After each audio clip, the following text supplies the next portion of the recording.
You have us to render your own. You can go ahead and introduce yourselves in the chat. Thank you for joining us. Thank you, Jacqueline.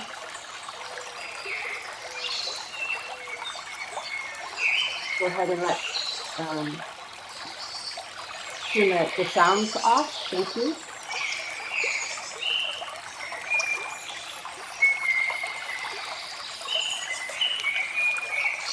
Welcome, everyone. We're so happy to have people here. We're just letting people jump on right now.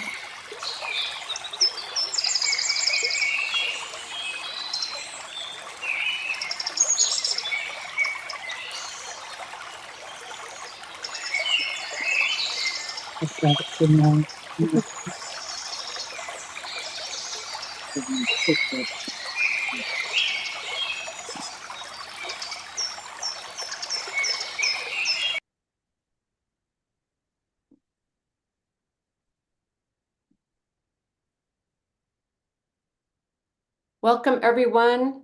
So glad to have everyone here. Thank you for introducing yourselves in the chat and starting off this day with us. We're really glad to have you here. Letting people jump on. So welcome, everyone, to day one of the Global Women's Assembly for Climate Justice, Path to COP30 and Beyond. Yeah. We're just so glad to have everyone with us today. And I want to thank everyone for your patience because right on the onset, we do have some housekeeping to ensure that people are able to participate in different languages. So when someone is speaking in a language other than your own, please activate the Zoom interpretation by clicking on the interpretation globe in the lower right side of your screen and choose the language in which you would like to listen.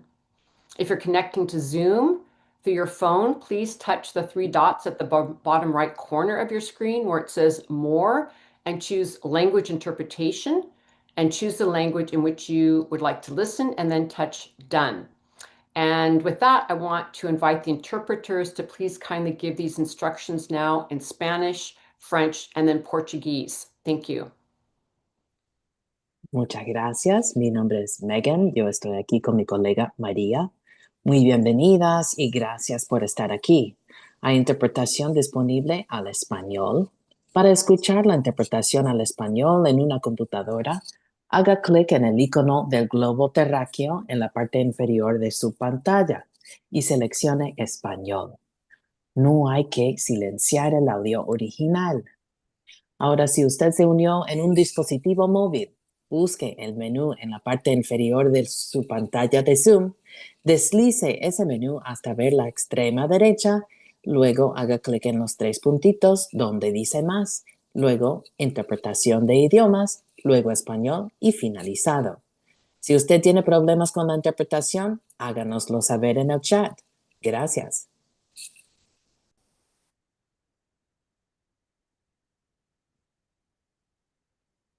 Alors, pour l'interprétation vers le français, donc bienvenue aux francophones dans la salle. Je vous invite, si vous êtes sur votre ordinateur, à cliquer en bas dans la barre d'outils de Zoom. Vous avez une image d'un petit globe. Vous pouvez cliquer dessus et puis vous pouvez choisir français et vous cliquez sur terminer. Vous aurez donc accès à toute l'interprétation vers le français. N'hésitez pas non plus à intervenir en français s'il y a des moments ouverts pour les questions et réponses. Si vous êtes depuis votre téléphone, vous pouvez cliquer sur les trois petits points et puis vous aurez accès à l'interprétation et vous pourrez à nouveau choisir français. N'hésitez pas à nous écrire dans le chat si vous avez des problèmes ou si vous n'entendez pas bien l'interprétation. Nous ferons au mieux pour vous aider.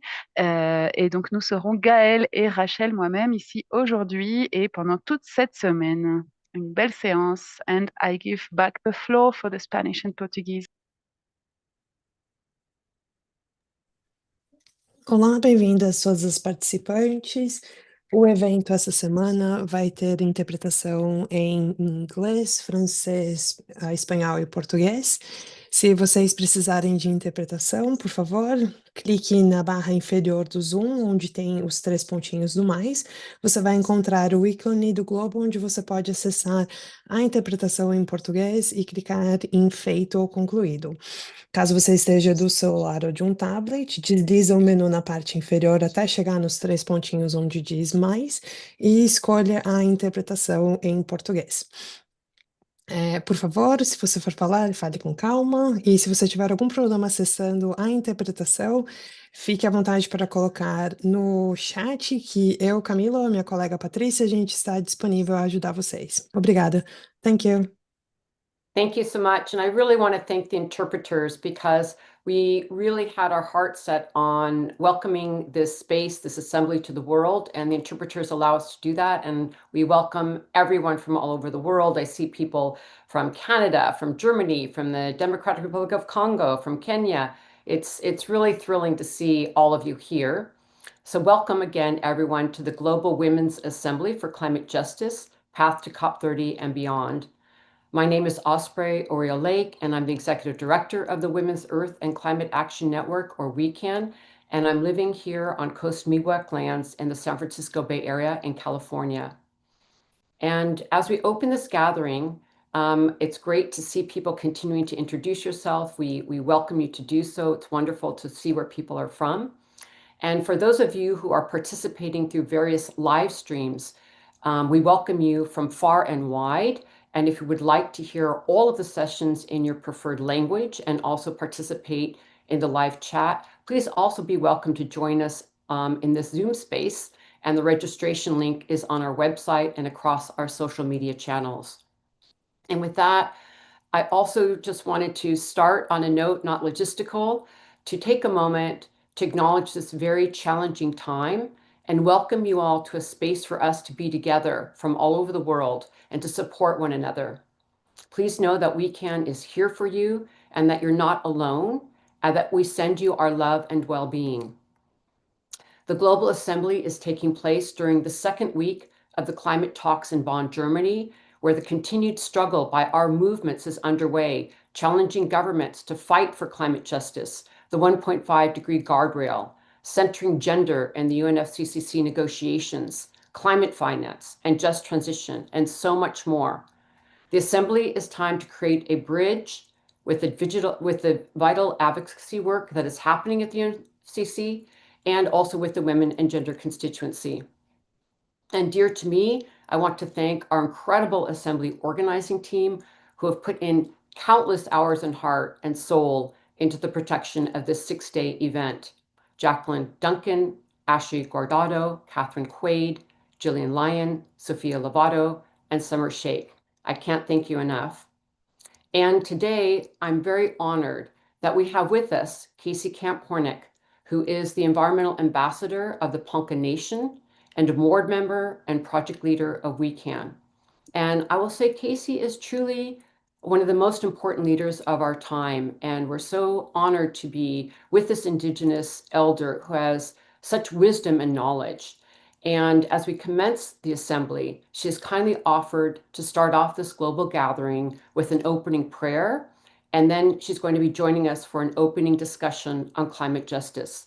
And with that, I offer a warm welcome to Casey Camp-Hornick. You have the floor. Thank you, Osprey. And thank you to WECAN and all of the amazing people who are here today, the women folks. But also thank you to the creation itself for allowing us to have this sacred way to come together. It's a different world for all of us to have this cyberspace place that we can meet in the web of life from all portions of Mother Earth. It's been my teachings and understandings that the women hold the wisdom within our village of what the village needs, because our communication with one another is very special. We pay attention to what our children need, to what our companions need, to what the food needs to be grown next year, to what the four legs are experiencing, what the water is saying, how she needs to be treated. We pay attention to the quality of life, who is without something, maybe a widower or a widowed person, maybe a homeless, which in our language doesn't even exist, that word. Maybe it's someone traveling through that needs care. Maybe it's the village next door.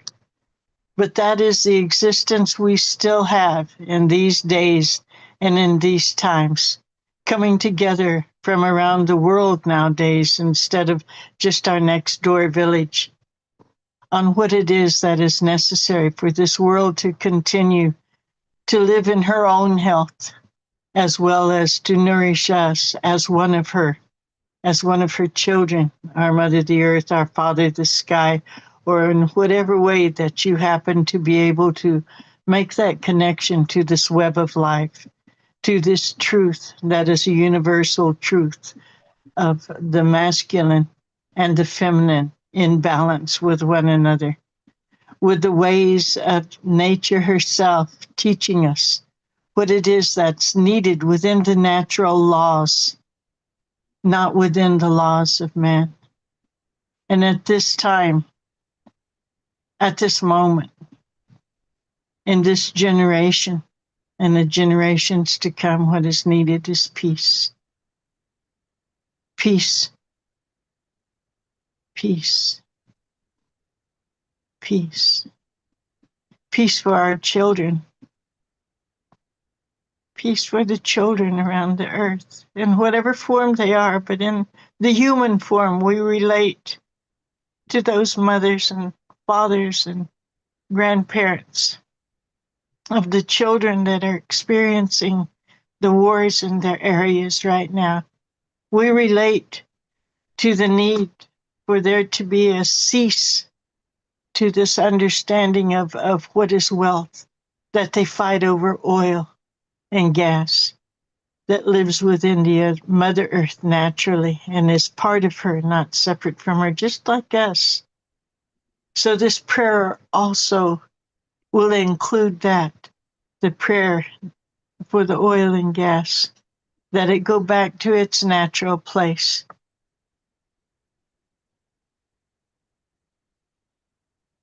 Ukanda Khube, Maja Khube. Great mystery, Earth Mother. On this day we come. We have a sacred relationship as women through this relative, the water. We ask for her guidance. We ask for first a prayer for ourselves to clarify ourselves, mind, body, and spirit, to come together as one big moving prayer through this form of life, so that we might be able to gather all of the energies that are gifted to us through air, fire, water, and earth, and the one true Mother, our Mother Earth, that we all share, and the one Father, the Father Sky, and all that is entailed there. We ask on this sacred day that you put our minds and hearts and spirits together and guide us. Show us the path that you want us to be on. Show us the beauty that you ask us to walk in.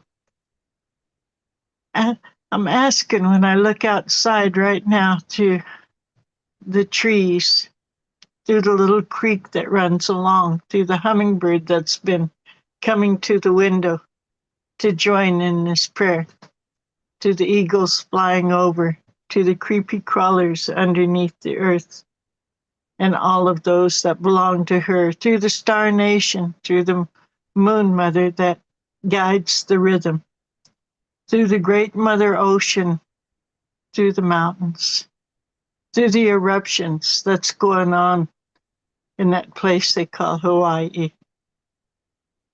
All around our mother, she is purifying at this time. Help us also to do the same, to align ourselves within the natural laws in a good way, in a healthy way, in a respectful way, for all of those babies those children, those families, in whatever form, of 4 legs, of wings, whatever it is. Give them some love today. Protect them. Hold them close. Give them a way to be able to eat, drink, and breathe, just in the manner in which the great mystery has asked things to be here on earth. For those who are hurting in any way, we ask for a blessing. For those who are homeless, give them that. For those who are hungry, allow us to share the water and the food and the spirits that we have. Show us a path. Open that path, and let us have the wisdom to open our hearts to see the path in front of us that lead us into health, into well-being, into love and respect in all directions for all of our relations. And help us, even those things that we forget today to say, bring those out. Let them be felt. Let them be shared. Show us how to live again in the honorable way that the great mystery intended, as one with all of our relatives, never feeling separate from. Help us, Wakanda. Help us, Wakanda. Help us, Wakanda. Help us, Wakanda, and thank you. The deepest, deepest gratitude for bringing us together and giving us this moment. Show us the way. We will follow. Sha.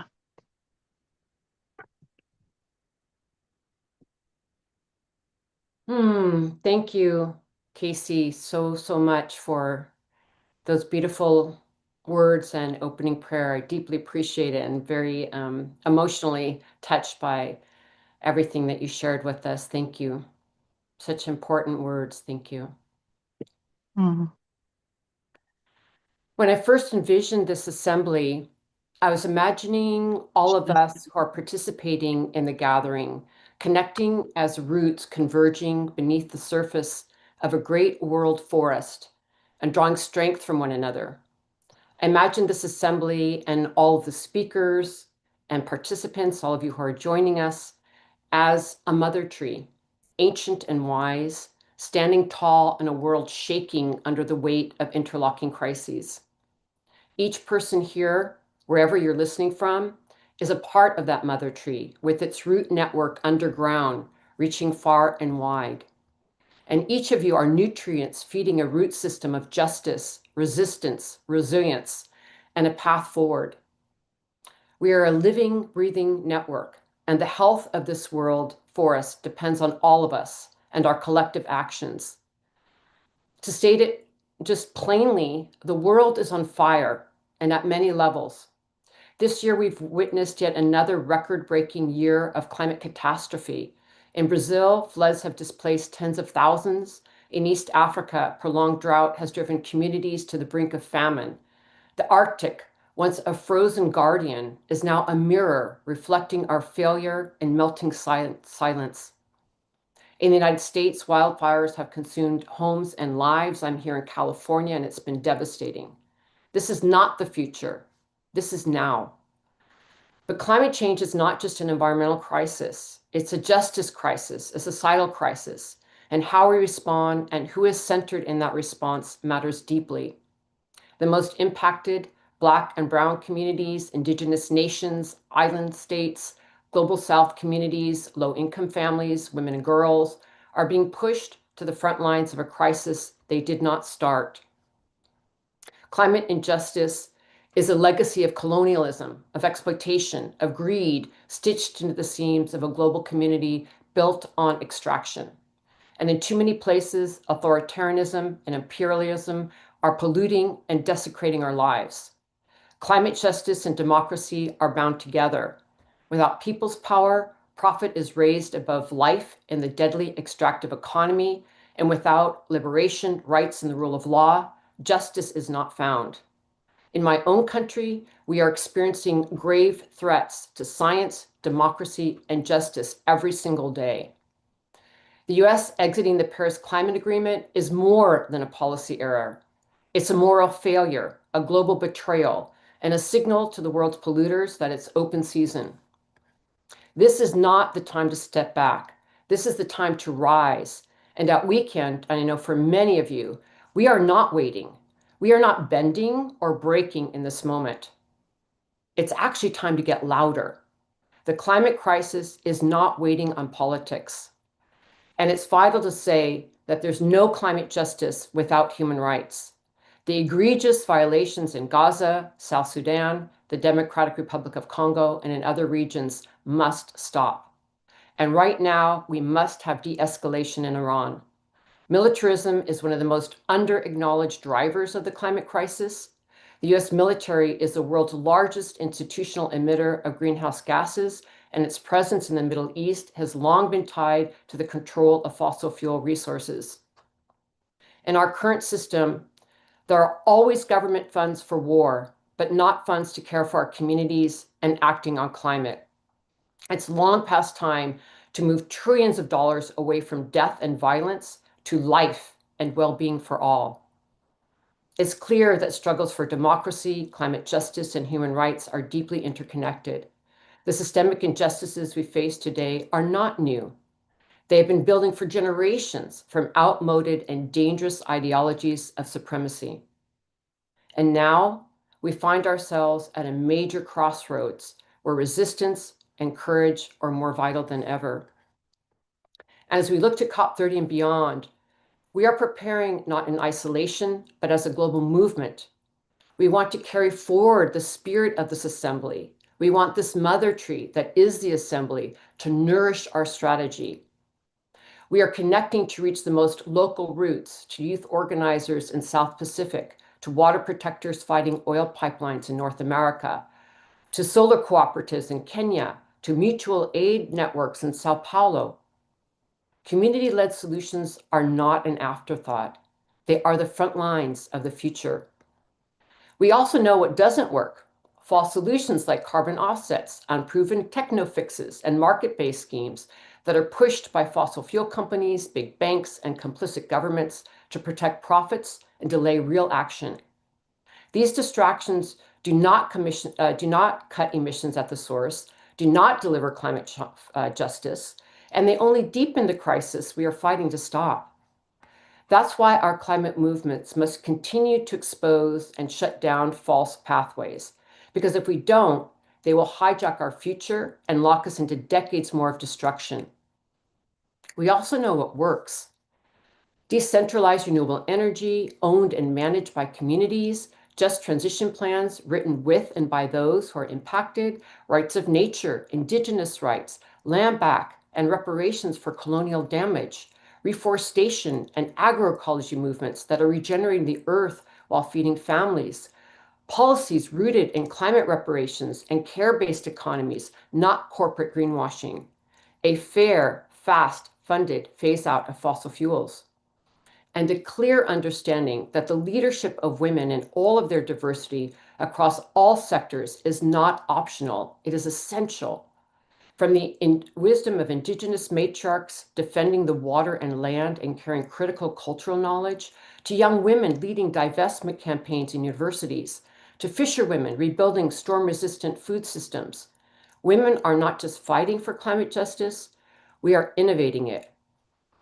Women are protecting biodiversity, teaching climate literacy, holding governments accountable, and passing laws where none existed.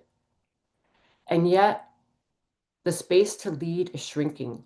We can't separate the failure of governments to act ambitiously on climate from institutionalized patriarchy and the global rise in authoritarianism. And right now, this is playing out heavily in the United States. We are seeing rollbacks on environmental protections, attacks on reproductive rights, criminalization of peaceful protest, and disinformation campaigns targeting climate and racial justice. Who benefits from this authoritarianism? Fossil fuel companies and political actors who profit from division, delay, and extraction. Who loses? The people, especially those who have contributed least to the crisis, but suffer most from its impacts.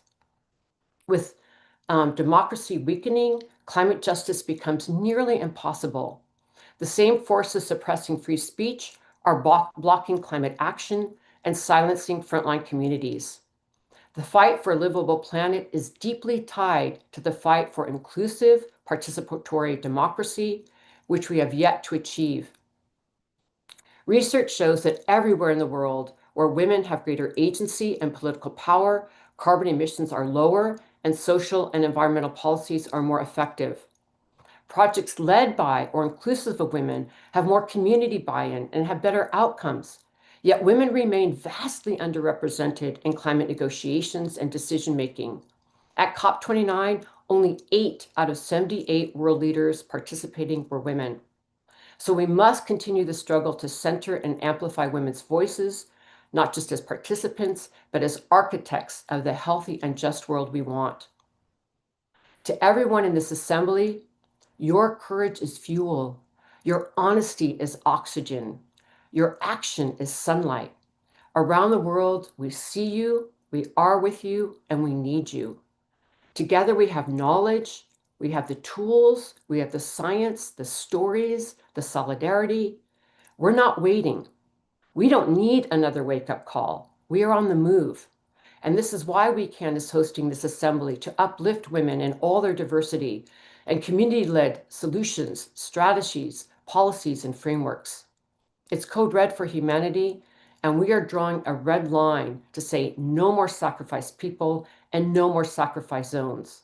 This is the time to unite together to build the future we know is possible. Our community forest is alive with possibility. Our roots grow deeper. Our branches stretch wider. Our canopy shelters those not yet born. We can act now, and we must act now, because the earth is calling, and we are answering. So thank you so much for being here with us. And we're going to have an incredible 6 days, and we're going to go on this journey together as we hear from so many leaders from around the world.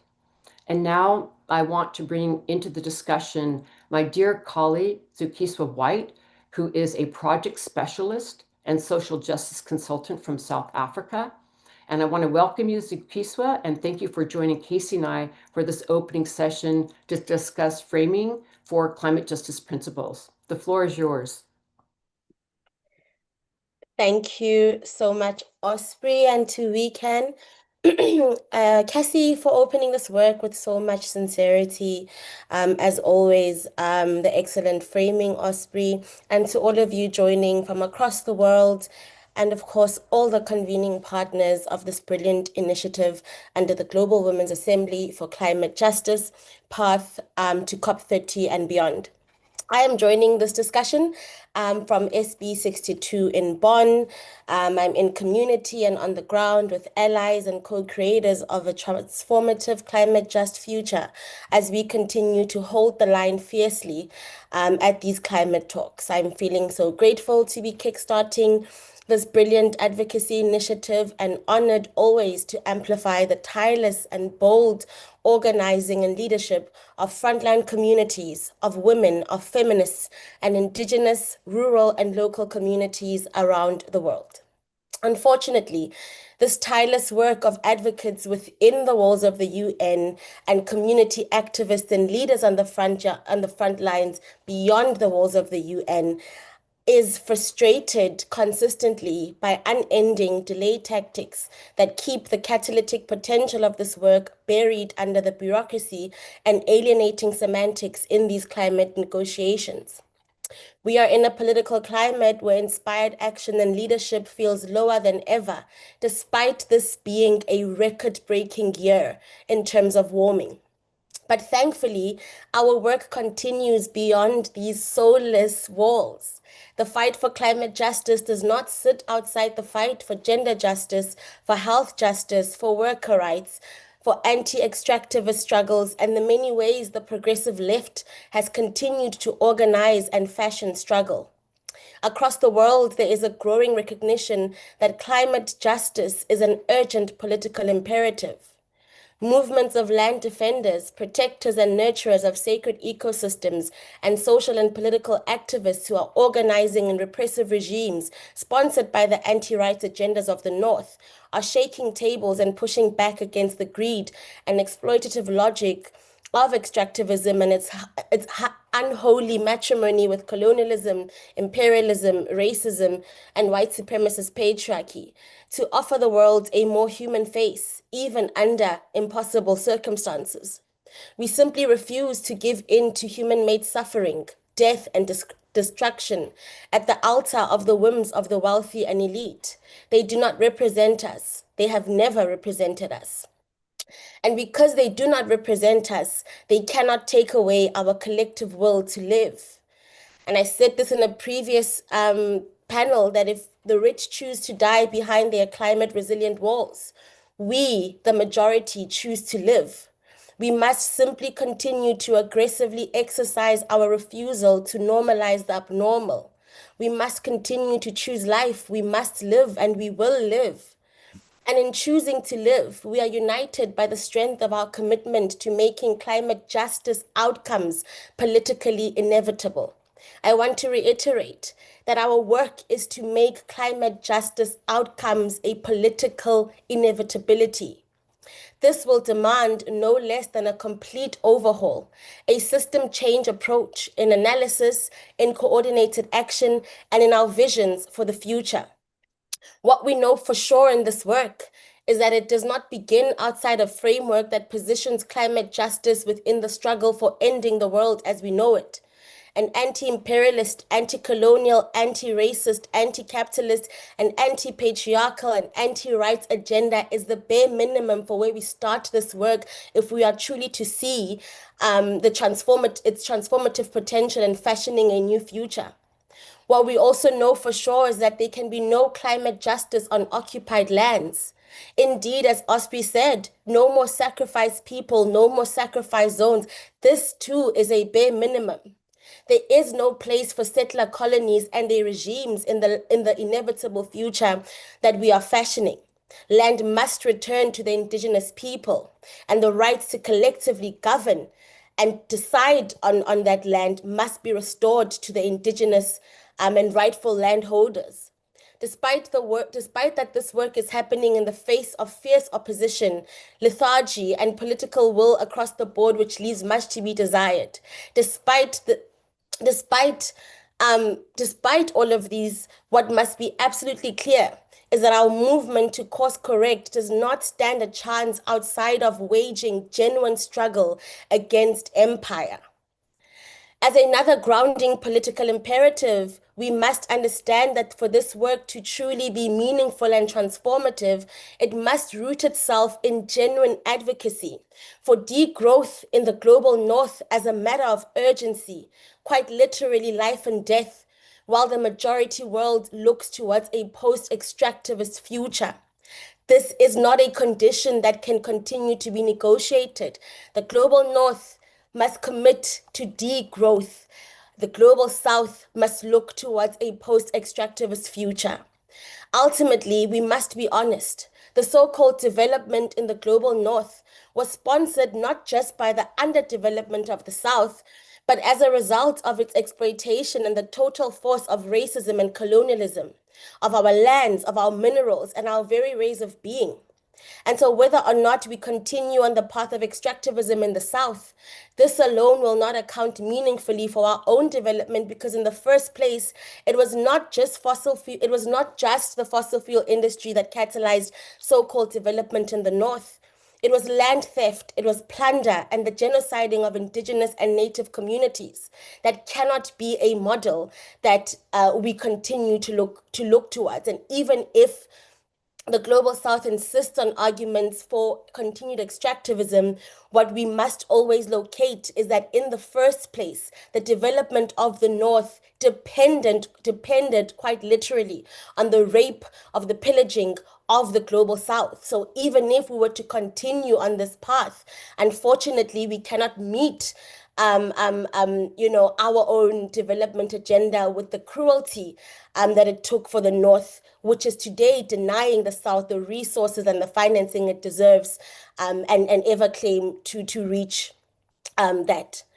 So the future that this work promises also as an imperative must be an improvement on current conditions, not threaten to move from one set of exploitation to another, or even worse, exacerbate conditions of the masses.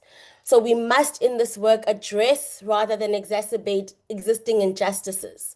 For example, when we speak about transitioning, because a transition I'm so is sorry. happening This one is the way or interpreter. another. I'm so it's extremely fast and none of the interpreters can follow up. I'm so sorry, but can you please slow down because what you're saying is super important and we want to make sure it's captured in all languages.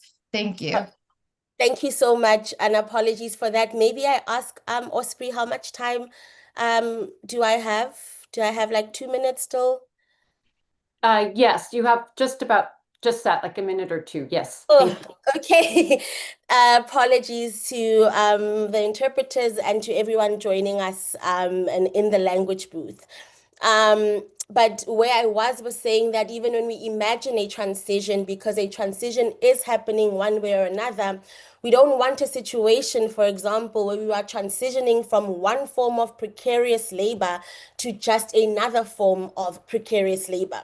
We do not want the conditions in the first place that make labor precarious. Choosing to maintain the status quo is neither a coincidence nor is it our inevitable destiny, as our detractors may want us to believe. Rather, it is a political choice. And as I close, I want to be clear. Upholding systems that violate planetary boundaries and dishonor life is a political choice. Delaying meaningful progress on achieving the goals of the Paris Agreement must be understood for what it is. It is not a matter of process as they want us to believe. It is absolutely a matter of politics. Politics that displace, politics that kill, and politics that thrive on human suffering. Only our organizing allows us to stand a chance to fight the lethargy of the UNFCCC, which is currently not fit for purpose, and move into implementation of policies that not only halt devastation, but also champion democratic, gender transformative, and community-based solutions. The physical realities of needing to maintain 1.5 degrees are just quite clear to see. It is a matter of life and death. You are able to smell fresh air today. Can you guarantee that your children in 20 years will be able to do the same? We are seeing every day how we are straying far and far from the path. No neo-capitalism. Climate justice is not an avenue for tech bros to live out their Silicon Valley dreams. Neither is it a pathway for capitalism to reinvent itself. We must guard the co-opting of our movements from those who see opportunity to profit and plunder, where others suffer from threats of death and destruction. I've run out of time, and so I will just close by saying COP30 must unlock opposition and unleash climate action. We are in a polycrisis moment where, as I said earlier, a transition is happening. What the problem is that it is currently uncoordinated, unplanned, and without any real direction to ensure and safeguard an alternative future. And so once again, our role as CSO is to stand in solidarity with the front lines to make climate justice outcomes politically inevitable. Thank you so much, Osprey. Over to you. Thank you so much, Zakisa. Such a powerful presentation, and thank you for framing us up for the assembly ahead and all your powerful words. We're a little short on time, and we know we've sort of got to keep going with the next round of speakers, but I did want to hand the floor back to you, Casey, just for like a minute closing of this session. And just for everyone to know, Casey Camp-Hornick will be on one of the panels later on this week and have a full opportunity to speak, and we really look forward to hearing from her. But Casey, I just wanted to give you a final word before we close the session. And thank you so much, Zukiswa. Oh, you're on mute, Casey. That too. Sometimes it's good for me to be on mute, but I'm grateful to be able to speak to you all. And thank you so much for those incredible insights and words and powerful work that you're doing in Bonn, Germany. I think what I'm hearing, number one for me is to continue to push forward what we can started at the Permanent Forum on Indigenous Issues, that Indigenous rights are a climate solution, that the things that we bring forward from our past, from the ways sitting in the Earthen Lodge this morning in preparation for today's discussion, it was cool on a warm day. It was safe during a tornado. It is sustainable ways of living that Indigenous people have always had in their minds and hearts, because we follow what the land tells us to follow. And that we as women gathered this morning and talked about our children, talked about the unborn, talked about what we hope for the future. And then action has to follow. Action has to follow. Energy follows intent. That's true. We can put our intentions out there to change things, but we are in a critical moment in history. And we have to understand that our legacy demands that we warrior up for peace, that we warrior up for the future that we are knowing has to be given to those that come after us, just as those before us protected us, loved us, made a way for us, despite the colonial mindset, despite any of that toxicity that is talked about, despite the imbalance. Here we are. Now, what do? We take to the streets, we make policy, we demand that we're heard in every single space that is out there, and we take up that space. We move into it. We assume the power of the feminine in this universal way of being, and we rebuild from there, and we do it now, and we do it strong, and we do it together. Ooh, thank you so much, Casey. Really hear you about this is our time. This is a critical time right now. And I want to thank you so much for the opening prayer and your powerful words, and also Zukiswa for that incredible analysis. And it's just a powerful way to open this 6-day event of the Global Women's Assembly for Climate Justice, Path to COP30 and Beyond. And we're going to be talking about all of these topics throughout the next 6 days. We're going to start our next session, but before we do that, I want to announce that today we are releasing a powerful call to action to governments and financial institutions globally. We want them to hear from us and talk about action. This is an action plan that we have designed. It's a collectively written call to action. It will be delivered at the UN General Assembly in September and at COP30 in November. And you can see the call to action with our demands in the chat. And also it will be going out online as we speak and out to the media. And there is still time to sign the document and take action with us. We welcome organizational sign-ons, and those will be included when we deliver the document in September and at COP30. And you can find that in the chat. So thank you everyone for joining us. Some are still coming on now. We encourage you to introduce yourself in the chat. And with that, I'm going to move us to our next session. I want to welcome this outstanding group of leaders who are presenting on this panel. Thank you all for your important work and leadership and taking time with us today. We are starting the first panel of the Assembly with No Greenwashing, Rejecting False Solutions to the Climate Crisis, because it's vital that we're clear about corporate and government climate plans that are false schemes, that distract from the real solutions that actually work ecologically and uplift justice and equity. We need to understand that misdirection being advanced by neoliberal capitalism and colonization that serve the needs of the biggest polluters instead of helping people and planet. So we have to have a real clear understanding, which is why we're starting the assembly this way. It's important to have a critical lens to examine a complex technocratic field of climate change policy and strategies from the local to the global arenas. By understanding the landscape of false solutions, we can work to dismantle the barriers to building a just transition and a livable future for all. And so with that, I'm very honored to introduce these expert panelists so that we can really hear in more detail what it is that we're talking about when we talk about false solutions and greenwashing. I'll be introducing them in the order that they're speaking. We'll be hearing from Silvia Ribeiro. She's a journalist, feminist, and environmental activist from Uruguay.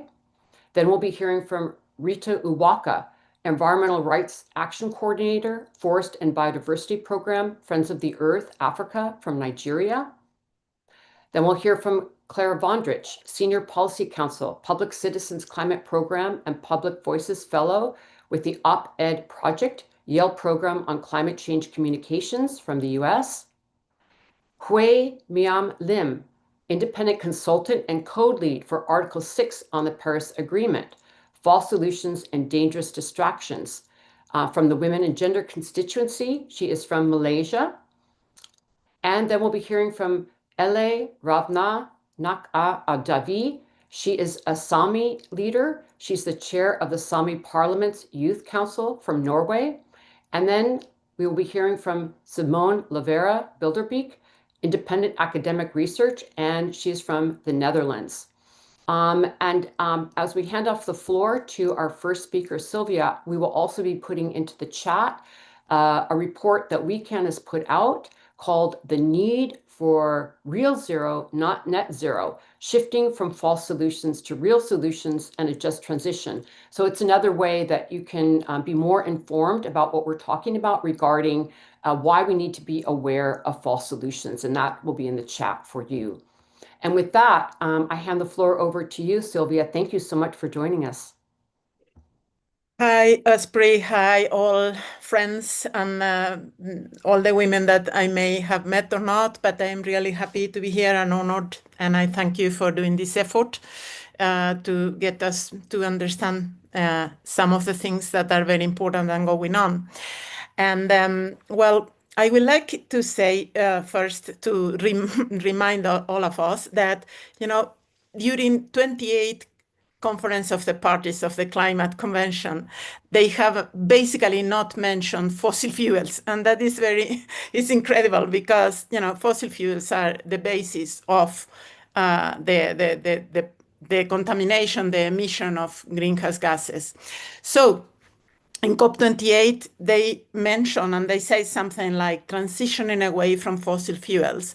But in reality, that was a poisoned pill because it wasn't really transitioning away. It was about unabated fossil fuels. That is what they say that they said back then.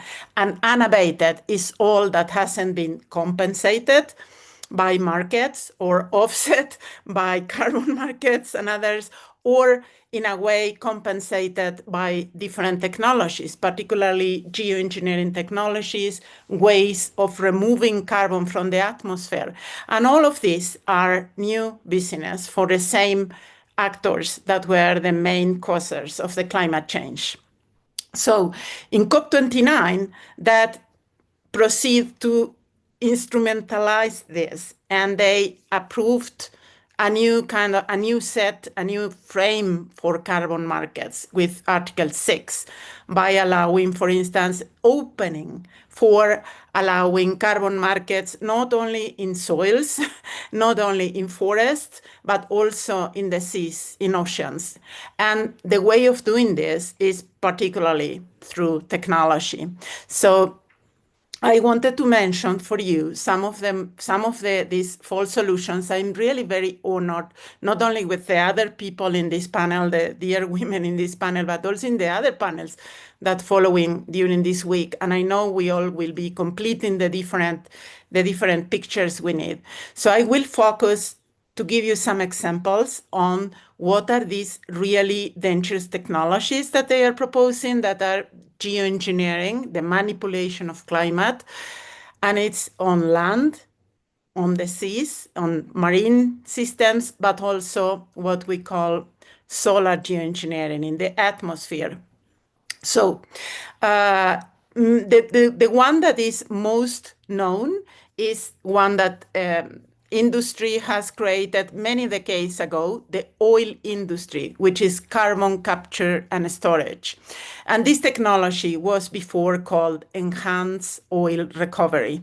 And it says much more about what this is about. This is a technology that the oil industry invented to extract deep oil reserves. So it's injecting carbon dioxide in the ground, for instance, in depleted oil wells, and taking out more oil.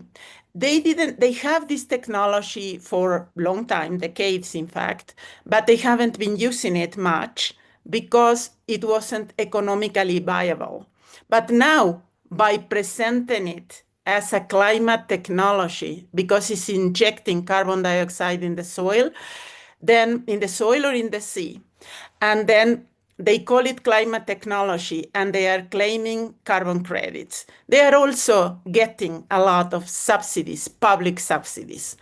Today, there are around, this is their official, the industry official figures, there are around 40 such installations in operation, and all of them, or more than 90% of them, is about enhanced oil recovery, but they are subsidized in different way.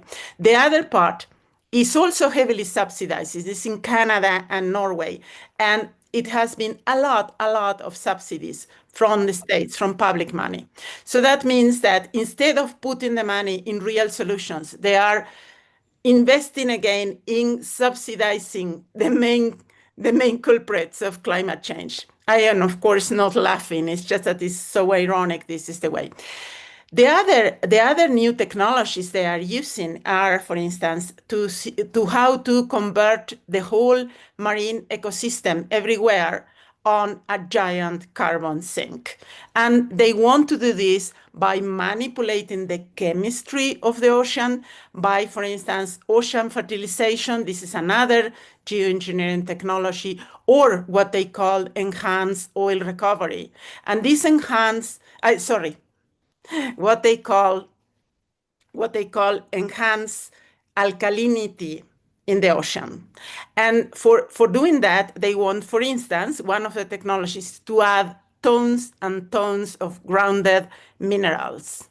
That is to make the ocean more alkaline. This would multiply the impacts of mining many times. But also it will mess with the chemistry of the ocean, with the ecosystem in the ocean, and it will cause a lot of things that they don't know anything about.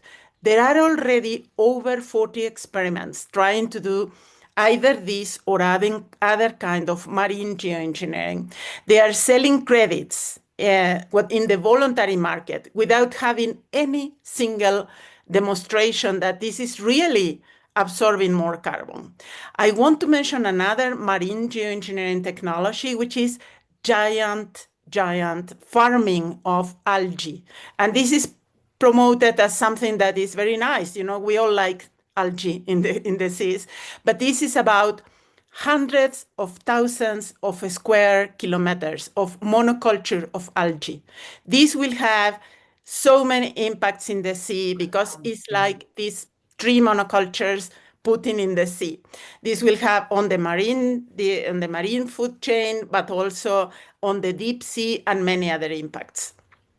And because none of this goes to the root causes of climate change will continue, emissions will continue, and because of that, this is a new business, and they really want to advance it through carbon markets.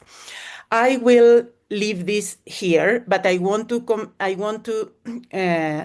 point to you some where you can go to get more information on the techniques, on the impacts of geoengineering.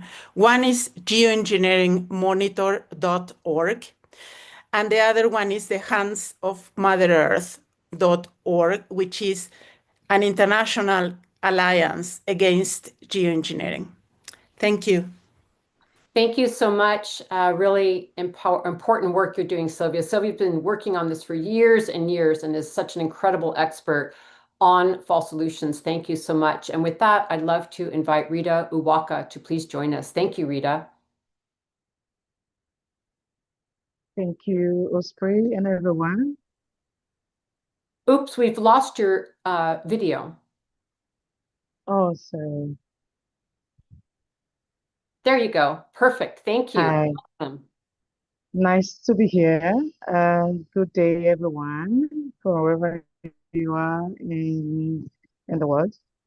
This is such an interesting topic, and it's something that is very close to our hearts, especially as environmental justice activists from Africa who has been campaigning against for solutions and different greenwashing techniques that is fueling climate crisis, fueling biodiversity crisis, and care crisis across different territories in Africa and around the world.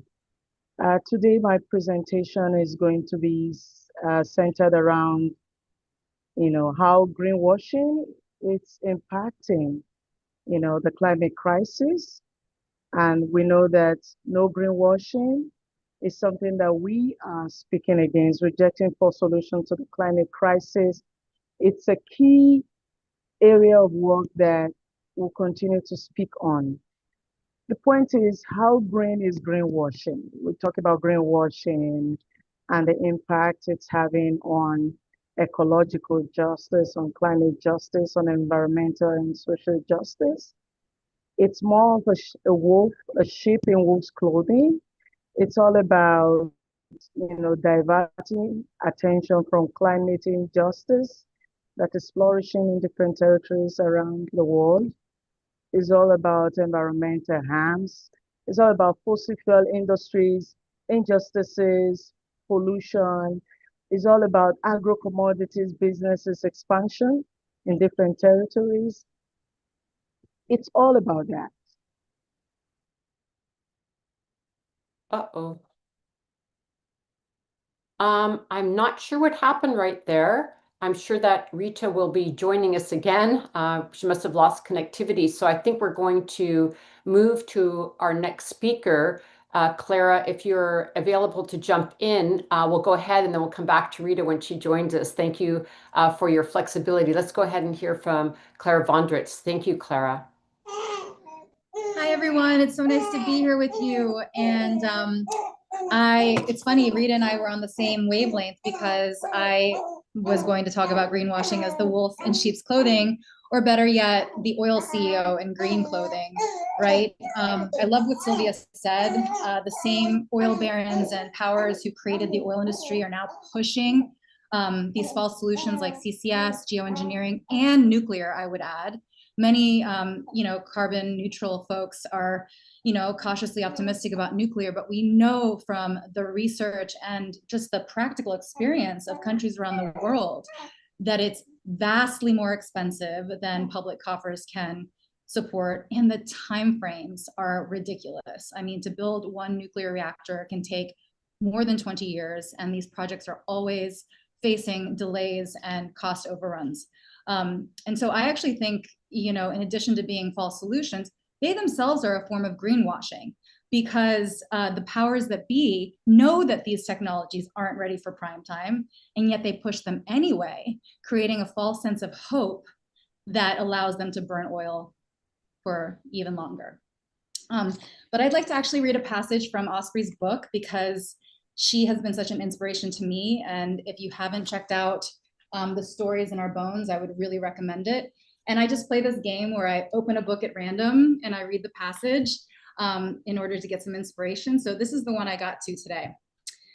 When I consider the kind of human beings we in the dominant culture need to become to live in a post-colonial context and navigate the Anthropocene, I realize that our work is not only to support Indigenous-led efforts to revitalize and protect their languages, which is absolutely critical, but also to transform our own tongues into languages of belonging and kinship by learning to bend, circumvent, liberate, and stretch language that currently objectifies nature until we become speakers of languages that affirm a living universe. I mean, I have chills just reading that, because the language we speak is so often the language of the oppressor and the language of the male-dominated energy that has set up the system that we live in. And we fall into the trap of using that language, and we just reinforce the system, even if we're critical of it, by using the same words and language and anger and fury, furious rhetoric. We're just reinforcing these systems. And for me, greenwashing ultimately is this idea that we can squeeze profit out of nature, that we can somehow, atone for our environmental sins by paying for a certificate of paper that says we're offsetting the emissions elsewhere. It's the ultimate Catholic indulgence, if you will. Back in the day, Catholics would cheat on their wives, and, well, I guess not back in the day, it's happening still, but they could go to the Catholic Church and, before Martin Luther, could purchase an indulgence, and therefore they'd be clean in the eyes of God. It doesn't work that way. It just doesn't work that way. And, I was coming up in, back in 2000 when BP was running its Beyond Petroleum campaign, and I fell for it. I thought that Lord, whoever his name was back in the day, the chairman of BP was sincere. And I fell into the trap that capitalism could contain the solution set to help our climate. 25 years later, I no longer believe that to be true. I believe that the current paradigm has to be remade, reimagined, much like Osprey writes in her book, because as Einstein said, the same thinking that created the problem can't get us out of it. I grew up desperately passionate to do something for climate. My first job out of college was working for Al Gore's presidential campaign, because he was already talking about climate. He'd written a book. And I just recall being, told time and again that my ideas were kind of naive, and one concrete example was being on the BP Oil Spill Commission that Obama set up in 2010. And we had commissioners that were really established voices in the field, including the head of NRDC at the time. We also had some luminary professors from schools of public health and environment. We had the EPA administrator, former EPA administrator, who set up the first environmental justice office at the EPA. And I remember telling them all that this was a truly teachable moment, not only far beyond making sure spills like this didn't happen again, we could actually reimagine the Gulf economy, and they could use their bully pulpit in order to transition the Gulf economy to another, non-extractive form, whether it was the service industry or tourism or what have you. And they all looked at me with this condescending, little smirk, like, oh, Clara, that's such a nice idea, but that's not our mandate. Our mandate is to clean up this industry and make sure this doesn't happen again. And I remember feeling so small and so shut down, and that's another form of the patriarchy and frankly of greenwashing, is that, they make you believe that only incremental solutions are possible. The visions and the dreaming, they have no place in the current box. And I wish I'd had the circle of women and feminine energy, dominated energy that make up groups like this, and that I blessedly have today in my community, in order to give me that comfort that my intuition and what my heart said was valid, because I know it to be valid today, and I know that I have the confidence to speak about it. But the powers to make you feel insignificant and in fact silly were very powerful when I was growing up. So one lesson is just please surround yourselves by as many like-minded people as possible. And I also just want to stress that I really believe that male energy or masculine energy isn't dangerous or detrimental per se. We always have in the dance of the pantheon, the feminine and male energies. We have the Shiva to the Shakti, we have the yin to the yang, we have the sun to the moon. And so the balance between them is what's missing today. You know, the balance and their ability to dance together is what's missing today. And just as a fun aside, I just had a baby daughter 6 weeks ago, and I named her Laska Shakti, because Shakti represents that divine feminine energy that I believe we so desperately need now. So I don't know where I am with time. We're just there. We're at time. Yeah. Thank you. Well, I just wanted to say, yeah, pay-to-play climate policy is doomed to fail. Any system that degrades and denies the fundamental rights of nature is destined to fail. And we have the chance to stand up and say, we don't buy it anymore. We won't buy, you know, the indulgences. Thank you. Thank you so much, Clara, for that beautiful presentation. And just so you know, in the most positive way, when you started your presentation, we could hear your little one chirping back there in the background. So she's now part of the assembly as well. And really glad to welcome you as a new mama and your little one, which is who we're fighting for. So thank you for that and your powerful words. And thank you for all that you are doing. And with that, I'd like to see if we've got Rita back so she can finish her presentation. Ah, there you are. Thank you. Yeah, thank you so much. So as I was saying before the network struck,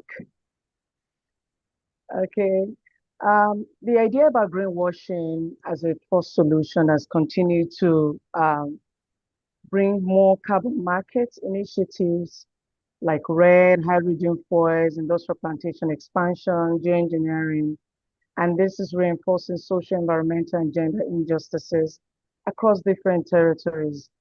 We are seeing carbon offset projects, you know, exploiting more local communities, indigenous communities, women from the global south, and this is benefiting the polluters. The polluters are supposed to pay, but they are benefiting more, and these polluters are in the global north. We're seeing big polluters buy carbon credits as they continue to, you know, continue their extraction projects and also profit from these extraction projects, from burning fossil fuels, from expanding agro-commodities in different community landscapes. And this has also fueled increased polycrisis in the biodiversity, care, and climate spaces. We're also seeing corporate capture of our resources, our forests, our water bodies, our land, our farmlands, and this is also being manifested in policy spaces. So corporate capture is not only you know, capturing of resources. We are seeing it in policy spaces, for example, the COP negotiation spaces. The COP negotiations has been hijacked, has been co-opted and corrupted by corporations who are increasing every year in the negotiation space. This is something very worrisome, and the idea of the green washing as a first solution is also promoting green colonialism in the continent. When I say continent, I mean Africa, where there are lots of conservation projects. In the name of conservation, communities are being displaced from their ancestral lands, from their family farms, and also from forested landscapes that they have been custodian of in centuries and years. So companies are taking over these territories and impacting on the lives of communities, on the rights of community people, and fueling more land grabs, more deforestation, and this is in a way contributing to the climate crisis. There are core elements we should be looking at if we need the real solutions to be real and to counter the false solutions narratives that we have from corporations. It should be rooted in community knowledge. Indigenous knowledge is now an issue because a lot of indigenous knowledge have been eroded as a result of these false solutions, as a result of techno fixes that are not people-centered. We need to build our solutions as we've been promoting as environmental justice activists. through agroecological means, promoting agroecological methods, promoting community forest-based management methods, where we put the management of our forests in the hands of the people. That will go a long way in mitigating against climate crisis. We must continue to name and shame these corporate polluters, these greenwashers at COP and other policy spaces. And also we must demand system change because the system is beyond repair as we speak. So there has to be concerted efforts for us to ensure that we continue to speak against, injustices, to promote system change and our climate change, and also the devastating impacts on women who continue to be the most impacted when, there is climate crisis, there's biodiversity loss, sharp and deepened inequalities at different levels has differentiated impact on women. We need gender justice, we need women's engagement in governance, and also the idea of this for solution that is rooted in market-based approach. We need to see how we can promote a non-market-based ecosystem approach to counter these four solutions that are continuing to cause flourishing injustices in different areas.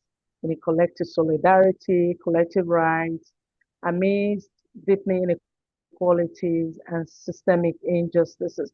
Remember, we cannot be talking about environmental justice without climate justice.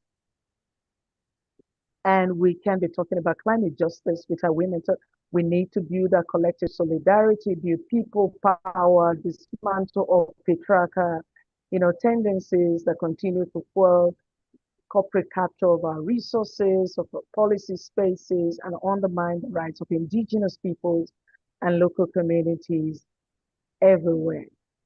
Thank you. Thank you so much, Rita. Really appreciate your analysis and sharing your wisdom with us. And I'm really glad that you're able to get back online. And it's so important that we really understand, how the corporations have really captured a lot of the spaces that we need to claim back. And that's really what we're doing here. And with that, I would love to be able to hand the floor over to Wei Mian Lim. You have the floor. Thanks, Osprey. Greetings to everyone. As mentioned by previous speakers, it is very clear that carbon markets and carbon trading are false solutions aiming to distract countries from their responsibility to urgently reduce greenhouse gas emissions. My presentation will be on Article 6 of the Paris Agreement. I will provide, first of all, an overview of what happened at COP29, followed by the issues with the operationalization of Article 6.4, followed by the potential of Article 6.8, and lastly, our demands. For overview of what happened at COP29, Article 6, first of all, consists of three siblings, I will call them. 6.2 is on bilateral carbon trading. 6.4 is on carbon markets, also known as Paris Agreement Crediting Mechanism. And 6.8 is on non-market approaches, known as NMA. At COP28 in Dubai in 2023, only the decision to operationalize 6.8 was adopted, 8 years after Paris Agreement. Countries couldn't reach consensus on the decisions to operationalize 6.2 and 6.4. So at COP29 in Baku, it was not surprising that the COP president was under great pressure to operationalize 6.2 and 6.4. To cut the long story short, on the first day of COP29, the presidency gavelled Article 6.4 one-page decision without parties' negotiation and without detailed decision text agreed by parties. Now, let's look at the issues with Article 6.4. There are many issues with regard to the operationalization of 6.4. Here, I will focus on two issues that are important for us feminists. First, grievance mechanism. Carbon credits projects have negative impacts on women and girls. For example, their way of life, livelihoods, income, and health. It also increases their risk of gender-based violence, and this has been documented, and there has been whistleblower and incidents. Civil society have continuously emphasized that the grievance mechanism must be in place before 6.4 is operationalized. The grievance mechanism entered into force in May last year. However, the process is not user-friendly and it's only in English. A grievant or its authorized representative may submit a grievance through a dedicated interface on the UNFCCC website by completing a grievance form. As of today, 1 year later, there is still no dedicated interface on the UNFCCC website. Not having a user-friendly grievance mechanism is ethically wrong.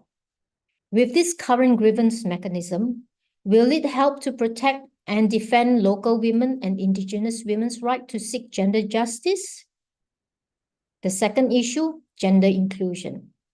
The only time gender is in the agenda of the Article 6.4 meetings that happens few times a year was in early 2023. There's hardly any progress on gender in Article 6.4. If there's no gender consideration, will the promotion and protection of local women and Indigenous women's rights be taken into consideration in all the carbon projects implemented under the Paris Agreement carbon market? Now, let's look at the potential of 6.8. Article 6 is not all bad. There is Article 6.8, which I've mentioned is on non-market approaches. However, it is least highlighted and often left behind compared to 6.2 and 6.4 on carbon trading and carbon markets. The good thing about 6.8 is non-market approach, NMA. And it's also more in line with the worldviews of Indigenous people. It contributes to adaptation and resilience. It contributes to mitigation. It helps to achieve NDC commitments. It contributes to SDGs and social benefits. And compared to market approaches, NMA do not cause or cause minimal negative environmental, economic, and social impacts to the local communities and Indigenous communities. Last week at the SB 62 session in Bonn, Latin American and Caribbean countries and island states highlighted that there's a lack of visibility and awareness on NMA. There's also lack of funding for NMA projects. These countries have proposed for the Green Climate Fund NMA financing. And these countries also call for the unlocking of NMA platform. They want the platform to be open for all. For your information, the NMA platform is designed to record and exchange information on NMA initiatives. Currently, the platform only allows parties to register their initiatives. The platform was launched in November last year. Until today, there's only 2 entries of NMA initiatives by parties. This shows that the platform is very underutilized. You can visit it, just Google NMA platform. Lastly, demands. For path to COP30 and beyond, here are the demands feminist organizations and like-minded organizations could put forward to their party and advocate at COP. For the Paris Agreement carbon market 6.4, continue advocating against carbon market. Second, demand for a working and user-friendly grievance mechanism. And third, integrate the upcoming new gender action plan into Paris Agreement carbon market. For 6.8 NMA, number 1, amplify support for NMA and advocate for funding for NMA program or projects from climate finance mechanism. Second, demand that NMA must not be linked to 6.2 and 6.4. And 3, NMA must not be allowed to use fossil-based technologies and must wean off REDD+.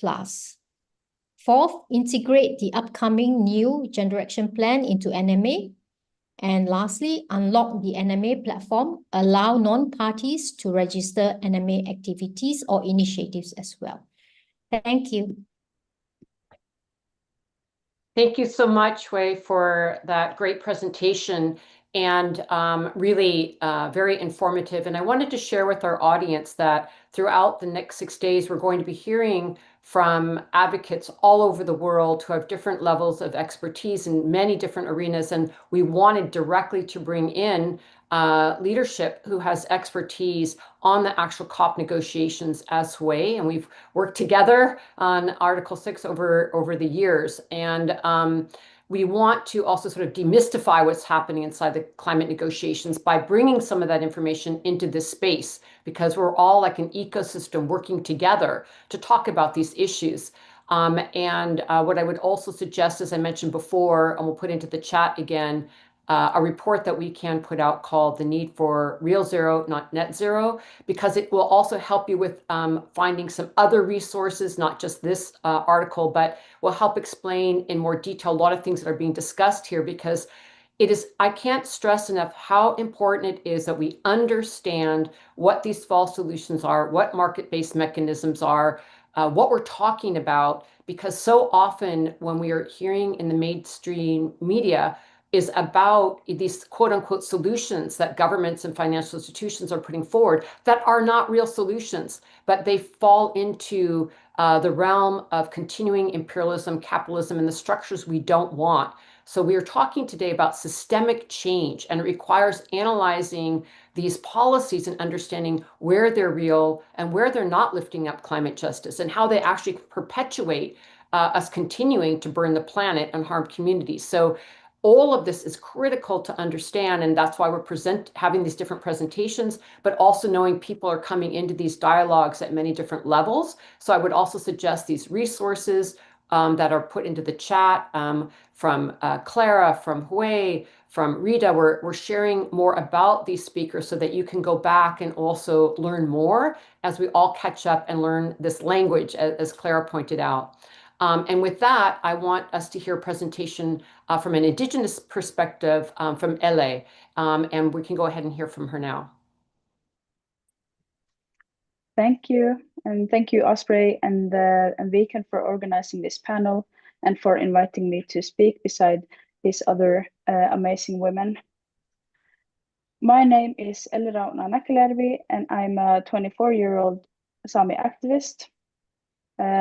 I would like to start off by saying that evidently there is no just transition in my region, Sami, only more business as usual. Switch slides, please. As you see on this map, we have 4 states to deal with at once, even though much of our struggle is cross-border, and our region, the Arctic, is the fastest warming region in the world. Using 2 examples, I will try to show how the so-called green transition affects my people and how we currently are dealing with it. In both of them, the principles of free, prior, and informed consent are violated. Next slide. The copper mining company Nussir ASA was granted permission to start the mining project and to dump waste in the fjord, Riappuvuotna, as part of the so-called green transition. The mountain area in question is also important Sami reindeer grazing land. Next slide. We have fought this project for 12 years, and in 2021, we established a protest camp with environmental NGOs after a decade of political resistance. Legal challenges revealed procedural errors, which temporarily halted the work. Recently, though, Nussir was bought by Canadian company Blue Moon Metals, enabling them to restart operations. 2 weeks ago, they began blasting without warning, but Indigenous and environmental activists quickly stopped them. Although they managed to halt the work initially, police were called just this morning and forcibly removed the protesters. So the resistance continues. And this is one of the most urgent cases in Sami. We are mobilizing local support and raising global awareness, reaching out to investors to highlight the devastating risks this mine poses to our people and the environment. So if you want to keep yourself updated on this case, please follow the Instagram accounts below. Next slide, please. In 2021, the Samis of Fosen won in the Norwegian Supreme Court, stating that the wind turbines on their reindeer herding land violate their human rights. So wind power is thrown in there as the solution to save the world, and with the slogan, more, faster. The problem with wind turbines is icing, avoidance from animals because of noise, pollution, additional infrastructure, etc. So in reality, the wind turbines and reindeer herding cannot coexist. Even though the Samis won the case, the Norwegian state was reluctant to respect the outcome of the Supreme Court verdict.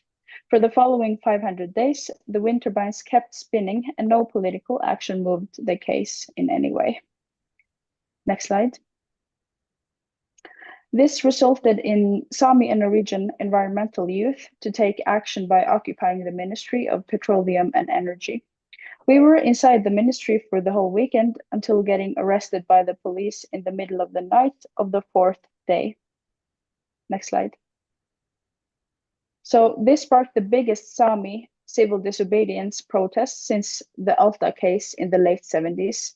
We shut down the Norwegian government for a week, forced the prime minister to the table to negotiate, to admit the ongoing human rights violation, and apologize to the reindeer herders. So this is how far we had to go in order for the Norwegian government to listen. And what was Norway's solution? To force the reindeer herders to a mediation process to mediate themselves out of a human rights violation. So they're now looking for supplementary grazing lands for the reindeer. And spoiler alert, there isn't any. So we'll just have to wait and see what happens. And this whole case reveals how asymmetric power relations continue to pave the way for colonial dispossession of Sami land, and also human rights in this so-called green energy transition. And there are so many more similar cases as the Fosen case already built and in the process. Next slide, please. So we refused to pay the fines received, and we state that we are not the real criminals here. Our resistance was the reason the Fosen case saw any movement at all. We were taken to court and we got acquitted twice. The government kept appealing, and last Thursday we were in the Supreme Court of Norway, and our verdict is expected within a few weeks. Last slide, please. So these are just a couple of examples of violations of both national legislation and human rights law, among many similar examples all over Sami. Sami culture is framed as a danger to the land, so the governments force our people to slaughter their reindeer, stating that there are too many reindeer in relation to the environmental capacity of the land. At the same time, they are on a highway to total destruction of the lands and waters in that same area. The green shift is very much a game of smoke and mirrors and greenwashing of the good old extractive capitalistic greed. The so-called solution to transitions are not just false, but they're contributing to accelerating pollution, loss of biodiversity, and loss of land, and by that, our culture. The common thing with all of these cases is that the governments and the companies ignore proper process, FPIC, the UNDRIP, the ILO Convention 169, recommendations from UN bodies, and even their own laws in the name of the green shift. But this is a dangerous development, not only in the Nordic states, but also for the rest of the world. When the ones who were once considered benchmarks of like how to respect and uphold Indigenous peoples and human rights are now throwing everything overboard, then it could result in the legitimation of such violations and pave the way for this free-for-all. But we will keep fighting. The only meaningful way forward has to be real, just transition where Indigenous peoples and human rights are respected.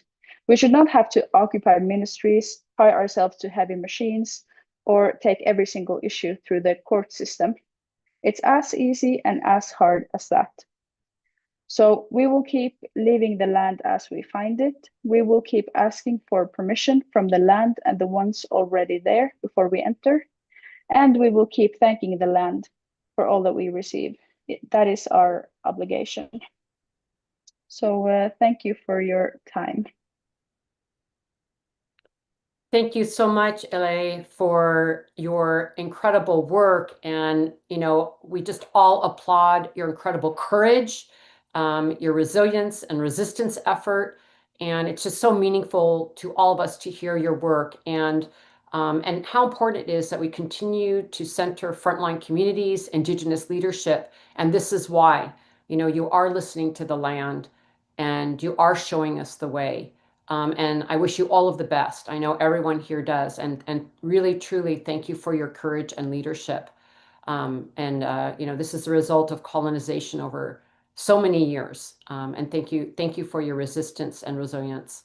And with that, I would like to hand over the floor to Simone. Simone, take us away.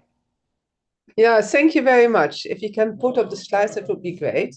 I've worked a lot in international processes, but I will actually talk about energy transition in my hometown, Amsterdam. I decided last year to work on the local level, as I think processes like UNFCCC are actually fundamentally flawed. Moreover, I've seen the devastating, often gendered impacts of aviation. Also in my hometown in Amsterdam, people are literally getting sick of the noise, and it's a huge source of greenhouse gases. It's actually also an obstacle. Aviation is also a major obstacle to renewable energy in the area around Amsterdam. So it was one of the reasons I decided to stay local and fly as little as possible. And I would like to congratulate organizers of this fantastic digital event. I think it's really an example of how we can still all come together, and it's nice to see so many familiar faces in this. So this is my neighbor. It's called Ketjen. It's Albermade. And it's a typical example of the greenwashing that was talked earlier about. It's actually one of the 10 biggest polluters of Amsterdam. But at the same time, if you pass by the gate, you will see placards where they claim to be a huge contribution to sustainability because they produce catalyzers for cars, and that makes the cars a little bit cleaner. Anyhow, this is in the east of the harbor where I live. My work partly focuses on the active western part, the port of Amsterdam. Next slide, please. Now, Amsterdam and the Port of Amsterdam have very huge ambitions. I think there's also a positive story here, because I really realize that if I see the discourse now, where they are at the stage of the UNFCCC negotiations, which are still trying to follow online, you just see that a city like Amsterdam is just much more advanced. I mean, they definitely want to become carbon neutral by 2050, but it's also very clear that transitioning away from fossil fuels is already a done deal in Amsterdam. I mean, as of 2008, there's already been no expansion of fossil fuel unlading in the harbor. They now have just published a new vision. As of 2030, all coal unloading will be phased out of the harbor. There will be no coal anymore in the harbor. This Hess thing that you see on the left side, that's actually one of the former coal plants. So it will completely stop using coal.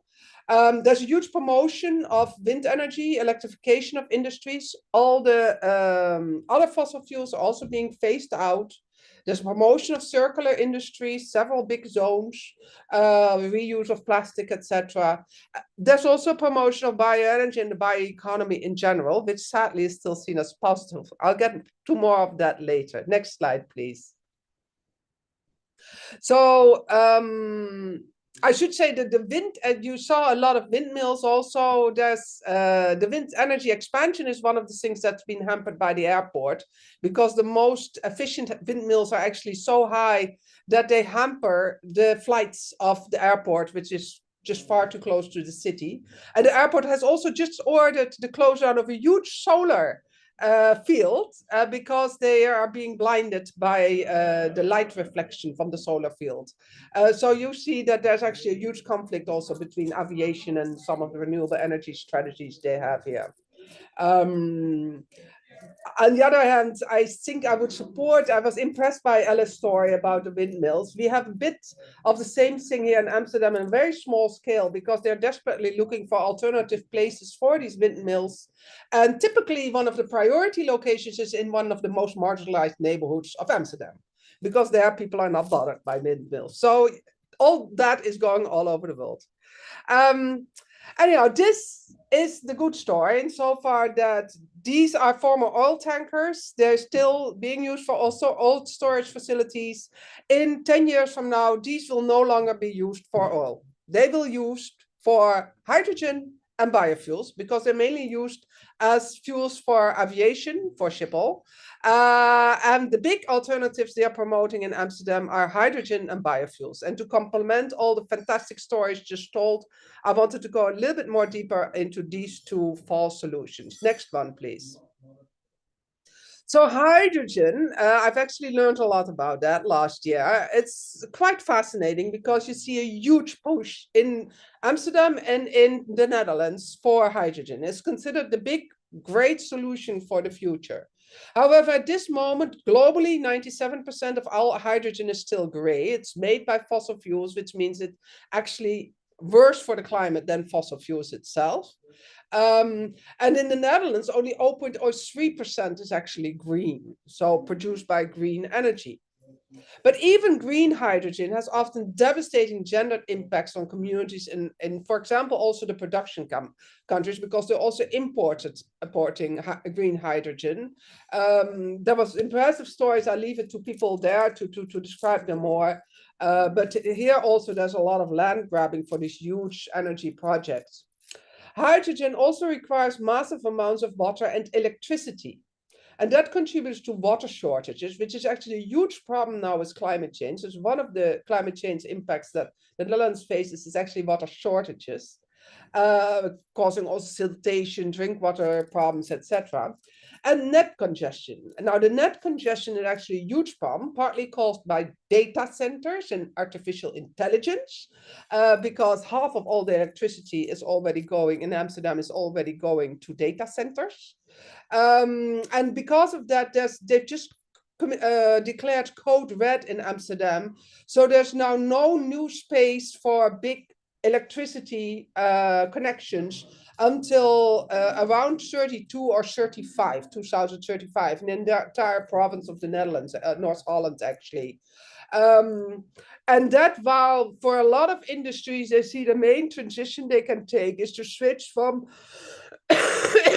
natural gas to green electricity, so wind or solar electricity. Sorry, I've got a cold, so I need to drink. And just another problem that you have with hydrogen is that there's a lot of leakage from the pipes. And that's often seldom talked about, but there's actually a recent research that was just presented to me last week says that 2 to 5% of all hydrogen is just leaking through the pipes. I mean, this is the smallest molecule. Now, hydrogen is not considered a greenhouse gas, but it's even seen as a renewable source of energy in the EU. But it has an estimated global warming effect that's 11 times bigger than CO2. And that is on the one hand, because it delays the dissolution of methane. And as people know, methane, as also saw it in the chat, methane is actually the most powerful greenhouse gas you have. That's why meat stays at the heart of the problem. It stimulates the creation of clouds, which is also contribute to the warming effects, and it affects the ozone layer. So this is actually a huge effect, and it's very hard to combat with technical means. Next slide. So you see, hydrogen is actually not really helping as a solution. Bioenergy is even more devastating. Bioenergy consumption is, and I used to work a lot in this. I'm actually still a very enthusiastic member of the Biomass Action Network. Bioenergy is actually the world's most rapidly growing and false solution. There's an expansion of 250% expected in bioenergy in the coming 10 years. Next slide. This will have devastating impacts on forests. It is already having devastating impacts on forests. European forest biomass is declining, causing huge, CO2 emissions as well. There's forest degradation happening all over the place, and there's deforestation happening all over the place. But the most devastating impact is actually the replacement of forest, but also other natural ecosystems by monoculture tree plantations. And you see that in the Netherlands, you see that in other places. And it also means that a lot of areas that could be restored into nature will no longer be restored. And it's a basic, assumption that trees will grow, but also the time scale it takes to grow trees is just far too long. So already bioenergy is actually causing much more emissions than even coal. It's a worse solution. Next slide, please. A lot of these impacts are gendered, and I'm just astonished to see that also local policies, when they talk about these fall solutions like hydrogen and biofuels, there's just no attention for the gender impact. Bioenergy, both biofuels like soy, which is one of the big sources they're now considering here in Amsterdam for the aviation, and wood-based bioenergy has huge gendered impacts. These are plantations in Brazil. The communities there, especially the women, are suffering from breast cancer because of the agrochemicals. They're suffering from glaucoma. They are suffering from a lot of gender-based violence. And this is a huge social impact that they have. These people have lost their water, they've lost their land, they've lost their ecosystems. So to go to the last slide, because I know we are running out of time, and you can find a lot more of the information about this impacts on EPN Biomass Action Network. They just published a big global threat map. I really recommend you to read that. It's a wonderful document. So my key message here is that global warming is not just about CO2. And it's not just about fossil fuels. And I'm sometimes worried that we've put far too much emphasis on just fossil fuels and just CO2. Of course, we don't want that either. But there are false solutions that are even more devastating for the planet. And we see all over the world now how these alternative solutions are actually causing more global warming, more social harm, and more impacts on women in all their diversity. So let's please broaden up the debate and talk about all greenhouse gases, talk about real just transitions instead of just an energy transition. Thank you. Thank you so much, Simone, for all of that incredible work that you're doing in research. And we will be putting those resources and Simone's information into the chat so people can learn more. Thank you so much for your incredible work for years on these topics. We only have a few minutes left in the session, but I did want to go back to all the speakers. And literally, if people could just give like a 1-minute closing remark, I would love to hear from all of you about just your main message you want folks to hear from you today. And like I said, we're just short on time, but it's really important now that you've heard one another to give everyone an opportunity to just chime in again. So if we could go ahead and go back to our first speaker. I'm just making sure everybody's still here. Sylvia's here. Great. Please go ahead, Sylvia. Yeah, thank you, Osprey. I think it is, well, my main message is we are in problems for sure. And it's very important that we don't get tricked by all these promises of things that will not happen, like Simone just said. The good thing, and I want to end on that note, is that we have so many alternatives. I'm sure that among the participants in this conference, but also many other communities, particularly Indigenous peoples, peasants, and others, we really have a lot of alternatives, and we need to strengthen them too. Thank you. Thank you so much, Sylvia. And we'll go to Clara. Thought I was third. Oh, sorry. No, it's fine. I just want to close with this idea that your voice matters and you're much more powerful than you think. And don't let, and again, it's not just men, but it's the male energy sort of cow you into feeling that your ideas and visions are not feasible or possible. And surround yourself with as many like-minded people as you can. But when it comes to practical application of these ideas, I think it's really important also to get engaged in your local communities, run for office, make sure that you are being active and sharing your ideas as much as possible. I really, once Laska's maybe a little bit older, maybe I'll run for local town council or something, because ideas are important and they need to be shared far and wide. So thank you again for this opportunity. It was a real pleasure. Thank you so much. Really appreciate, and we love seeing your little one. Looks like they're just getting up from a nap there. She's stretching out. And we'll go to Rita. My apologies, Rita. I got mixed up because we moved you and Clara with the video issue. So Rita, please go ahead. Thank you so much.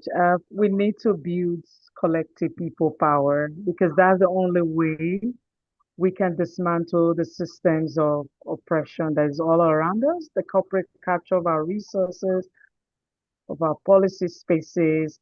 We need to find a way to build a collective solidarity at different levels, from local to global. And it's part of what we are doing here, and WECAN is doing great on that. So we need to find a way to strengthen all of that. We also need to promote solutions that is right-based and not market-driven, like what the polluters are all geared towards, making money for private pockets, not concerned about the rights of people, not concerned about ecological justice, or, concerned about how to make the world better. It's all about profit-driven approaches at the detriment of our environment, of indigenous peoples and local communities, with women bearing the most of the brunt. Thank you. Thank you so much, Rita. So glad you could join us. Hui, the floor is yours. Thank you. Yes, like other speakers have said, we cannot do it alone. We have to be a collective movement to do this together. And we are many of us, and we are powerful. And as we have said again and again at the Women and Gender Justice meetings all the time, no gender justice no climate justice without gender justice. And women, we are resourceful, we have the leadership, and we know what are the real solutions. Keep on pushing for non-market approaches, non-market solutions. There are plenty out there, especially done by Indigenous women and local communities. We need to highlight them. We need to bring them up to international level, because it has not been featured, it has not been hyped up. And you know how corporate capture does all the all the hyping up of carbon markets and carbon trading, and they have drowned all the real solution. So we need to do something to hype up non-market approaches. Thank you, everyone. Yes. Thank you, Hui, and I love that. We definitely, one of the big things we're doing this week is bringing forward all those solutions that are community-led, are from Indigenous peoples, are women-led solutions that we've been seeing that are what we need to be doing. So I'm really glad that you brought that forward, because we know what to do. We just need to get a lot of interference out of our way so we can move forward. Ele, you have the floor. Thank you. And I just wanted to say to the women, patriarchy, leading with softness, care, and not violence and force.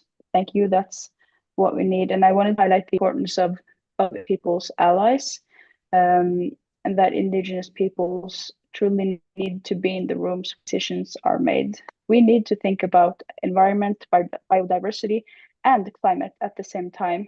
So respect Indigenous rights, respect human rights. The green energy transition cannot come at the cost of Indigenous lives. Thank you. Thank you for bringing our attention to the fact that Indigenous rights, which we'll be getting into a lot this week, are important for all of us to protect. Thank you so much, Ele, for your work. And I give the final just 30 seconds to Simone. It's yours, Simone. Thank you for joining us. Yeah, I totally agree with Sylvia and others that there are alternatives. Actually, I wanted to end with a very hopeful message then. Here in my neighborhood, there's wonderful examples of alternatives to market-based consumerism. For example, they're having a giveaway shop every month, which is organized by the neighborhood center, where people can just come and bring their things that they don't need anymore, and other people can come and just take it without any money involved. And actually, there's already several neighborhood centers who are having this kind of giveaway initiatives, and it's a perfect way to recycle your things and go around markets. I love that. Thank you, Simone. And that's it. I mean, I also think it's really great to bring these things and the solutions close to the ground. A lot of things that we need to do are things that are simple that we can do in our own communities. And I think once we stop looking at these top-down structures where they're corporate controlled and people are trying to make money and keeping things within corporate marketplaces, we're going to do so much better. And we already are enacting these things, and women are leading the way. So I love all of these presentations. Thank you all so much for your time. It's been a really powerful panel, and hope to see you all soon. And with that, we're going to go ahead and transition to our next panel. I did want to mention that, I see I can't really keep track of the chat very well as I'm monitoring the different panels, but I did want to say that I see many people trying to connect, and I think that's fantastic, and that's part of the point, is to connect with one another. So please continue to do so.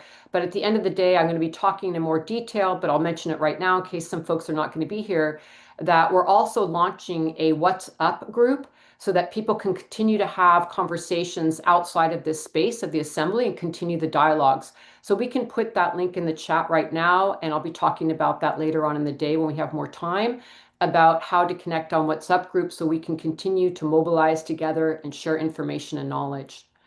And with that, I want to welcome this next incredible group of leaders. Thank you all for your important work and leadership and taking time with us to present on this panel, Women for Forests, Protection and Reforestation. And we're calling it part 1 because there's going to be another panel on forests later on this week. Global forests are on the brink of ecological collapse in many regions, and we must continue to take an unwavering stand to protect them and Indigenous peoples and local communities who have long stewarded the world's forests. And let's be clear, there's no climate solutions without forests. In WECAN's Women for Forest program, we are working in 3 regions: the Amazon rainforest in Ecuador and Brazil, the Democratic Republic of Congo, and the Tongass rainforest in Alaska. And we know through this work, there's a long history of women defending forests globally, which you'll be hearing about on this panel. Before I have the honor of introducing our speakers, we have a short video to share with you to help frame this really vital conversation. And I did want to note that this film was produced a few years ago. And so some of the context and political context has changed, but the essence of the struggle and what we're facing is still absolutely relevant to right now. So with that, please go ahead and share the video, Stand with Indigenous Peoples of Brazil, the Amazon, and the Climate.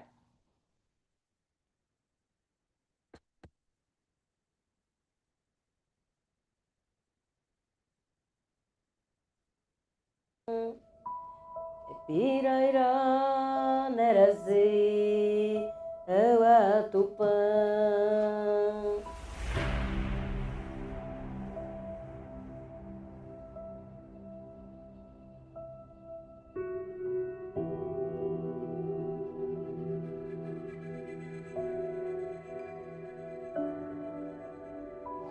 A conjuntura política brasileira é muito grave para toda a população, em especial para nós mulheres. E agora temos um presidente que acha que as mulheres têm que ter papel secundário, salários menores. Está aqui participando do Fórum Permanente da ONU, em frente à Embaixada do Brasil, para nós tem um significado muito forte. Porque é reafirmar a presença e a existência indígena em todos os espaços. Brazil is the deadliest country in the world for environmental defenders. Since the election of Bolsonaro, there has been an increase in the killings of indigenous peoples in Brazil. These are their lands, their forests that they have maintained. So it is up to all of us to be protecting indigenous rights. That's the morally correct thing to do, to help our indigenous sisters and brothers when they're under attack. But also for all of us, because of the climate, we need to protect the Amazon rainforest. Bolsonaro, ainda parlamentar, ele falou que a cavalaria do Brasil era incompetente. Competente é a cavalaria norte-americana que conseguiu exterminar todos os indígenas. É muito urgente que o mundo escute a voz dos povos indígenas do Brasil. Nesse momento, órgão institucional, políticas públicas, pouco importa, porque o que está nesse momento em pauta é exatamente a destruição, o extermínio e, mais uma vez, o genocídio coletivo de nossos povos.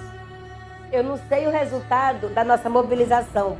Pode ser que na próxima semana vocês tenham notícias de várias lideranças nossas presas, criminalizadas ou mortas. Porque esse é o momento que a gente está. Mas nós vamos seguir firmes, resistindo, pagando com a própria vida. Porque para nós a luta pela Mãe Terra é a mãe de todas as lutas.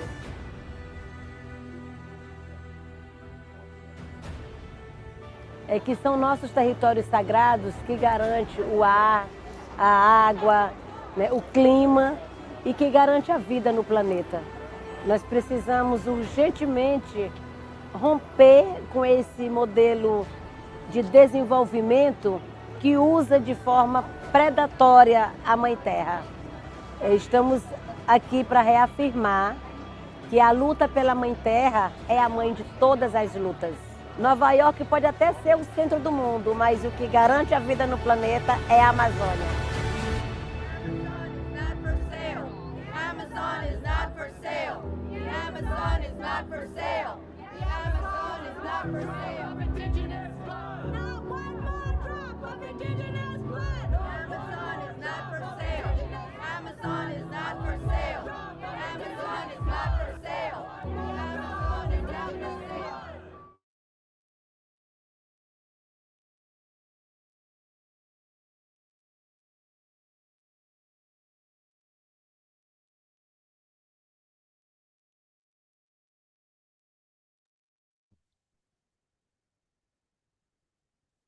So with that, I'm really glad to see, that actually things in Brazil have changed and, under the new administration. But as I mentioned, the context of the conditions of protecting the forests continues to remain.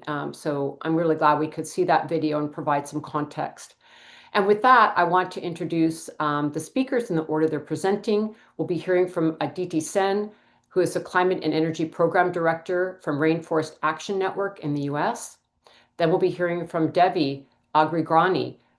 She is Tuluk and a member of the Indigenous Tuluk Katan community and president of the Indigenous Women's Association of the Archipelago in Indonesia. Then we'll be hearing from Patricio Galinga. She's a Quechua leader from Seriaco, Ecuador. She's a spokeswoman for the Amazon Women in the Defense of the Jungle, and we're very honored to have her as a WECAN coordinator in the Ecuadorian Amazon from Ecuador. Then we'll be hearing from Yolanda Fulmer. She is Tlingit and a native rights activist and a representative for the WECAN Tongass Hub from Turtle Island, USA. And then we'll be hearing from Yadira Ako Huay. She is Siko Pai, and she's the leader of the Siko Pai Nation of the Ecuadorian Amazon in Ecuador. And we're so truly honored to have these amazing leaders with us. And I hand the floor over to you, Aditi. Thanks, Osprey. I want to say first of all that, it's great to be here today with so many amazing and inspiring women, Indigenous leaders from different parts of the world. And your leadership and your resistance to protect our forests, our land, the water is truly inspiring. And ultimately, that's what's going to really sort of pave the way for a better future. So really excited to be here today. I really want to sort of talk about the role of global corporations, in particular, the big banks and investors in driving forest destruction and in driving the climate crisis. At the Rainforest Action Network, we have been working to bring more transparency and accountability to the role of the financial sector in driving both forest destruction and the expansion of fossil fuels. Big banks and big investors play a really critical role in perpetuating an extractive economy by providing the finance needed. Banks and investors enable companies to expand production of agri-commodities like palm oil and soy and fossil fuels like oil, gas, and coal into the world's remaining tropical forest ecosystems. And we know that this expansion of both commodities like palm oil and soy and beef and fossil fuel commodities like oil and gas is having an impact not just on the ecosystems, but also on the indigenous peoples and local communities who reside in these communities and in these areas. In the Peruvian Amazon, for example, between 2000 and 2019, there were over 470. Sorry, can we move to the next slide? Next slide, please. As I was saying, these investments are having a huge impact in forested ecosystems. In the Peruvian Amazon, for example, between 2000 and 2019, there were around 474 oil spills. In the Ecuadorian Amazon, between 2006 and 2022, there were 4,600 oil spills. And now we are hearing that new oil blocks may be opened up for exploration in the mouth of the Amazon in Brazil. And we know that that's going to have a devastating impact on the Amazonian ecosystem, but also on indigenous peoples and communities in the Brazilian Amazon.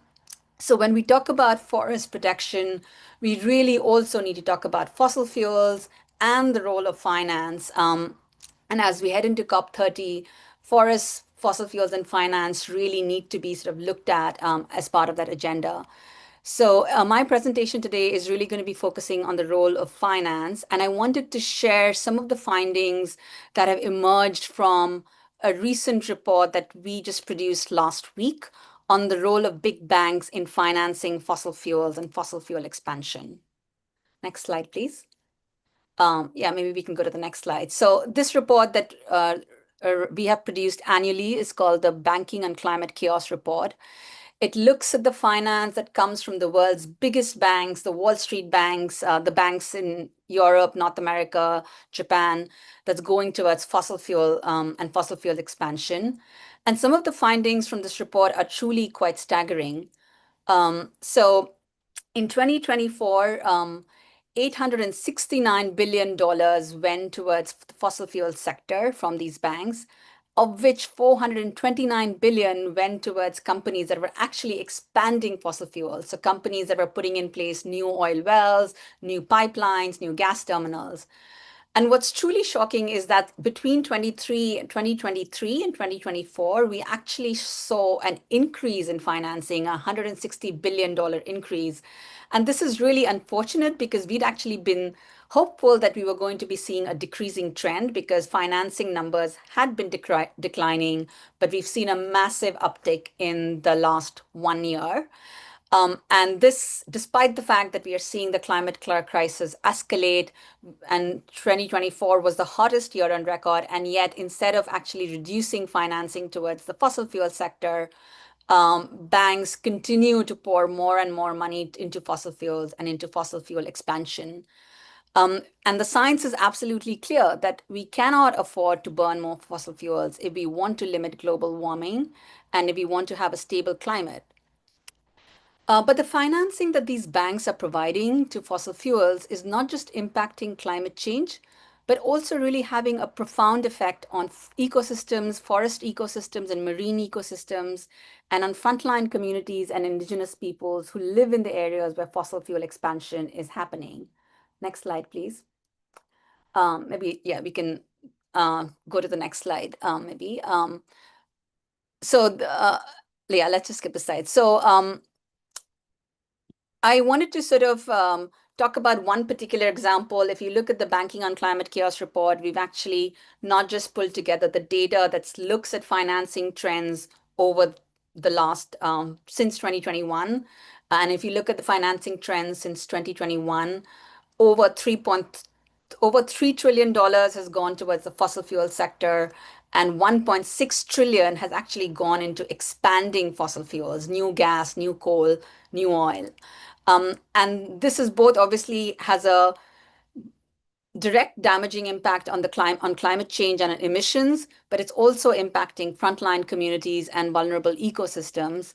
For example, in the Pacific country of Papua New Guinea, which is one of the most biodiverse places on the planet, and home to hundreds of different species and home to the world's third largest contiguous rainforest after both Brazil and Indonesia. It's really a place of stunning beauty, and most of the people in Papua New Guinea really rely on the forests, the land, the water for their livelihoods and for the way of life. In Papua New Guinea, Total Energies is promoting carbon bomb, a new LNG project, liquefied natural gas, that will involve the building of over 9 wells, gas wells, a new gas facility, and over 300 kilometers of pipeline that's going to run through the entire length of the country, but also will have impacts on the marine ecosystem.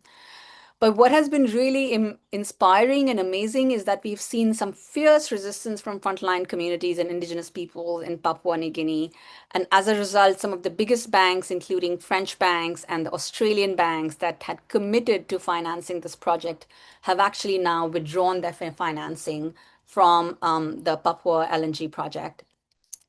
And ultimately, really, it is the leadership and resistance from frontline communities, from indigenous people, and their sort of struggle to protect their sacred land, their forests and water, that is really among the most important and impactful strategies we have. And as we look towards COP30, we really need to be elevating frontline voices and indigenous leadership. And really, we need to demand accountability from the financial sector and from the big corporations, which are really complicit in perpetuating the climate crisis and in perpetuating forest destruction. So as we head towards COP30, we need to sort of collectively demand that private financial institutions are held to higher standards. We are seeing that despite, next slide, please.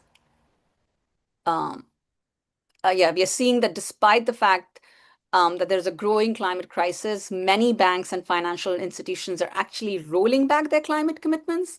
And even when they do have climate policies, these policies are full of loopholes and often rely on false solutions such as carbon markets or carbon offsets that we know do not really fundamentally move us away from a high carbon fossil fuel dependent economy. So as we head into COP30, we collectively really need to demand more accountability from the financial sector. Money makes the world go round, so money is really key here. We need to demand that these private financial institutions end financing of fossil fuel expansion, respect climate, biodiversity, and human rights and indigenous sovereignty, and really scale up support for a just and people-centered transition rooted in rights and climate justice. I will stop there and pass it on to my other panelists. Thank you. Thank you so much, Aditi, for that and sharing that really important report as we get ready to head into COP30 and also to share with everyone this important work that RAN is putting out on climate, the need to bring into our work around climate justice, the financial institutions. Which is really important. And also we can put into the chat some of the work that WECAN is doing on divestment work, which I think is really, really key to protecting forests and stopping fossil fuel extraction. So thank you for that. And I'm really excited now to hear from Debbie Agriani. Debbie, you have the floor. Okay.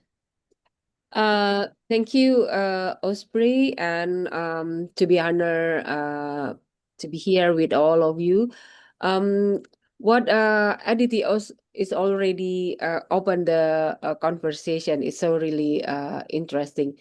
For me, as a Indigenous woman president, or my organization, Perempuan Aman, is the Indigenous Women Association of the Archipelago. Is a membership organization. Right now we had 4,672 Indigenous women as a member across Indonesia, and we consolidate them as a 131 local chapter. we are working directly with them, and so far that based on my experience, Indigenous women have a crucial for rainforest protection and reforestation efforts when facing unique challenge and playing vital leadership roles. Their work is intrinsically linked to their livelihood, cultural preservation, and the fight against is development is talking about the mining, concession, plantation. Even though the new one right now is a national strategic project, it's including energy transition in Indonesia, and they are still facing that fight against climate change. And all of the indigenous women right now they are a part of the forefront of combating deforestation, promoting ecological restoration, and safeguarding their community life and cultural. I just want to say and share with all of you talking about the what the leadership of indigenous women right now to protect their we call is indigenous woman management area. Hutan perempuan is translating in English is a woman forest is a part of the indigenous territory that is managed by Indros and Tobeti indigenous women semi-autonomously, because this is a communal the communal property. The mangrove forest become the family source of life to fulfill protein foods such as fish, crab, and clams. Nowadays, mangrove fruits and leaves are being processed by indigenous women into products such as ice cream, syrup, and flour that can be found in various kinds of snacks. The management of hutan perempuan in Teluk Yotefa is determined by the indigenous woman itself, such as the harvest timing and utilization of product, procedure types, and the amount of harvest and restriction on other group access to hutan perempuan. This space can only be entered by indigenous women unless the consent of indigenous women is obtained. Therefore, hutan perempuan has become a safe place among the indigenous women to share their most sensitive experience in the community, and even become a medium to build solidarity if violence occurs against Indros and Tobati indigenous women while they do their activity. Hutan perempuan is a fragment of indigenous territory that remains from the massive urban development that changed the face of the indigenous territory into markets, tourist attraction, residential areas, shop, even bridge. This is a part of the national strategic project. Trade the life and identity of Indros and Tobati indigenous people. At the moment, the effort of the indigenous women together with Ondo Afi is the customary institution to defend the fragments of the indigenous territorial have received support from the government through the policies of the mangrove protection area and biodiversity within them. But it's not like a story that I share with you, but this is a long struggle of indigenous women to build their leadership. They are taking a lot of effort how they can bring the voice of indigenous women to be lead this process to protect their territory, because it's just a remind of the territories of indigenous people in Indros and Tobati is a part of the Papua, a part of Indonesia. But this is like how they build their leadership is important, because it's using the organization, they bring the voices. It's not just in the community level, but bring to the regional, even though in the national level, and that right now in the international. That's why we need to consolidate and collective action to protect our territories and to build solidarity among indigenous women using this organization. Now, indigenous women are increasingly taking and leadership roles in forest monitoring, community decision making, driving efforts to protect and planting trees and restoring ecosystem. For them, this is talking about the sustainable life. And I think this is a part how we change the narration about the real power relation in the community, build the democratization, talking about the management, natural resource management.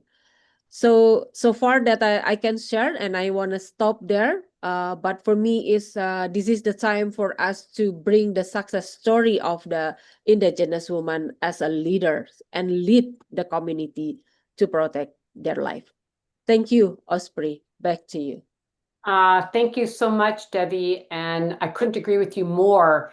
Indigenous women leading forest protection and reforestation projects and forest management is a crucial climate solution and biodiversity protection solution and a solution for how we should be living in harmony with the land. So thank you for your incredible work and really appreciate your leadership and lifting up Indigenous women in this fight to protect our forests. And along those lines, I would like to now introduce Patricia Gualinga from Sediaco to continue this conversation. And again, just reminding people that you may need to use your interpretation globe as she will be speaking in Spanish. Patricia, welcome. Good to see you. Buenas tardes, Osprey. Muchísimas gracias por la invitación. Es un honor estar aquí con tantas mujeres lideresas del mundo. Realmente pienso que el empoderamiento a las mujeres parte desde la capacitación, algo que hace algunos años había sido muy relegado y que era privilegio de los hombres. En territorios amazónicos, el posicionamiento de las mujeres es algo que viene de hace pocos años atrás. Aunque las mujeres siempre estuvieron presentes dentro de los procesos organizativos, nunca estuvieron presentes en las tomas de decisiones ni tampoco en la visibilización que se quería dar.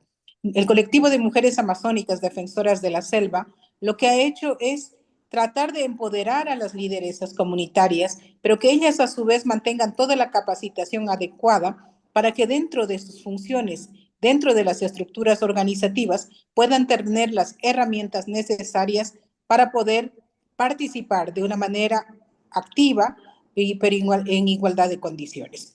Este es un trabajo que lo venimos haciendo con mujeres de algunas nacionalidades indígenas y especialmente mujeres líderes. Un trabajo que ha sido muy cuestionado porque acuérdense que dentro de nuestras estructuras hay las organizaciones indígenas, pero normalmente la mayor parte de organizaciones han sido lideradas por hombres. Y aunque hemos sido partícipes, las mujeres casi no han estado visibles. Y si han estado visibles, siempre les han enviado a tareas de aspectos logísticos que más tiene que ver con aspectos operativos, más que para toma de decisiones. Entonces, como colectivo, nosotros lo que hemos hecho es cuestionar esta dinámica y más bien exigir la participación en decisiones políticas territoriales de las mujeres.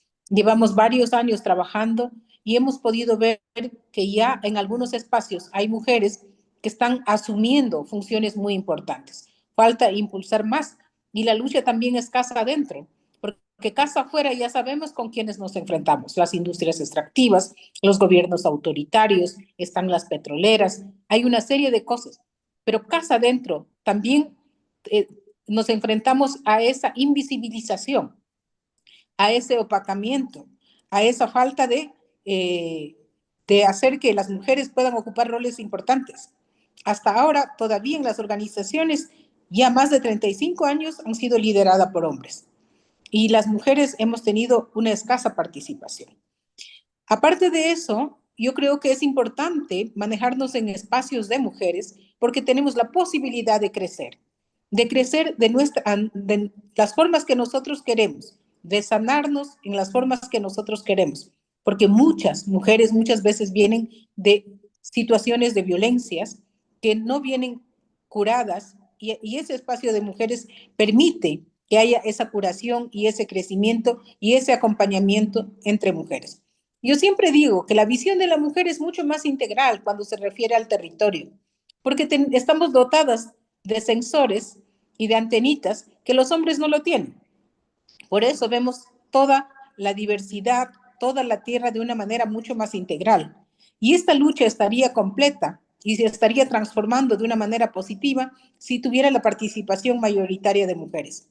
Nosotros, con apoyo de WECAN, estamos teniendo un pequeño proyecto que es de reforestación con enfoque femenino, una primera experiencia en la Amazonía, un proyecto liderado solamente por mujeres, que sientan cómo es la reforestación, que identifiquen cómo es, pero también que las comunidades entiendan que las mujeres pueden liderar también estos espacios, que ellas vean qué semillas han estado perdiendo, qué semillas están en riesgo de que nuestros hijos no lo puedan conocer más.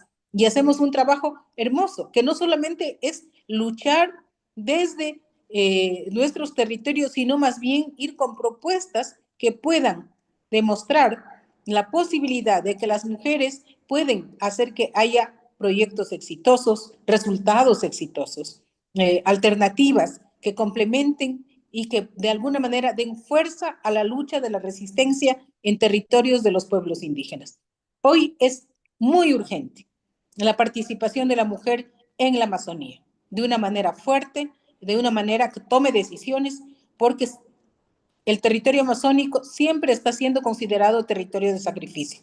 Sacrificio con justificaciones económicas para petróleo, para minería, para hidroeléctricas, para carreteras, para madereras. Y eso no lo podemos permitir. Las mujeres estamos en pie de lucha, siempre al frente, siempre diciendo lo que no quieren escuchar y siempre ahora haciendo escuchar nuestra voz, así no les guste. Las mujeres hemos empezado a alzarnos, a participar y a actuar en la defensa de los territorios, pero también a accionar propuestas que puedan ser muy fructíferas dentro de nuestro espacio territorial. Muchas gracias. Thank you so much, Patricia. I really appreciate your leadership, and I've known Patricia for many, many years and have been so honored to work with her. And I just wanted to also lift up, the incredible leadership that she has, and the entire community of the Amazon women defenders have been amazing in the Ecuadorian Amazon for many years, risking their lives, going to the government so many times, leading marches. It's an incredible body of work that these women have put forward, protecting their territories and lands. And the program that Patricia was mentioning is something that we can put a link in the chat. We've been very honored at WECAN to, over the last year, really be developing a program with Indigenous women leaders led by Patricia in Sariaco that is both for reforestation, as she talked about, reforesting trees that are going extinct, and also trees that will help bring about the balance because of the harms that have been brought to their communities, and balance the ecological integrity of the Amazon rainforest in her region. But also the program is about lifting up forest protection so that we can really stand with the women land defenders in their protection politically and in all different arenas for the protection of the forest. So I really applaud your leadership, Patricia, and also this is part of our strategy going to COP30 is to lift up the role that women have in protecting forests that has always been there, and it's really critical. So thank you so much for your work. And with that, we're going to move to Yolanda Fulmer. But before we bring her on to speak, we wanted to share a video of her region and the fight to protect the Tongass rainforest, which is now under attack again by the current administration in the United States. So let's show that video, and then we'll bring Yolanda Fulmer to speak to us. Thank you.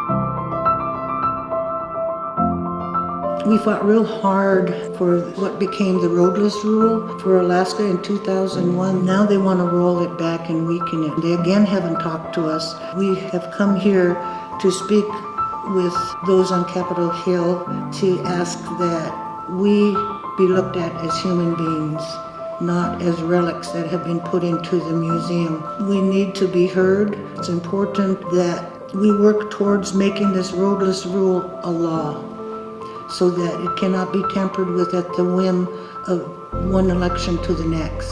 We are not here just for us.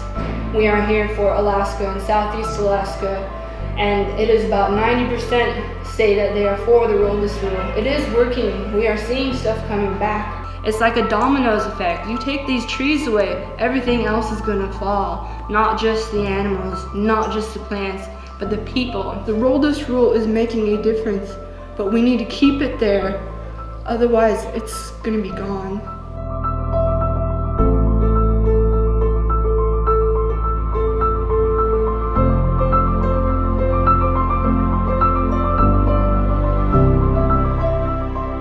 Our Tongass forest to be protected. It's one of the largest national forests in the world, and it provides 8% of carbon for the rest of the people in the world. It's not just us that we're worried about, it's climate change. And now they want to take a bunch of steps backwards. We want you to stand with us and help represent us, because we as a culture are not being represented by our senators in Alaska. They have a different vision, and it doesn't consider 90% of people that live up there. The survival of our culture right now is dependent on this roadless rule. We're a part of that ecosystem, and it's finally coming back to what it once was, and it's really important that it stays because it's a way of life. If this happens, it brings devastation, and it's like another genocide. It just brings nothing but harm for the ecosystem and the people and the fish. We rely on all of it, and the Forest Service is going to try and log the old growth, which is what we're fighting against. We need the roadless rule coded in the law. It's one of the most important forests in the world, but also here in the United States in terms of carbon sequestration. It makes no sense with the IPCC report that's come out giving us 10 to 12 years to be destroying this forest that is most important for Indigenous people and all the cultural survival that they are dependent upon. That's the most important thing, but also to think about it in terms of, you know, our nation and the entire climate change issue globally, that it's a really important forest. We are connected to the land in a way that people do not understand because they are not in it all the time. And this is our medicine. It recharges us. People that live in the city, they have lost that connection. They're in this concrete jungle. Why do we seek out going camping? Why do we seek out going hiking? Because it recharges you. It makes you feel better. And that's because we are connected to this land and that we need to stand up for it. What are we gonna leave our children? Rocks. That's what it's gonna be. We can't eat rocks. Our voices have to be as important as any industries, if not more important, because the industries come in. We live there, and we have to live with the impacts. And we haven't even recovered from the clear cuts of the late last century. And the 2001 roadless rule has to be allowed to work. And it is working well for us now. Look at these trees, not just as trees, not just as pulp or paper or a pencil or money. Think of us, the people that are there, all the animals that are there.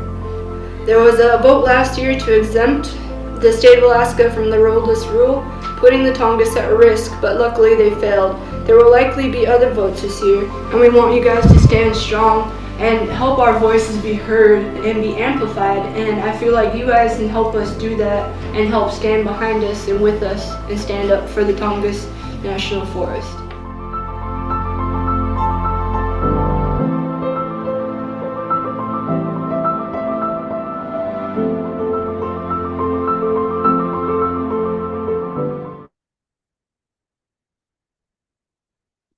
And with that, I'm really honored to bring on to our webinar, Yolanda Fulmer. Thank you so much, Osprey. It's a pleasure to be here, and it's always a pleasure working with you.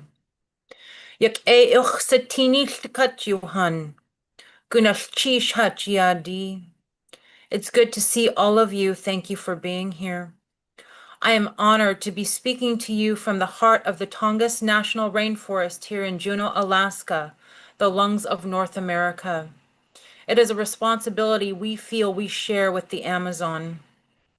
I want to speak on the Indigenous experiences of climate change and deforestation.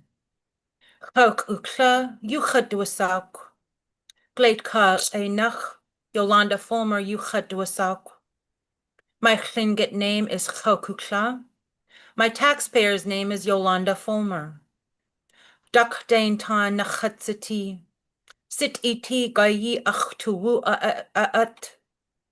I am from the Dukdain Tan or Kittiwake clan, and my spirit was born in Glacier Bay.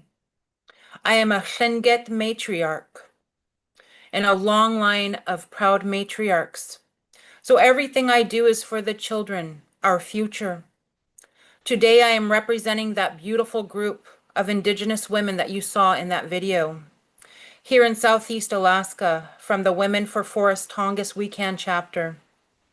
We continue to fight for our sovereign rights and protection of Ha'ani, our ancestral homelands here in the Tongass, which we are the original custodians of for over 17,000 years.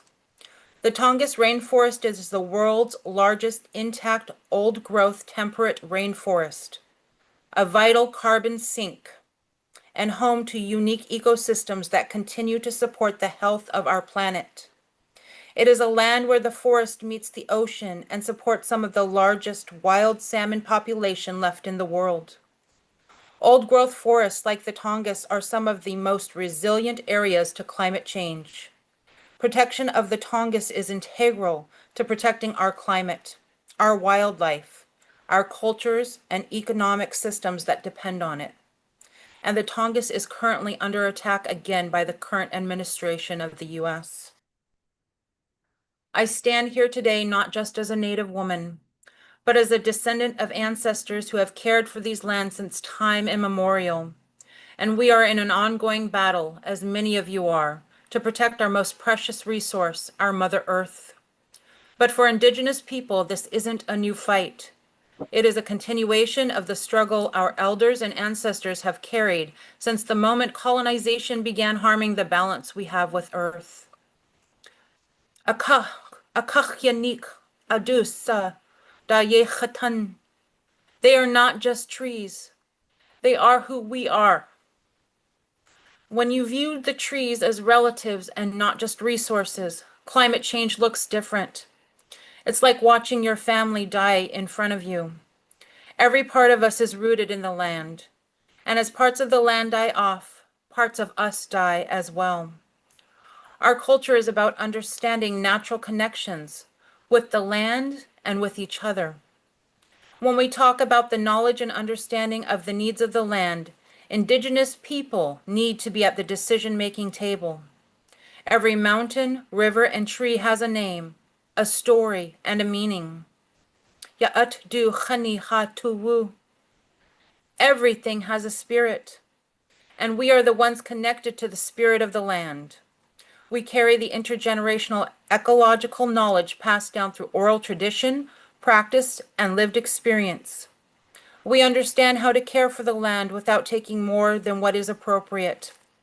Our perspective is critical to any sustainable and respectful management of the forest. Ignoring our connection with the land is cultural genocide. We don't just want access to the land. We are demanding the recognition of our sovereignty, our rightful authority to steward, protect, and care for the lands and waters that are a part of who we are. We are not separate from the ecosystem. This isn't about ownership. This is about relationship. Relationship with the land. It is about hashuka, honoring our past, protecting the present, and ensuring the future for those not yet born. When Indigenous people lead land management, the earth responds. The trees grow taller, the salmon return. The water runs cleaner. This isn't coincidence. It is the direct result of knowledge systems that have evolved through generations of observation, ceremony, and deep respect. Wuch'yach, balance, reciprocity, and accountability with all living things. Indigenous land stewardship isn't just good for Native communities. It is essential for ecological safety and climate security for everyone. In a time when ecosystems are collapsing and natural and man-made disasters are increasing, we offer a path forward, one rooted in responsibility, not exploitation, one guided by true values, not extraction. We have never asked to be dictators, but we have always been caretakers. And the earth needs her original caretakers to be heard, respected, and restored to our rightful roles. If people truly care about the future, about clean water, sustainable food, forests that breathe, and oceans that heal, then they must care about Indigenous sovereignty and stewardship, because land back is life forward. Here in the Tongass, we are promoting and advocating for Indigenous-led land management and food sovereignty through legislative advocacy, solidarity with other tribal nations, partnering with like-minded organizations, and direct engagement with decision makers in Washington, D.C. We are pursuing the codification into law of the roadless rule to protect our old and mature growth timber. We are resisting the reconciliation bill and the clear-cutting privatization of public land sales, and opposing the Fix Our Forest Act that leave old and mature growth vulnerable to yet again being unnecessarily logged. So rooted, excuse me, rooted in the strength of our matriarchs and guided by the traditional values and the courage of our warrior spirit, we stand united to defend our forests, our waters, and hakostiyi, our ways of life for generations to come. Gunachish achseyachi hashikuhas anikach. Thank you for hearing my words from my grandparents' land. And thank you for sharing your wisdom with me today. Gunachish, I'll hand it back to you, Osprey. Oh, thank you so much, Yolanda. Wonderful to hear your words and feeling you coming all the way from your homelands in the Tongass rainforest. And just a few weeks ago, Yolanda and I were in Washington, D.C., as she mentioned, with other allies, talking to congressional leaders on Capitol Hill to really fight back against the different legislation that Yolanda mentioned, and also fighting for them to really put forward the Roadless Area Conservation Act, or RACA. It's time that we really codify this into law, that the roadless rule becomes law. And we can put our campaign about that into the chat so people can learn more about that, and to know that we are deeply engaged in this struggle and that we stand with you, Yolanda, and all the Indigenous women in the Tongass. Thank you so much for your courage and work. And with that, I'm very honored to bring into the conversation Yadira Oka-Guaje from Ecuador. You have the floor. Just a friendly reminder to use your interpretation button if you need it. Thank you, Yadira.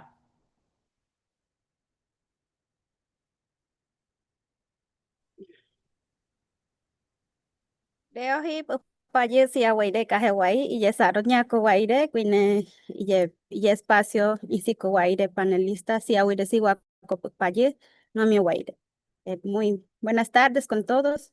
Me presento, soy Yadira, de la nacionalidad Siecoman. Muy orgullosa y feliz de participar en este espacio que estamos hablando del cambio climático y cómo podemos enfrentar. Bueno, yo vengo de una nacionalidad minoritaria, aproximadamente en Ecuador somos 800 habitantes. Y al nivel de, habitamos en la selva de Perú y Putumayo, que es de Colombia, pero nosotros somos una sola nacionalidad. Y con eso yo vivo en el lado del Ecuador y lamentablemente en nuestro territorio está siendo amenazado por empresas extractivas que son petroleras y palmicultoras. Y lamentablemente en nuestro territorio está sufriendo, están llegando al pulmón del corazón. Las grandes empresas están llegando a nuestra casa, que es la selva, que es la Amazonía. Y eso nos preocupa. Y por eso nosotras como mujeres estamos buscando las alternativas para el bienestar de nuestros hijos, porque queremos que nuestros hijos conserven esa historia, que conserven nuestras memorias. Para eso estamos luchando y alzando la voz para este espacio y justamente para el bienestar. Y creo que el mundo tiene que escuchar que nosotros como pueblos indígenas y de la nacionalidad somos el pulmón, los que sustentamos la selva amazónica. Entonces, con esto quiero partir diciendo por qué es importante para nosotros la cerámica, la arcilla. Entonces, voy a partir sobre la historia de la cerámica Siecobain. La cerámica Siecobain tiene raíces ancestrales y se ha transmitido por generaciones. Nuestras cerámicas han sido presentes desde el inicio de nuestra cultura. En las ollas de barro y tiesto cocinaron nuestras abuelas para alimentar a nuestras familias. Y también en esas ollas de barro, nuestros grandes abuelos, grandes chamanes, tomaron yagé, el ayahuasca, para poder conectar y para poder cuidar el mundo, la selva. Para nosotros eso es fundamental. Por eso seguimos practicando eso como mujeres y también hemos formado las asociaciones, inspirando a otras comunidades para que sean, como decir, para unir esta fuerza, porque, o sea, si solo yo como Yadira quiero ejercer esto, quiero conservar, no voy a poder. Entonces tengo que invitar, tengo que animar a otras hermanas para juntar una sola, como se dicen, como el cabello es una sola. Entonces, cuando está solo se rompe fácil. Entonces, cuando se unen, nadie puede romper. Así somos las mujeres, como el cabello. Y básicamente, nosotros las mujeres estamos trabajando también en el tema de rescate cultural. Estas tradiciones estaba a punto de perder porque desde mi práctica personal me propuse seguir en el camino de mi abuela Jacinta, que en paz descanse. Rescaté la técnica e inspiré a otras mujeres para unirnos y crear la Asociación de Mujeres. Entonces, desde ahí nace nuestra asociación que se llama Queñao, pero representa a la nacionalidad, buscando las mejores alternativas para nuestros hijos. Los principios de Queñao son trabajar en el tejido social comunitaria, fortalecer la cultura a través de la cerámica, realizando actividades de conservación, restauración y uso sostenible de los recursos. También la arcilla está en el bosque, por eso también tenemos que conservar nuestro territorio. Una buena arcilla está en bosque bien cuidado. Las arcillas están en las orillas del río, en las quebradas, en los pantanos, y eso es una mejor arcilla para seguir tejiendo y elaborando. Las prácticas de la cerámica aportan al cuidado del bosque. También en estas actividades hemos hecho la restauración. Las orillas de los ríos y quebradas han sido deforestadas y erosionadas por efectos de los botes industriales, en la cual estaba mencionando de las grandes empresas extractivas, que son las petroleras, y siempre están navegando por nuestros ríos y destruyendo nuestra arcilla, erosionando, y por eso básicamente se están perdiendo la buena arcilla. Por eso es importante reforestar nuestras áreas y con los niños de la escuela hemos realizado esas actividades.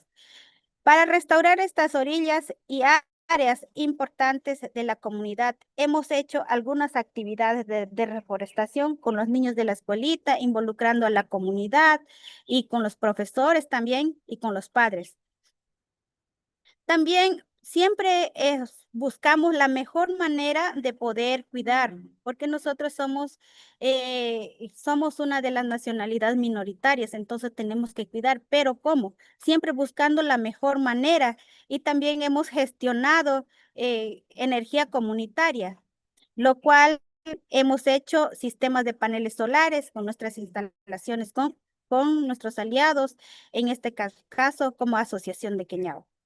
Desarrollamos sistemas eficientes de cocinas con leñas. Como yo fui becaria de conservación internacional en el programa de mujeres lideresas, ahí propuse un pequeño proyecto para aportar para las abuelas, porque lamentablemente en estos tiempos estamos olvidando de los abuelos, pero con este proyecto ayudamos a los abuelitos de la comunidad de Remolino para tener estas cocinas eficientes, para que no dependan del gas industrial que se cocina básicamente. Y también hemos hecho, como mujeres siempre estamos buscando las alternativas. También hemos hecho como impulsando a nuestra comunidad, viendo la otra forma de construir una canoa. Hemos hecho canoa de madera al principio cuando empezamos con Queñao. Y fue una de las cosas que hemos compartido en esos espacios con nuestros esposos, con nuestra familia y con la comunidad, con los niños, construyendo una canoa, y que también eso se estaba perdiendo. También la arcilla también la arcilla es muy importante conservar, y también cómo involucramos con la educación. Las prácticas culturales Siecobain son actividades milenarias y cotidianas basadas en el uso racional de los bienes y recursos naturales provenientes del bosque. Los sitios donde existen arcillas son áreas que deben estar en buen estado de conservación. Cuando estos sitios son deforestados, por ejemplo, las orillas de los ríos, la arcilla se pierde, ya la sedimentación y los deslaves tapan al depósito de la arcilla. La arcilla tiene una íntima relación con el agua. Quebrada, donde hay buena arcilla, tienen agua de excelente calidad. Por tanto, son bioindicadores de la salud del bosque. Todos los resultados de nuestras actividades llevan a la escuela. También los usos sostenibles de esos recursos naturales, todos provienen del bosque. La arcilla, que se llama, en nuestro idioma se llama osotó. También hay varios colores de la arcilla: osotó, mazotó, anacasotó. Y todo lo que moldeamos ahí, guahue, todos son de la selva. Yazo, que es la mezcla para la arcilla. Y tintes, todos provenientes de nuestras selvas, los bruñidores, que son la piedrita para sellar los poros para que no salga, no filtre el agua, los pinceles que están hechos de cabellos de cada mujer. A través de sus pinturas, a través de sus pinceles de cabello, ellas reflejan su energía, transmiten su conocimiento ancestral a sus piezas de cerámicas que serán servidas a su familia, a la comunidad y a otros. También la arcilla, nuestro pueblo tradicionalmente es un pueblo de caminantes. Estas condiciones nos permitió tener un amplio territorio donde nos asentábamos, el mismo que iba desde el río Caquetá, incluía río Putumayo, Napo, Aguarico, hasta el río Algodón, en los que hoy Colombia, Ecuador y Perú, a cualquier nuevo asentamiento que llegamos, lo primero que buscábamos eran buenas arcillas, suelos, nuestros alimentos y plantas sagradas y nuestra arcilla. Mi abuela Señoguario o Jacinta me contó que hace muchos años, apenas llegamos al Secoya Remolino, mi comunidad, ella encontró una quebrada que le llamó Huehuetostosiaya. Entonces, donde había buena arcilla, ella decía, donde hay buena arcilla, hay un buen lugar para vivir, es seguro para criar a nuestros hijos. Entonces, ¿cómo la cerámica y la salud se cuida con la mujer? ¿Cómo tiene un vínculo? Entonces, la elaboración de la cerámica es una actividad y una relación orgánica entre el cuerpo y la alfarera y el cuerpo de la arcilla. La alfarera usa todos los sentidos para tejer y dar forma a la arcilla. La arcilla, entonces es muy importante esto de la arcilla porque cada mujer pone su energía en cada una de las piezas. Entonces, por eso nuestras piezas son únicas. Cada una de nuestras, de lo que elaboramos las mujeres Ecobain son únicos y cada uno transmite su energía como la mujer involucra a eso. Y también por eso son importantes las simbologías. Los patrones reflejan la cosmovisión, la naturaleza y la identidad cultural del pueblo. Y también con esto quiero partir para nosotros, es muy importante cuidar nuestra selva, porque ¿qué vamos a hacer si nosotros no cuidamos nuestra gran selva, que es nuestra casa? Si no cuidamos, ¿qué vamos a dar? ¿Qué futuro le vamos a dar a nuestros hijos? Todo lo que hemos trabajado es a pulso, porque queremos que nuestra gente, queremos que vengan más personas que conozcan nuestro trabajo y que conozcan la lucha de la nacionalidad Siecobain. Justo en estos tiempos estamos recuperando nuestro territorio ancestral, que es Lagartococha. Allá está el ombligo de nuestros abuelos. Ahí está, como decir, buena arcilla, es el origen. Cada uno de nuestras lagunas tienen el nombre que pusieron nuestros abuelos. Y allá están los huesos, como dice, el útero y el sangrado que dejaron al parir nuestros abuelos. Y con esto quiero partir y dejar un mensaje de decir que como una nacionalidad, que como mujeres que estamos sumando a esta lucha, unamos nuestras fuerzas y hacemos solo una voz de cuidar nuestra madre selva, que es la Amazonía, y buscar las mejores alternativas para las mujeres, porque las mujeres somos unas, somos uno solo, no importa de qué país, de qué mundo escuchen. Siempre estamos buscando la mejor manera de poder conservar y cuidar y unir nuestras voces para seguir en esto, para dar un mejor futuro para nuestros hijos, pero también buscando las nuevas alternativas. Entonces, muchas gracias. Veo. Thank you so much, Yadira, and for sharing all those beautiful stories from your homelands. We really appreciate you joining us. And I want to thank all of the presenters who spoke about forests today and how incredibly important they are to climate solutions and biodiversity protection and our very web of life. Thank you all for your incredible work around forests, and I know we're going to continue to be working together for many years to come. And we wish you all the best in your campaigns and your efforts and protecting your rights. Thank you so much. And with that, I would like to now, with deep admiration, welcome this outstanding group of leaders for our next panel, Feminist Frameworks for Global Climate Justice, and thank all of our speakers for your leadership in this urgent fight for justice.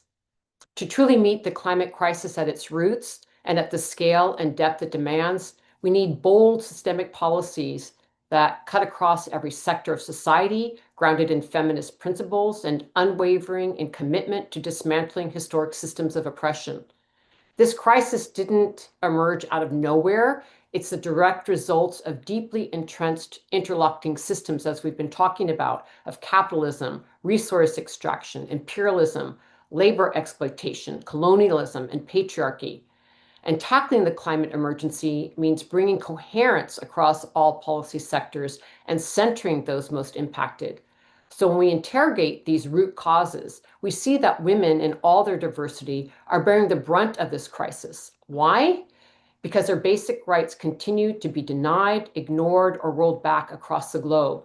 And just ahead of this year's International Women's Day this year, the UN released a report showing that 1 in 4 countries is experiencing a backlash against women's rights, with the Secretary General warning that women's rights are under siege by patriarchal institutions and governments. So let's also be clear that Indigenous women, Black and Brown women, and women from the Global South carry the heaviest weight of all. Yet time and time again, it's their very communities who are showing us a way forward. And despite immense odds, despite systemic violence and disregard, women, feminists, and gender diverse people are rising up. We are already crafting, practicing, and leading with solutions that are so desperately needed, as we've been hearing about already since this assembly began.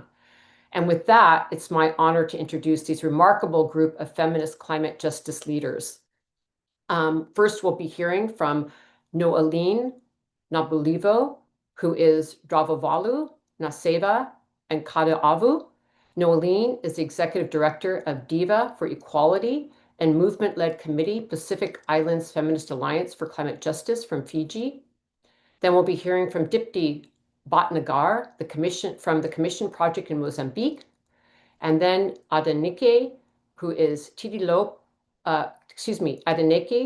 Tidilope Oladuso. She is the Executive Director of I Lead Climate Action Initiative from Nigeria.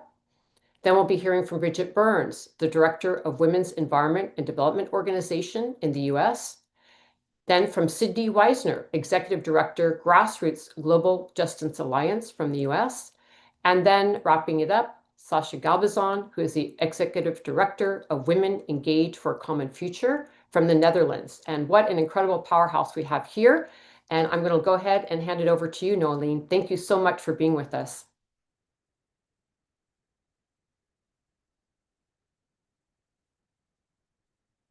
Do we have Nolene here? Okay. Nolene is not online yet, and we'll work to get her online. So I'm going to hand the floor over to you, Dipti. Thank you. Hi, everyone. Thanks for this invite. So lovely to be with all of you today. My name is Dipti Bhatnagar. I work with the Commission Project, and I'm a volunteer for Justiça Ambiental in Mozambique. I'll talk a little bit about the work of both of these organizations. So the Commission Project is basically looking at what are the barriers to fossil fuel phase out. We know that we need to phase out fossil fuels. It's destroying communities on the ground. It's causing conflict, militarization, and insecurity in so many places. It's deepening the indebtedness of so many of our countries. And at the same time, it's causing climate change in ways that are also harming our own countries. Mozambique is one of the countries most affected by the ravages of the climate crisis. So what we've been doing is having conversations with people across the world from different sectors to look at what are the barriers to fossil fuel phase out. Let's actually have this conversation in all of its depth.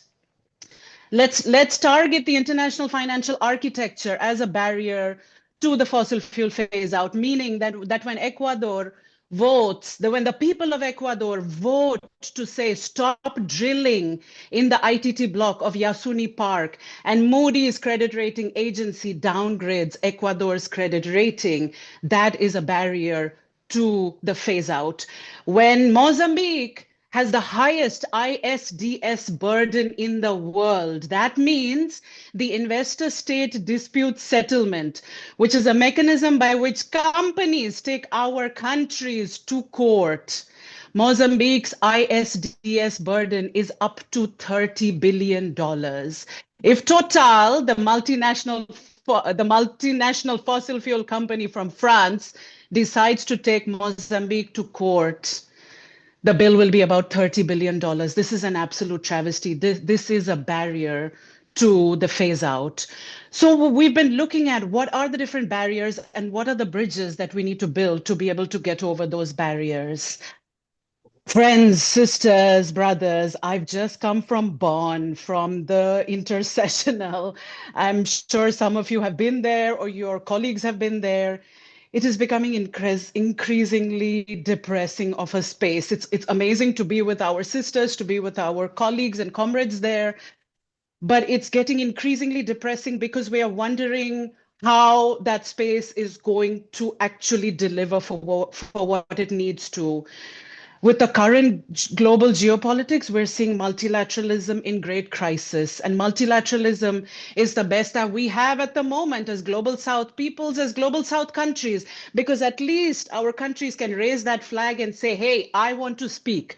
Togo, I want to speak. Vietnam, I want to speak. Ecuador, I want to speak. And there is a voice.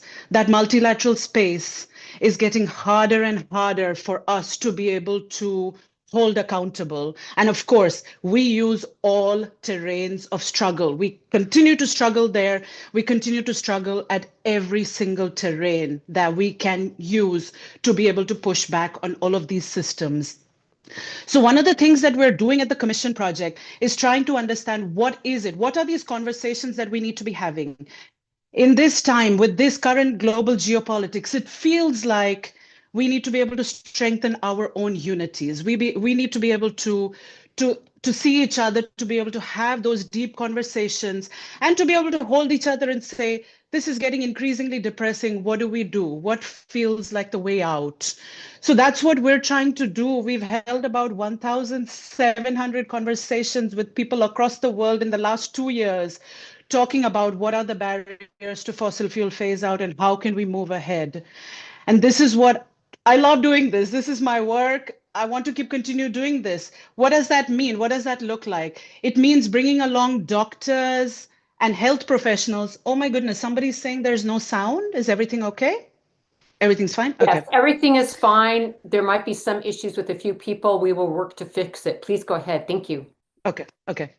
So what does it mean? These conversations mean bringing doctors and health professionals together who are increasingly speaking out about the health harms of fossil fuels, what fossil fuels are doing to our people's bodies, to the air, to the soil, to the water, the things that actually keep us alive. I will speak slower for the translators. Thank you for that reminder. It means bringing in trade unions. It means bringing in our worker friends along with us whose livelihoods depend on fossil fuels in so many cases. How do we together build those pathways that those communities whose bodies and communities are also being destroyed by fossil fuels, how does that look like, bringing them together? We need feminists in the room. We need feminist economists in the room, very, very specifically, who bring in the element of valuing care work in our systems, in our economies. We need lawyers, we need affected peoples, of course, we need the Indigenous peoples. Also those who are fighting disinformation, those who are fighting how AI and big tech, the big tech broligarchs. I have a connection with the San Francisco Bay Area. Every time I visit, I am more and more horrified by how much power and money the big tech broligarchs, and they are mostly men, are wielding in today's date. And I'll come back on one specific point about the big tech broligarchs. But all of these conversations about fossil fuel phase out is what we need to be having. One point about we are always fighting for rights-based struggles.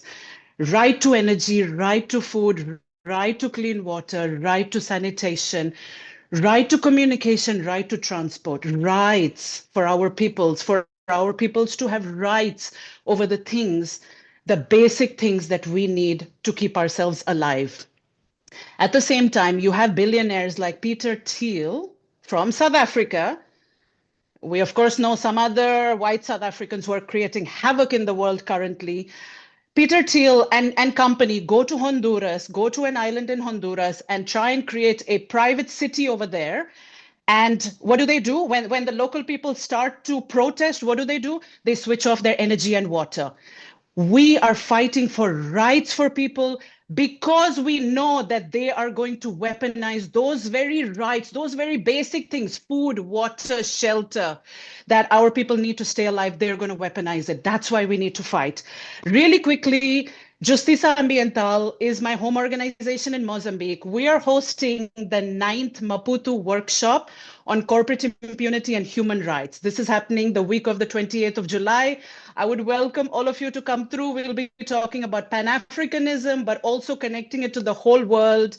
The work that we're doing in Mozambique, fighting against gas, the Cabo Delgado project, where so much horrific stuff has happened, fighting against coal and dams, but also building. My partner at the moment is in Mabu Forest, which is the last remaining mid-altitude rainforest in central Mozambique. They're working with the community, local bioconstruction methods to construct a school for the community there. There is so much beautiful stuff happening in our communities. There's the resistance work, there's the transformation work. All of it is happening, and it's just wonderful to be here and to be able to share all of this with you and to be able to hear about all of your work. And yes, I welcome you to come to Mozambique, 28th of July. I'll drop a link in the chat what that's about. Thank you so much. Wonderful to be here. Thank you so much, Dipti. Thank you for your leadership, amazing work that you're doing, and thank you for your powerful comments. And, you know, it is so important that we keep fighting the bad, if you will, and building the good. And you really demonstrated that so well in your comments and really helping us to focus what is so important at this time. Thank you so much for your work and inviting us to Mozambique. We'll all go there. And now I would like to bring Noeline Nabulivu. I believe we have her back on with us. Yes, okay. Noeline, you have the floor. Thank you. Thanks so much, Osprey and everyone. I have some slides, but before I move to those, just to say, you know, what you love, you fight for. And this is my island of Kandavu. And that's why I do the work I do. I do the work for the planet, but really it is about what's happening to my home.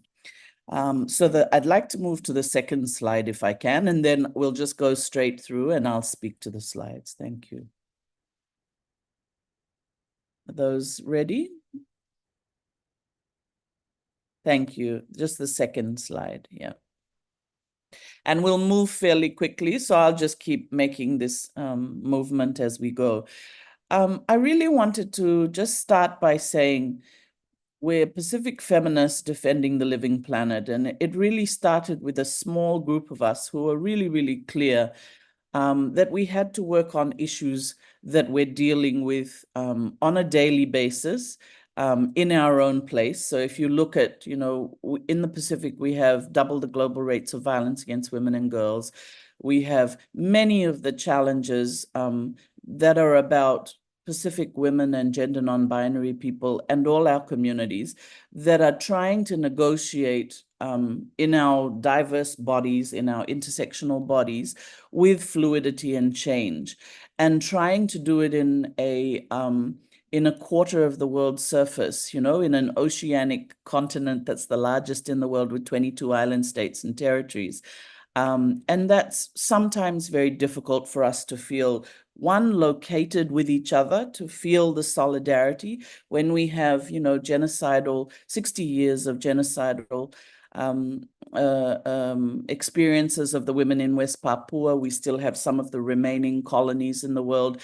We have so many issues of militarism in Hawaii, for instance, and just a whole range of issues that women are dealing with every day. So I wanted to show that that's happening, but also our connections throughout the local, the national, the regional, and the global as feminists is so incredibly important. And that's why you can see that, you know, at CSW 68, for instance, we were there, as we are in so many of the multilateral processes, but also beyond the reach of the state, to be saying that, you know, these social movements with WECAN and We Do and so many of the social movements that have been here throughout the world in the past decades and really centuries, that women have been finding ways to work with each other. Next slide, thank you.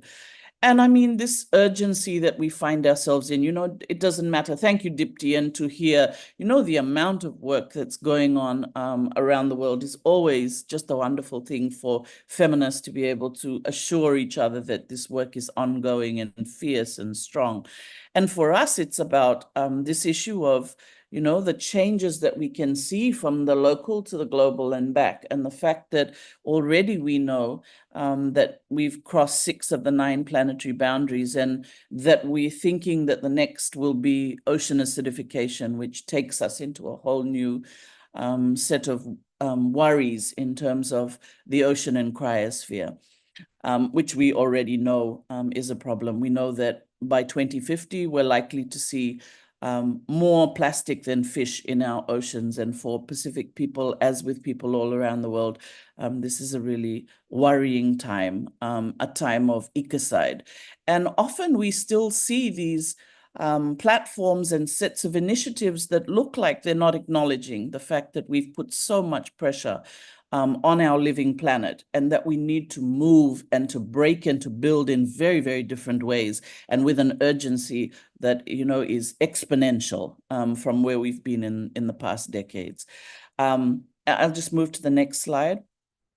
One of the wonderful things that we've been trying to do is also to change our own headspace. You know, before we going out into the world and sharing our sets of work that we're doing is that we've got to be really conscious of the fact that every individual matters, not just in terms of the struggle, but being able to affirm that our gender and our intersectionality, the multiple identities and the powers that we have are really important in our work. And that both the everyday, the material realities of everyday matter, as do the systems, and that we can't survive without an intact ecosphere. 3 minutes without breath and we're done. 3 days without water and we're done. 3 weeks without food and we're done. We're biological creatures, as are all of these wonderful species around the world. 200 species a day are becoming extinct, and we're doing that. We are the cause of that. So we are hurting ourselves, but also so many other species around the planet. And one of the things that we're spending a lot of time with each other on talking about and thinking through and integrating into our praxis is this return to the cycle of life and being able to do it in a feminist way. Because we know these energy flows and we know the way that, the planetary boundaries occur, but often we live our lives as if that wasn't the case. And one of the things that we're trying to do in the Pacific Feminist community of practice is to say it's really important that we change our own head and heart and our praxis, because we now have the ability to irrevocably affect our species and others. So can we defend the commons? Are we doing that in all our work as feminists? Next slide. And how we're doing that is we're talking about the actual structure and processes and content that we're using for our feminist activism. And there are pockets of this work that are connecting up all around the 22 island states and territories. That's looking at both our personal sets of, the anti-coloniality and the anti-heteronormative practices that we've taken on from so many other places, and to hand them back and to say, we are reclaiming who it is to be Pacific feminists. We are reclaiming the notions of multiple forms of family. There are so many ways that we are trying to reconstruct the way that we are in the world, of the world, and move in the world. And so we're using a praxis that is circular and spiral. And the reason why we talk about this is because it is revolutionary. If you have people who say you only are important in the work of climate or of gender justice because you have, some letters after your name, we are rejecting that outright, and we are being very, very clear on how we put forward our expertise and doing it in a very deliberate way. So when we say that we are the experts, we are absolutely clear on why we are doing that. That there is a lot of fluidity and flexibility in the work that we ourselves do within the Pacific, and that we are overall moving from this idea that is very neoliberal and capitalist. And as you heard from Dipti, that this idea that because you have this paper money, that you are, that you rule, you have a might is right and you can rule the world. So moving from an ego to an eco space. And this idea of sovereignty is very, very important in that. And the work of First Nations within Australia and within the Pacific states is very important, because we have a lot of countries like Australia, New Zealand, and the EU and the US and others who are, speaking to us as if they are gender champions, but at the same time doing these horrific things around the world. We know that historically, but we are speaking out loudly about it in ways that we never have before. Next slide. And one of that is about this negotiation between holding what it is that is beautiful and ecologically balanced and sound, and talking about the fact that we are always in an ever-changing fluidity. Because in our region, often the work will stop, not because of outsiders, but because we ourselves from the Pacific are telling ourselves that we have to hold on tightly to who we are as Indigenous peoples of the Pacific, but without talking about the fact that there is always room for change. Next slide. and that we can use our power and that we can negotiate. And feminists, we know, have always been very good at this work around hierarchical power and democratic power and how we work on issues of personal and collective. And we in small island states, I think we are very good at that, and we should take that knowledge and experience and expertise out into the world. Just as we gain from others, we insist now that we are being listened to as well. Next slide. I'm going to move faster now, and just to say this work on feminist embodied praxis and on intersectionality and interlinkage is very important, and the knowledge that we have within the feminist movement. If you look at some of our interlinkage analysis from Dawn, for instance, from Development Alternatives with Women for a New Era, there are ways that we can embed that knowledge and praxis. And I really want to encourage people not to go to just the mainstream, development, maldevelopment ideas and praxis, but to look within our movements for what is strong and true and can help us in these urgent ecocidal times. Next slide. The vanua protects us, that which is us, and where we are clear that there's never been a separation between humans and vanua and whenua is very important. The Whangarai River on the west coast of North Island, New Zealand, is now protected as a living being. And we have Wales, where our chiefs from 3 countries have already come together and said they are now protected as living beings with rights. And we work on the concept of nature, and our states are starting to do that now, but so much are feminists at the center of this praxis. How can I be less than you when I am a mighty ocean, when I am the Wansawara, when I am the Wasawasa, and that which joins us around the world in the ocean? So we refuse that idea that we can accept any forms of gender-based violence and any forms that kill ourselves, other species, and the living planet. Next slide. Very quickly, just to I won't talk about this one, but just to say that there are calls for defense that come from who we are, from where we are. And we insist that others are doing that work with us from these deliberate calls that we're making from social movements, including feminist movements. Keep moving, please. And then just keep scrolling through these slides. There are sets of work that are around water and sanitation, that are about the water tanks that are required, that are about making sure that we're pushing back against the Fukushima nuclear wastewater in the Pacific Ocean, and seeing that as both gender justice work, but also as ecological justice work. This is my village where they're building a new bridge. There is all kinds of work that is happening every day, as Dipti has already talked about. Keep going. And that we are building many of these things on the back of neo-colonial structures, and that as we build, we have to break. There are sets of work that we're doing in different multilateral structures, and we refuse to put those down, even though there is such pressure now. Please come to the Women Deliver conference that is next year here in Melbourne, in Naarm. I am the chair of the regional committee on that. We have 17 demands, and we will be releasing that. This is just a look at them so that you see that part of what we are doing is trying to be much more clear and coherent about the things that we require, not just of ourselves, but of you all and of the feminist movement. So thank you for the opportunity to do this. I hope I haven't gone over time. Thanks so very much. Thank you. Thank you so much, Noeline, for that powerful presentation. As always, so much information in all of those slides. I'm sure we could have spent the day with you. And I appreciate that. I appreciate the knowledge that you're carrying. And also, I have to say, I love your fierce insistence of coming into your space. And we need to be doing that. And I love that you're taking up space. Thank you. Thank you very much. And with that, we're going to be hearing from Adenike. You have the floor. Welcome. Thank you so very much. So I'm excited to join this event and to share the realities, my work on climate advocacy, and also as an ecofeminist.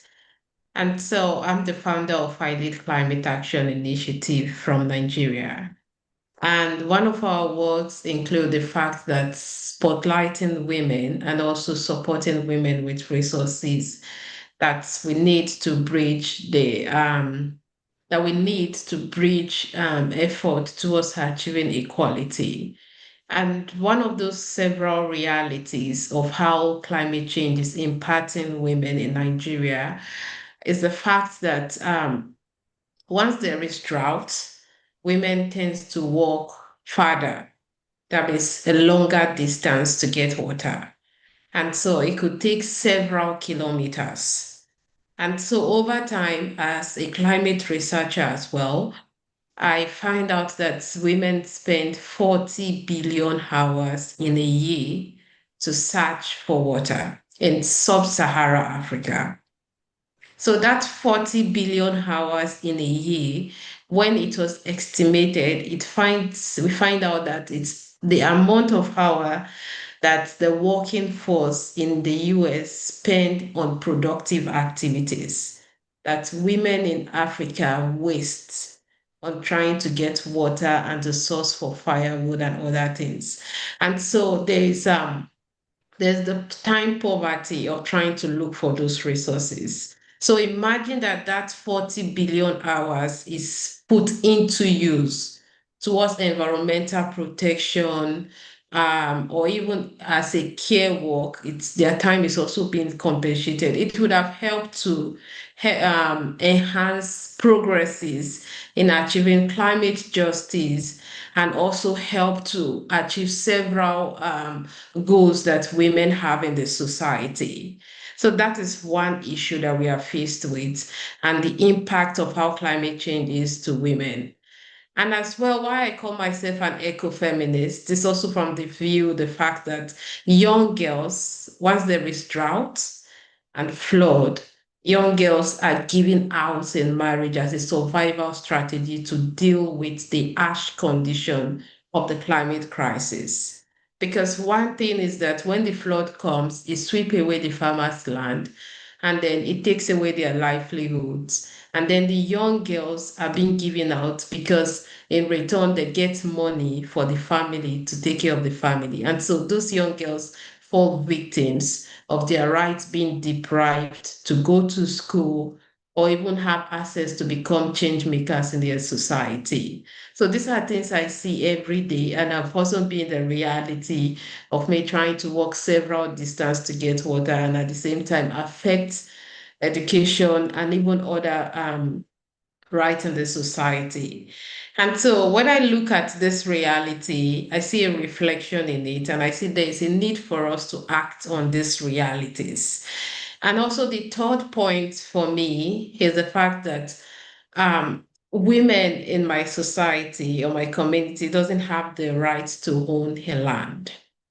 So because we're in a patriarchal kind of society, they say land to be owned by male.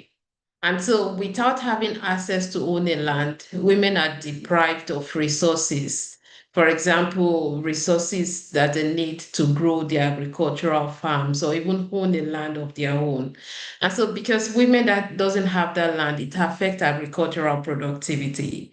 And that was why when I started with the fact that at Elite Climate, what we are trying to do is to bridge those resource gap in order to achieve gender equality through an eco-feminist pathway. And so over time, when we have done this, we're giving women access to resources such as land, organic fertilizer, indigenous seedlings, we have seen that it has helped to multiply productivity. And over 100,000 women has benefited from different communities. And we've seen increase in productivity of such kind of women in the society.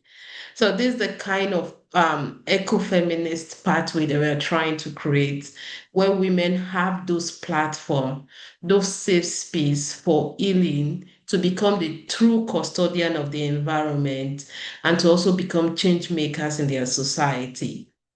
Because I know women have those change making agent ability, and we also have the indigenous knowledge. But sometimes, or most times, or all the times, we lack those platforms that we need to carry out those activities. So those are the platforms that I'm trying to create to see that women have that gap or those distance that, those resources that we have to bridge the gap. And another fourth reason is the fact that the non-climatic factors. So most times we talk about the climatic factors of flood, drought affecting women. Sometimes the non-climatic factors, such as the kind of tradition that affects women towards participating, because some tradition, they believe that women should stay behind, behind the scene and not to do some other things. But then over time, when we've engaged with policymakers, when we've engaged with traditional rulers, we've tried to educate them. Because I believe that if you don't know that a problem exists, you can't solve it. And so those are my points of coming to the fact that bringing this problem or trying to address this problem is something that we could do to solve those issues. And so that is why I'm working with different women from different communities. And if you could also check our recent coverage by ZDF, it's a German media that came to Nigeria. They showcase our work in the field and how we are engaging with these women and how they are also telling their stories. And so these are things that we are trying to find solutions. And so one of our latest or newest form of initiative is how we want to integrate women towards using the GIS. So the GIS is a remote sensing kind of technology that will help women to cut down the number of hours being used to get water or firewood. And so beating that time, that number of hours would also help to solve the time poverty. And as well, having access to energy, such as renewables, is also one thing that we're also trying to do in order to beat the energy poverty. And so we always see women bearing those brunt of this crisis. And we are also trying to see how we could address those in Nigeria and even across the world. And so that is why solidarity like this or this kind of platform is a way we could connect with other women, the different initiatives that we are doing and how we could learn with each other. So I saw that my time is up. And so as well, I also in 2018, I created a platform called thewomenandcrisis.com, where I've written different articles on those intersection or intersectionality of women and the climate crisis, and why I am an eco-feminist and why I'm also leading this movement strongly in Africa to see that more women becomes change makers and to also showcase how the climate crisis is affecting women, because sometimes people doesn't see those clear problems in the society until when it is figured out. So those are issues that we are trying to work on and also bringing different initiative on board as well.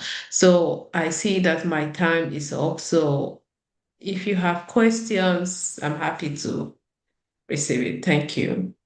Thank you so much, Adenike. That was really an amazing presentation. And thank you for the incredible work that you're doing and also the connections that you're making.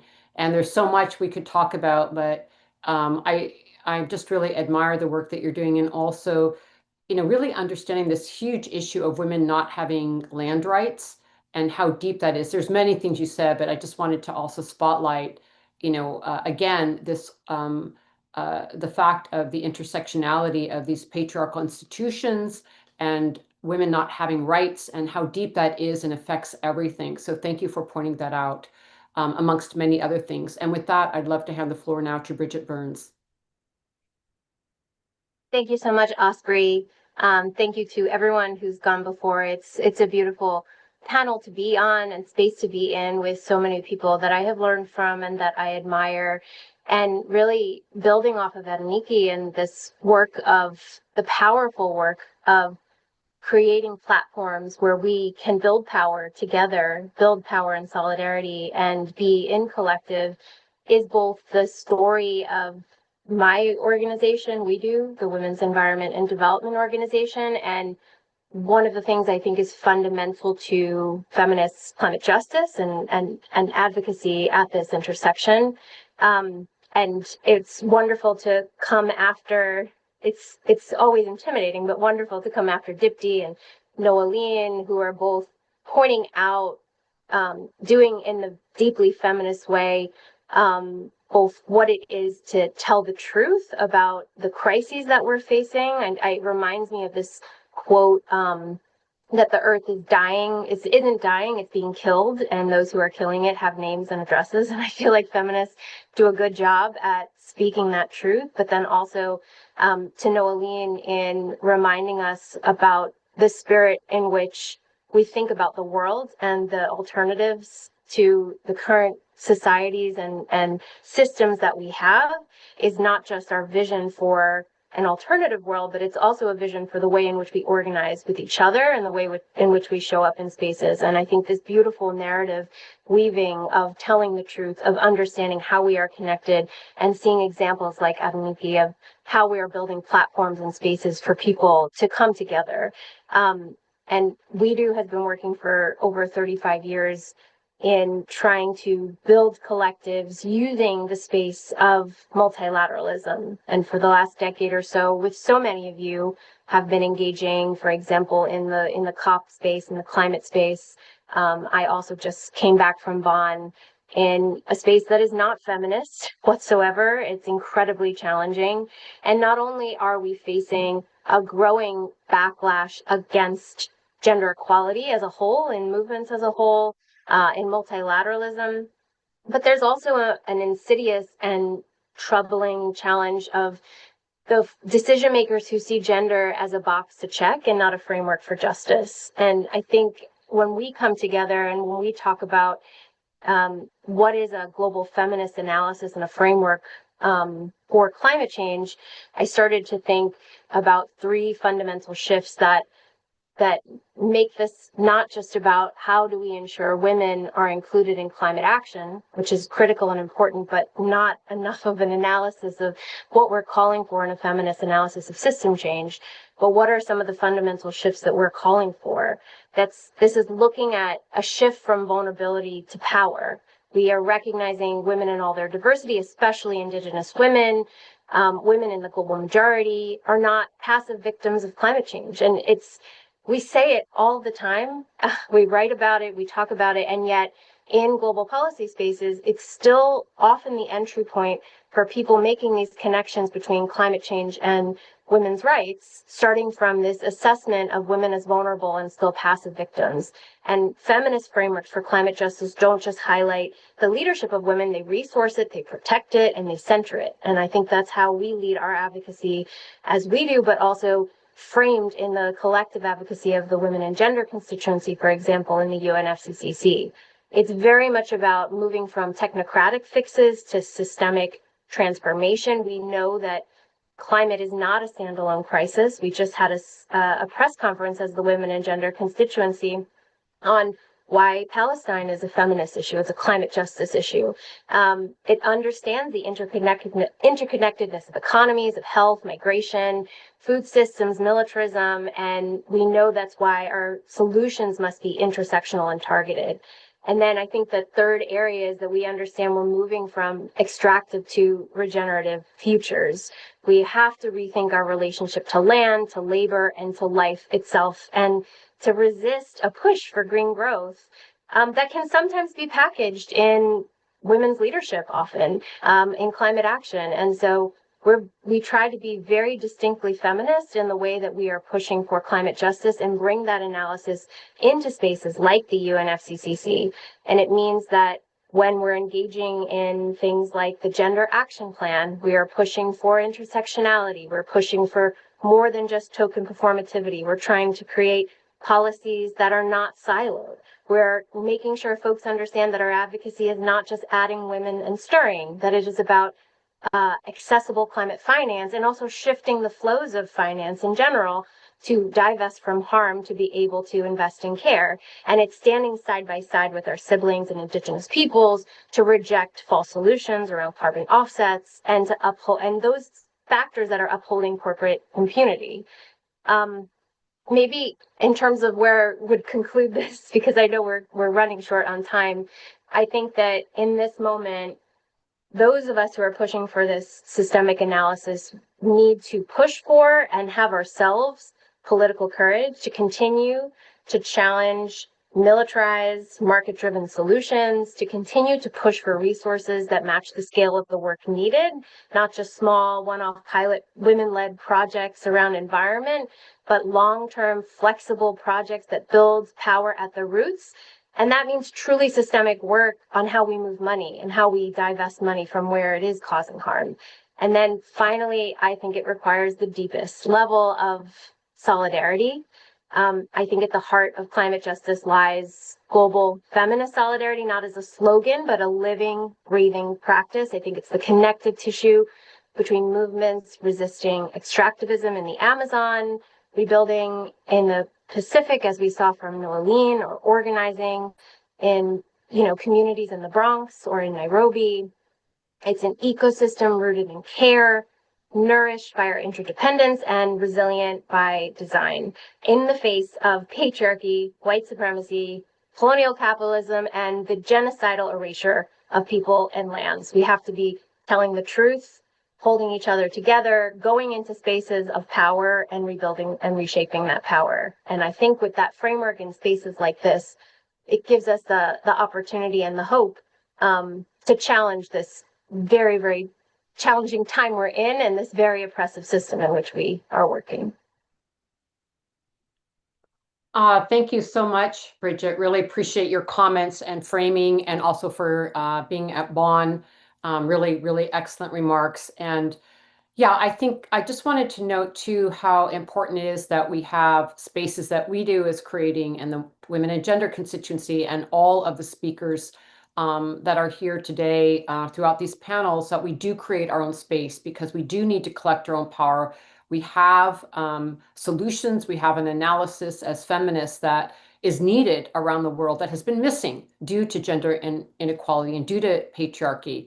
And so, yeah, I really love the framing that you offered, that it needs to be really a framework that is across all sectors. We need to quit being siloed. And I want, maybe at the end, Bridget, I'd love to come back to you, because we do know on one little data point that's important around knowing that the COP30 presidency shared the COP30 action agenda on June 20th during Bonn, and there was no mention of gender commitments out of the 30 points that they made, which we find really outrageous, especially since this is a big year for the Gender Action Plan. So maybe we'll catch you at the end of this just to get an update on that.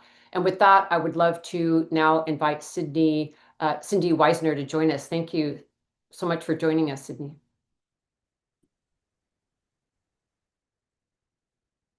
Cindy, I think you need to put your mute. I'm good. Can you hear me? Okay, yeah. Now we can hear you. Yeah. Hey, everybody. First of all, just want to greetings, saludos to WECAN, the sisters and kinfolk on this panel, and all the compañeros attending.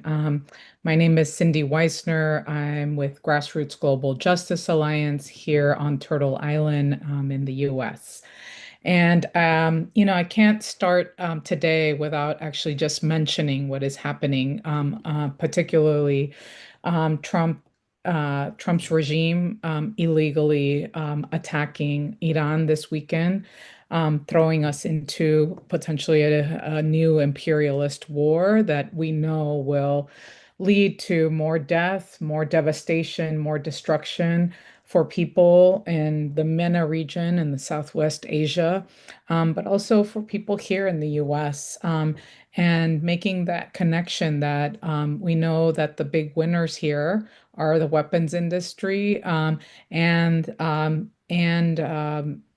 also that we know that at this moment, there's just also a huge level of calling on our elected officials, on global leaders, not just here in the US, but globally, are really condemning, right? That we do not want a war on Iran, that we want to end the US-backed genocide in Palestine. We want a divestment from death and an investment in life. And, as we think about this moment, this political moment, and how we're understanding what's new, what are we facing, what are the threats, what are the opportunities, we need to think about that that the neoliberal consensus is cracking, and we are in an interregnum, right, where the far right is ascending, an ascending force, not just here in the U.S., but globally. And we are seeing the extremity of heteropatriarchy, new forms of colonialism tied to AI, artificial intelligence. We're seeing the last stage of capitalism, which is fascism, coming into a reality, and with more war, more militarization, more occupation, and an attack and a criminalization on dissent. And continued all through that, white supremacy, et cetera, right? And I think our movements have been building for a long time, right? And the feminist plural political subjects, right? The conscious forces have been building and rebuilding, right? Our popular movements of affected peoples around the world. And many of us have been talking about for decades and constructing models and experiments on the ground, that some of them that have grown and blossomed and some of them that have failed. But we have this vision of what we call systemic alternatives, right? And an economy that centers life, that centers care, and that centers global well-being. For us at GGJ, we call it the fair economy. What we're fighting for is the fair economy, which is a feminist, anti-racist, regenerative economy. And I think that the main task and the main mandate for the movement, for all of us, given this global context that we're in terms of this fight against global fascism, is that we need to take the task seriously of making the alternative visible in a very real and powerful and concrete way. I wanted to talk about to build on what Bridget and others have talked about in terms of the road to Belém, right, in Brazil this November. And I think I want to share 3 key moments that we are involved in. Grassroots Global Justice is a member of the MAR, the movement of impacted people by dams, and there's going to be an international encounter right before the COP begins. And this is really trying to cohere and build an international movement of climate affected peoples. And this, we've been involved since 2019, and there's been a lot of work. And in fact, there on the continent, in Africa, there will be an important gathering happening this weekend, from the 26th through the 28th in the Democratic Republic of the Congo, where 12 countries across the continent are going to come together to really do that intentional study alignment, but also international building and being able to articulate what is energy democracy look like? What does a just transition from a feminist point of view look like? And how do we keep building up and that articulation as impacted peoples? There's a second thing that is also important, that the Brazilian social movements have been organizing for the past year and a half, and they've invited international social movements, which is doing the People Summit. And the entire summit is being organized around 6 convergence axes. One, to talk about living territories and popular and food sovereignty, around historical reparations, combating environmental racism and corporate power. Third axis is around just power and inclusive transition. The fourth is against oppressions for democracy and people's internationalism. The fifth is around just cities and living urban peripheries. And the sixth is around popular feminism and women's resistance in territories. And all of these 6 axes reflect our grassroots feminist politics and the movement alignment work that we've been doing and building together for so many years. And we will be present in all of the axes, but playing a role around the axis 4, which is really around the fight against the rise of fascism and in defense of our democracy. And given this moment, particularly that we're facing here in the US, but being in conversation and in dialogue around how are we going to fight, right? Not only the fascists in power, but also the techno-fascists, the bros, right? And how they're controlling our communities. That we know the interconnection about the development of AI needs water, needs resources. We will be seeing new forms of neocolonialism in the advances of technology. And then the third place that we have to pay attention to, and you heard our sisters that were in Bonn, right, is that there is the inside strategy of the COP30 that is a very contested terrain. And we've been saying for the last decade or more about how that terrain has been co-opted by the very polluters, right, by the very fossil fuel industry, by very folks that have actually are the people that we fight against. And it is full of contradictions, and every year, including this year, has those contradictions. But it's important as a contested space of struggle where we align our movements not only on the outside but also on the inside of this of the COP, where the civil society constituencies are clearer and more visible than ever, where we do side events, press conferences, actions, and where we try to speak with one voice about really lifting up the declaration that comes out of the People's Summit and really put forward the true demands of the popular movements. One of the most important things to come out of from our perspective is that our movements come out stronger. One in the lead up through Belém, during Belém, but then afterwards, so that we can again be more clear about our mandate and what we're aligning around for the world that we're fighting for. So I'm going to close out that with our slogan is that we make the interconnections, right, around saying no war, no warming, but building a feminist, anti-racist, regenerative economy. And I want to thank WECAN and everyone who's on here, and looking forward to the questions.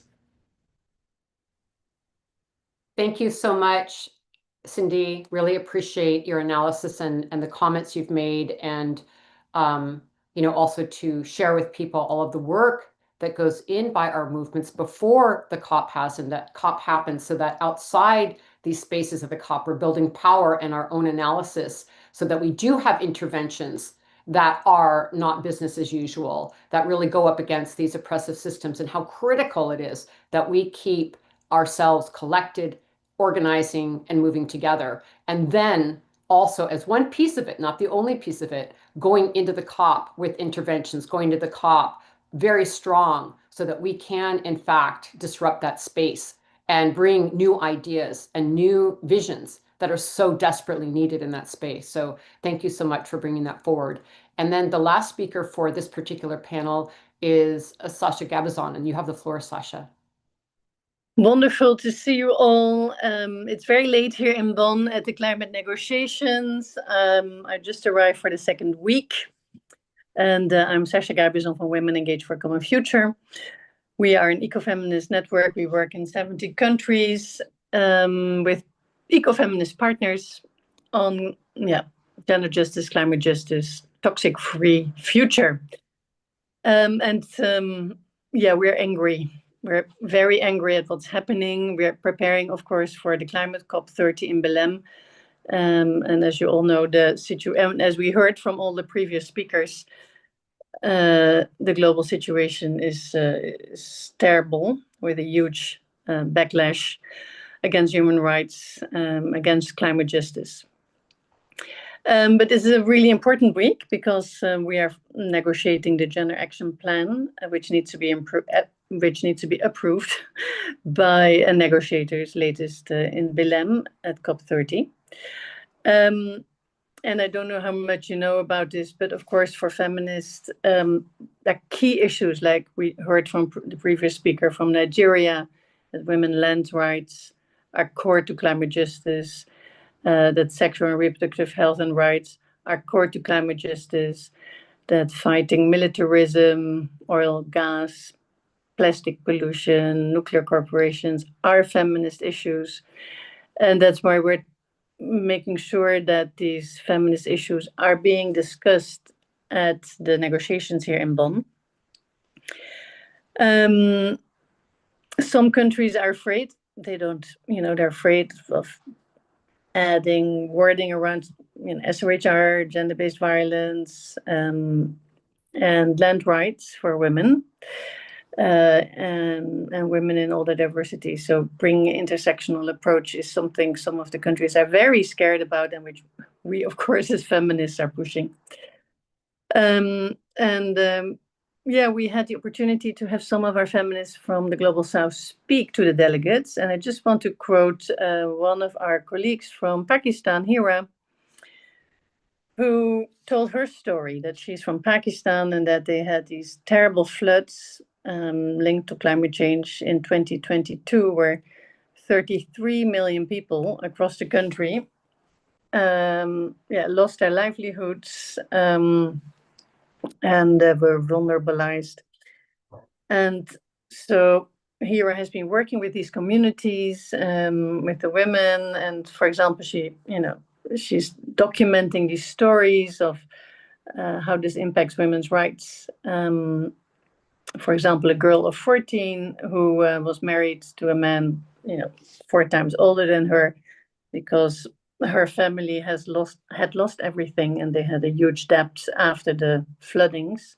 She was sold for $500 and was immediately pregnant. And there's even a term now for these young girls from after the floods. They're called monsoon brides.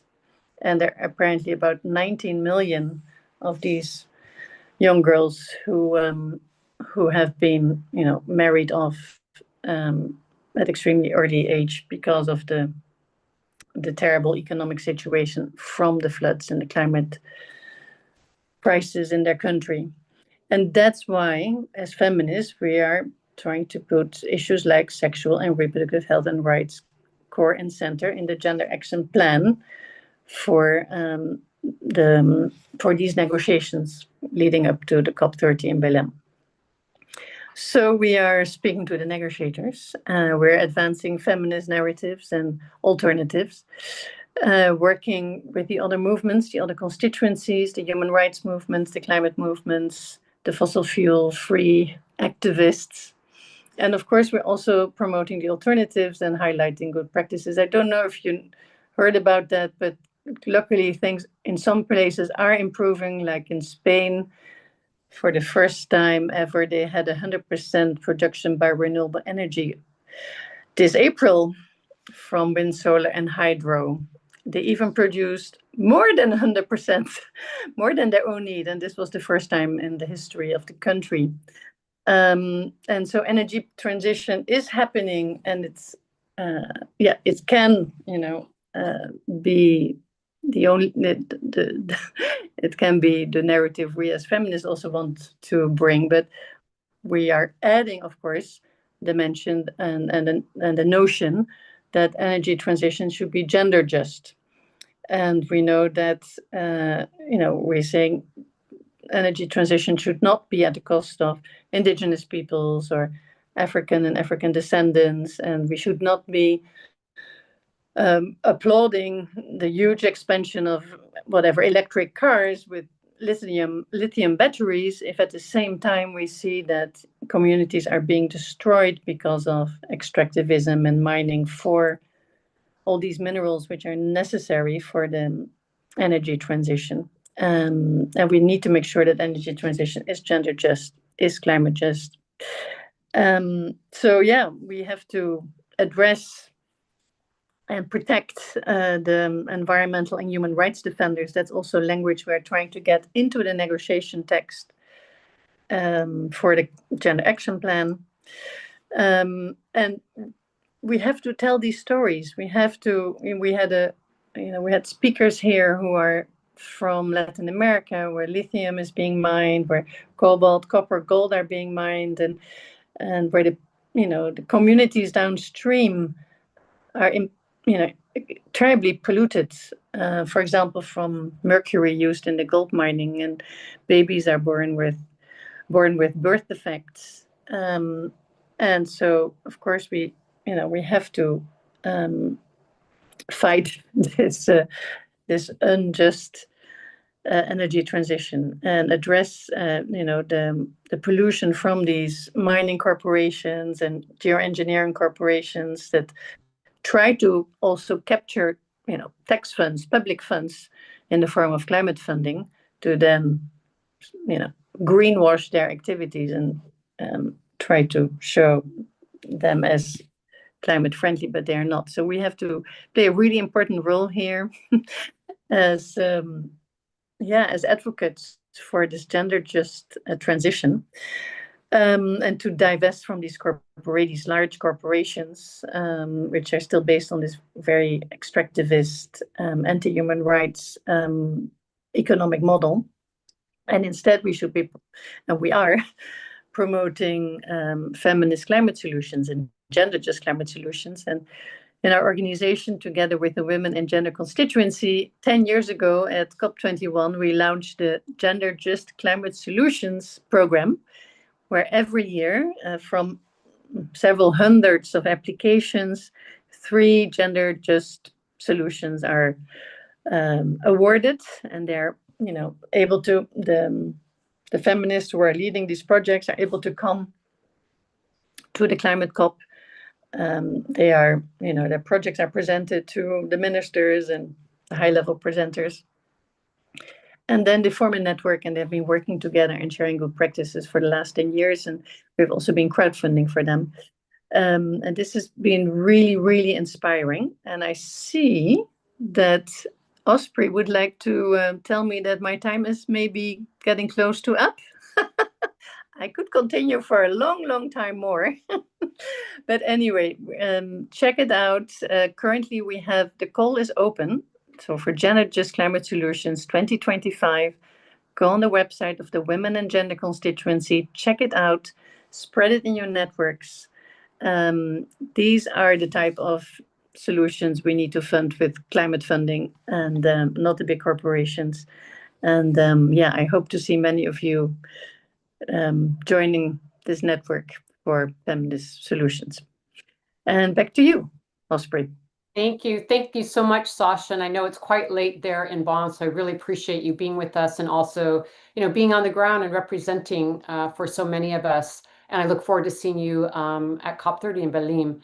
I'm very sorry, but we're out of time and we need to go to our next panel because we're sort of rolling through the day here. What I would like to suggest, because I think there's such rich tendrils of information that are here, is we have put all the information about the presenters in the chat. And I really, really encourage folks to reach out to all of these amazing feminist leaders and their organizations, which again are in the chat, because I know there's so much more we could discuss, but this has been an extraordinary panel, and the work that is going on in this feminist climate justice space is critical to how we're going to dismantle structures that are not working and rebuild the world that we know is possible. And so, I wanted just to thank everyone. Maybe we could just have just a moment where everyone could be on screen again for just a moment. Jacqueline, if you could do like a gallery view, because I want to be able just to say a bid adieu to all these amazing women and gender diverse leaders before we head out to the next panel. Thank you all. Thank you for your work, and we continue on in solidarity. Thank you, Osprey. Thank you all. Bye. Bye. So we are now moving to another amazing group of leaders and a very critical topic. And I want to welcome this outstanding group of experts who are presenting on the panel called Climate Finance for Climate Justice. And you've been hearing many of the speakers so far today at some point talk about the economy and about finance, because this is so critical to how we're going to actually move the dial on our solutions. It's not the only factor, but it's really an essential one, and we have to face it straight on. So thank you to all the critical work that these leaders are doing. Climate finance is a component of achieving climate justice that we can't leave out. Global South countries often bear the brunt of climate-related disasters, as you've been hearing about, despite having contributed least to the global greenhouse gas emissions. Climate finance needs to address the transfer of funds from wealthier industrial nations who are the main polluters to support clean energy initiatives, disaster resilience, and advancement in more impacted regions. So this transfer of funds is a lot of what has been fought over at the COP and is going on as a conversation between countries ongoingly. But climate finance is not just about projects, it's also about addressing historical inequities and ensuring a fair distribution of climate burdens and benefits. And as we've seen, climate finance reflects deep global inequalities, making it one of the biggest fights in the climate justice movement.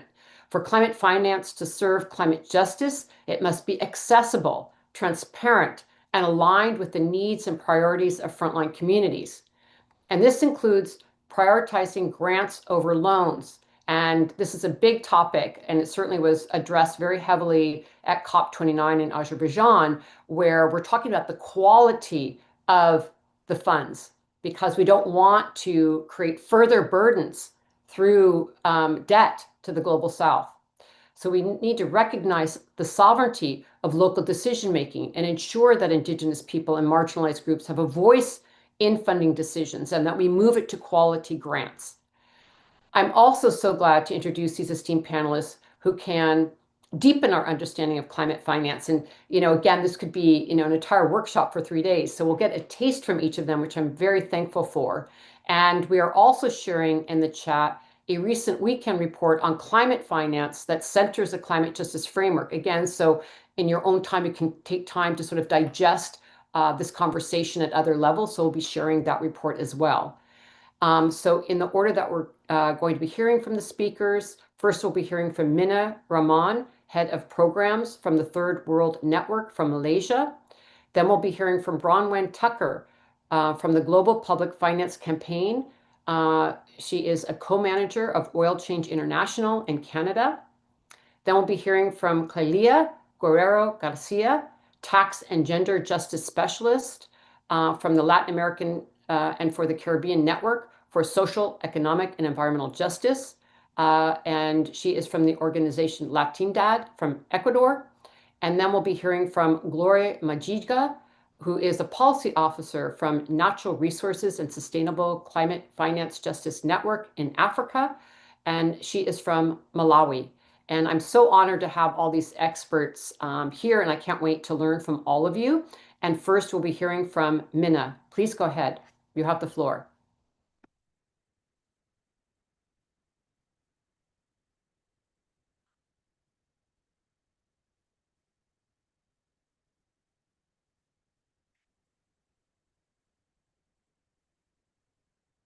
Do we need a minute for Mina?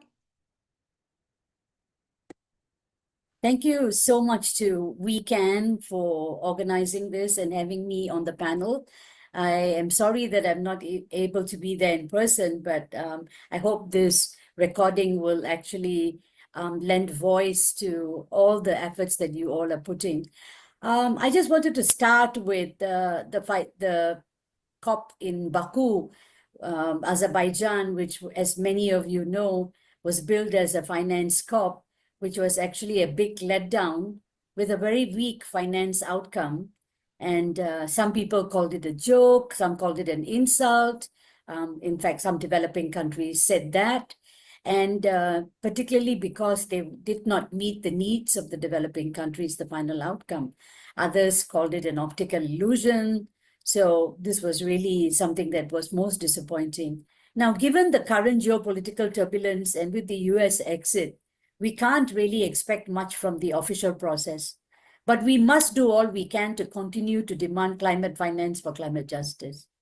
Developed countries have argued that the new finance goal is premised on a mobilization only target, which is what for those of you who look at the Paris Agreement, it's what's embodied in Article 9.3 of the Paris Agreement, which is about developed countries taking the lead in the global effort to mobilize climate finance.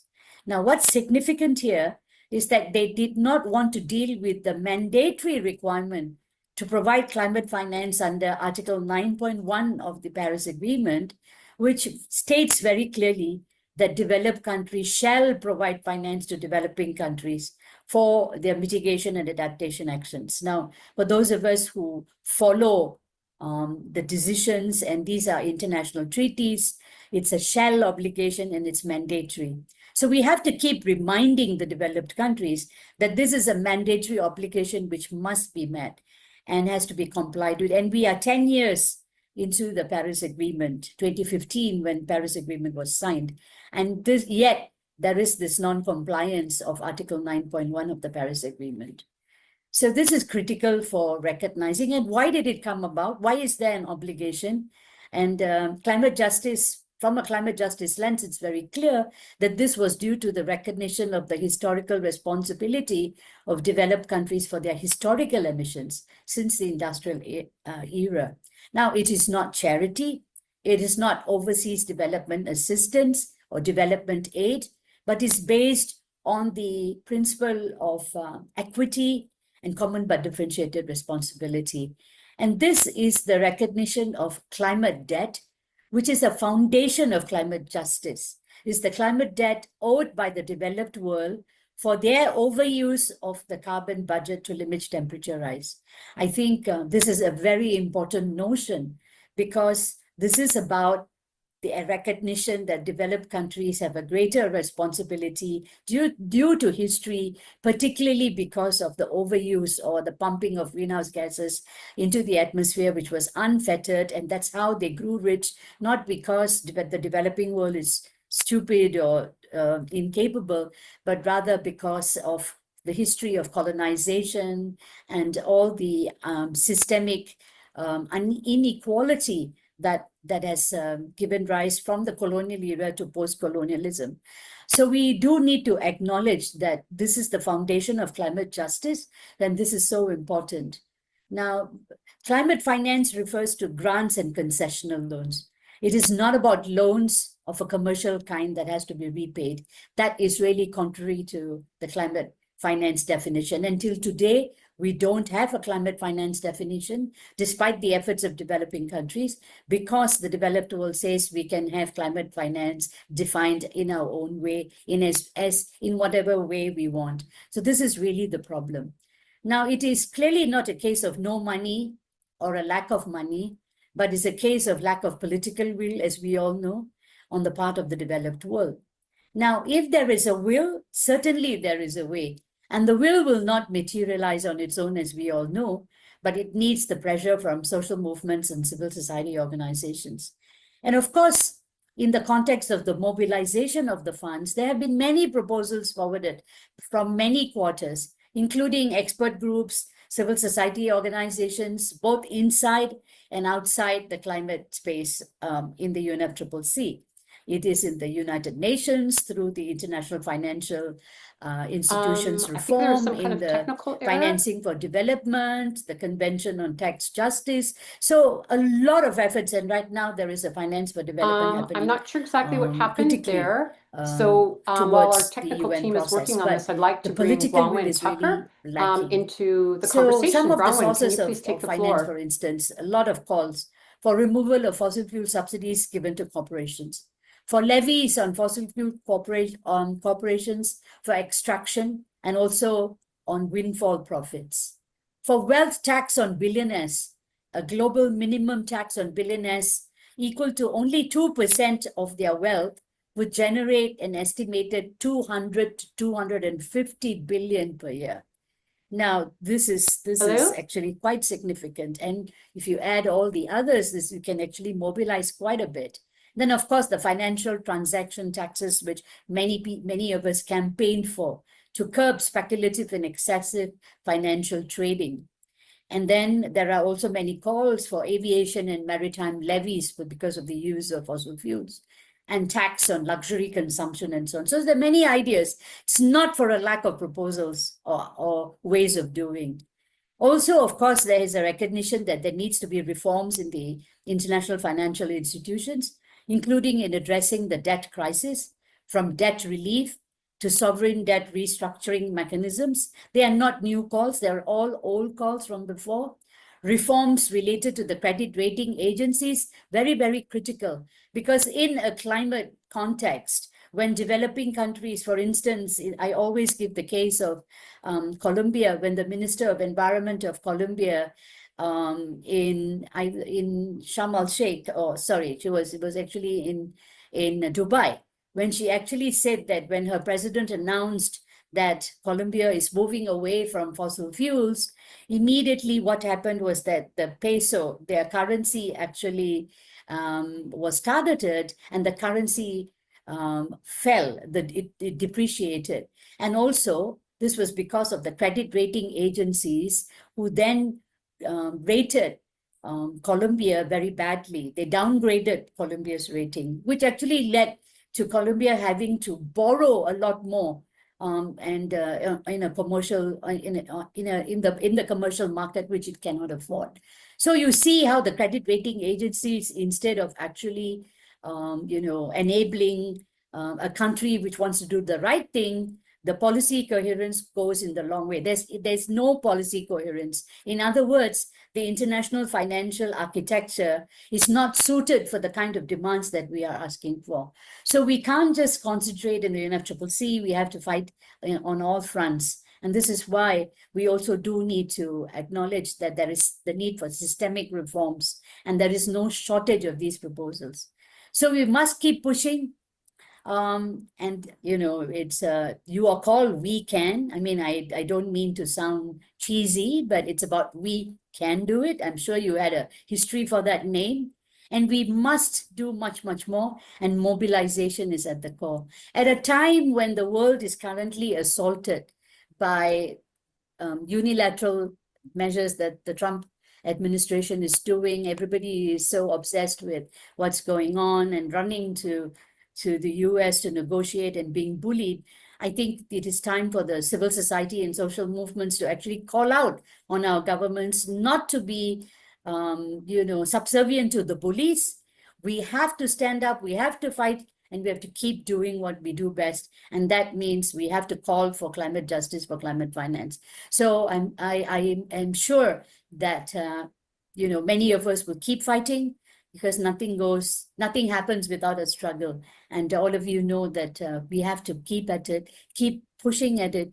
And I really hope that sanity will prevail at some point in time. But without any mobilization, particularly in the North, from our friends who will have shown so much of solidarity, we are not really going to have much change in the world. And I certainly hope that this is the time for all of us to come together and fight for justice across all the spaces, including for climate justice. Thank you so much. Thank you so much, Mina. And I'm glad that it turns out that Mina needed to join us through a pre-record. I'm really glad that she was able to do so. And apologies for my interruption. I had a technical error on my part. So apologies for that interruption during her presentation. I'm glad now that we can bring Bronwyn Tucker into the conversation. Bronwyn, you have the floor.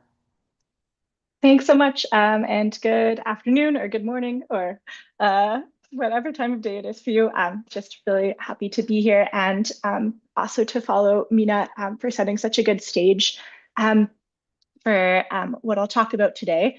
I have some brief slides. I think I'll focus today on a just energy transition, but really with a really heavy caveat there that a just transition away from fossil fuels into 100% renewable energy systems can't happen without wider system change and without debt reforms and other changes that Mina was talking about, and also knowing there's for things like industrial agriculture or forestry that also will need the same changes. But I'll dive a little bit into fossil fuels and building out that renewable energy system today. And part of that is a report that we released today. And so this is my first time talking about it, and hopefully it's all clear. But basically, this is, the report's called Private Fantasies and Public Realities. And we are basically looking at, we know that there is so much harm from really relying on private finance and capitalism overall. But we wanted to look even at how much there is an energy transition happening in this approach that's so reliant on private finance being what drives the transition, and basically have found it. We really, it's not just that a just energy transition can't happen without system change, but I think really arguably that an energy transition can't happen at all without more system change. And so, I'll take us through just a few key findings and hopefully not too many graphs. And I should say, I co-lead the public finance team at Oil Change International. And so we see our role as doing some of this research, and then also really kind of trying to connect fossil fuel focused groups, particularly in the global north, to economic justice, and really showing how these fights are really interconnected. I myself got involved in this work through student and migrant justice organizing, both in Edmonton near the tar sands and in Montreal in Canada. So this was going to this slide. This is just an excerpt from a piece in the Financial Times today where we managed to get this report in mostly unscathed. And basically, this is one of the key findings of showing that, especially in the global south, the kind of approach of really just saying, governments can't do anything, communities can't do anything, we need private finance to finance things, is really not delivering. And so there's been a big surge in finance for some parts of the energy transition in the last few years, and that's really overwhelmingly gone to the global north, as well as China, which I'll talk about in a little bit, but basically where they've had a slightly different approach than what's been happening in countries like Canada. Just overall, there's not enough money flowing yet. But if I go to the next slide. So this is just showing kind of that surge I talked about, where in the last few years, and this is really largely driven by when we had COVID, governments in the global north really started to put a bunch of public money into a just recovery, and we can see probably in practice an unjust recovery, but we can see that kind of surge of public money then kind of attracting some private finance as well. So this is global finance flows for energy transition related investments, whether or not we agree with them, but you can see really that surge is almost entirely limited to the global north and China. And so I can go to the next slide. And then this is definitely an imperfect picture of what we might need in terms of money for a just energy transition. But basically what we've done is looked at the major models and tried to fix them as much as we can with existing research. There's definitely some gaps, so kind of we've looked at the regions and seeing that, under this private finance led approach, we are mostly only seeing money to the global north and China. There's certainly exceptions within that, but you saw that beautiful flat line in the last slide. This is kind of looking at the sectors or areas that we might need instead of, or that we would need money invested in, and deeply imperfect. Like I can give an example of some adjustments that we've made.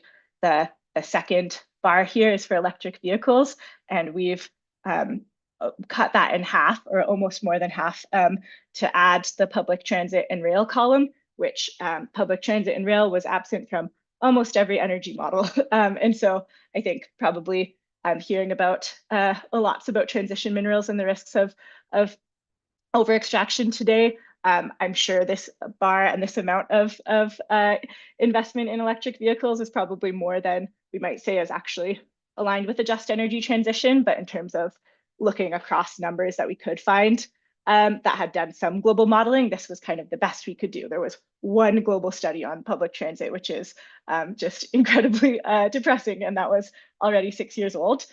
Similarly, for fair fossil fuel phase out for workers and communities, that other striped bar, we can see there was there's no tracking available, and again, there was only one estimate available. So I think basically the core argument that we've made in this paper is I think that private finance really, I think there's just so much literature that's really important talking about the impacts of debt and inequality and human rights violations from really relying on the private sector. But what we wanted to add was just showing that it's not even delivering anything close to an energy transition, and all of these communities and all of these key sectors are really being left behind. And so, yeah, I can definitely share the link to the paper in the slides. There's a few other pieces that I'll just mention really briefly, but we looked at some of the sources that you could use of public funding instead to fund real just energy transition priorities. And there's also just some key global days of action coming up on June 27th to 29th. And so I can share a toolkit for how to get involved in those as well. But yeah, thanks very much.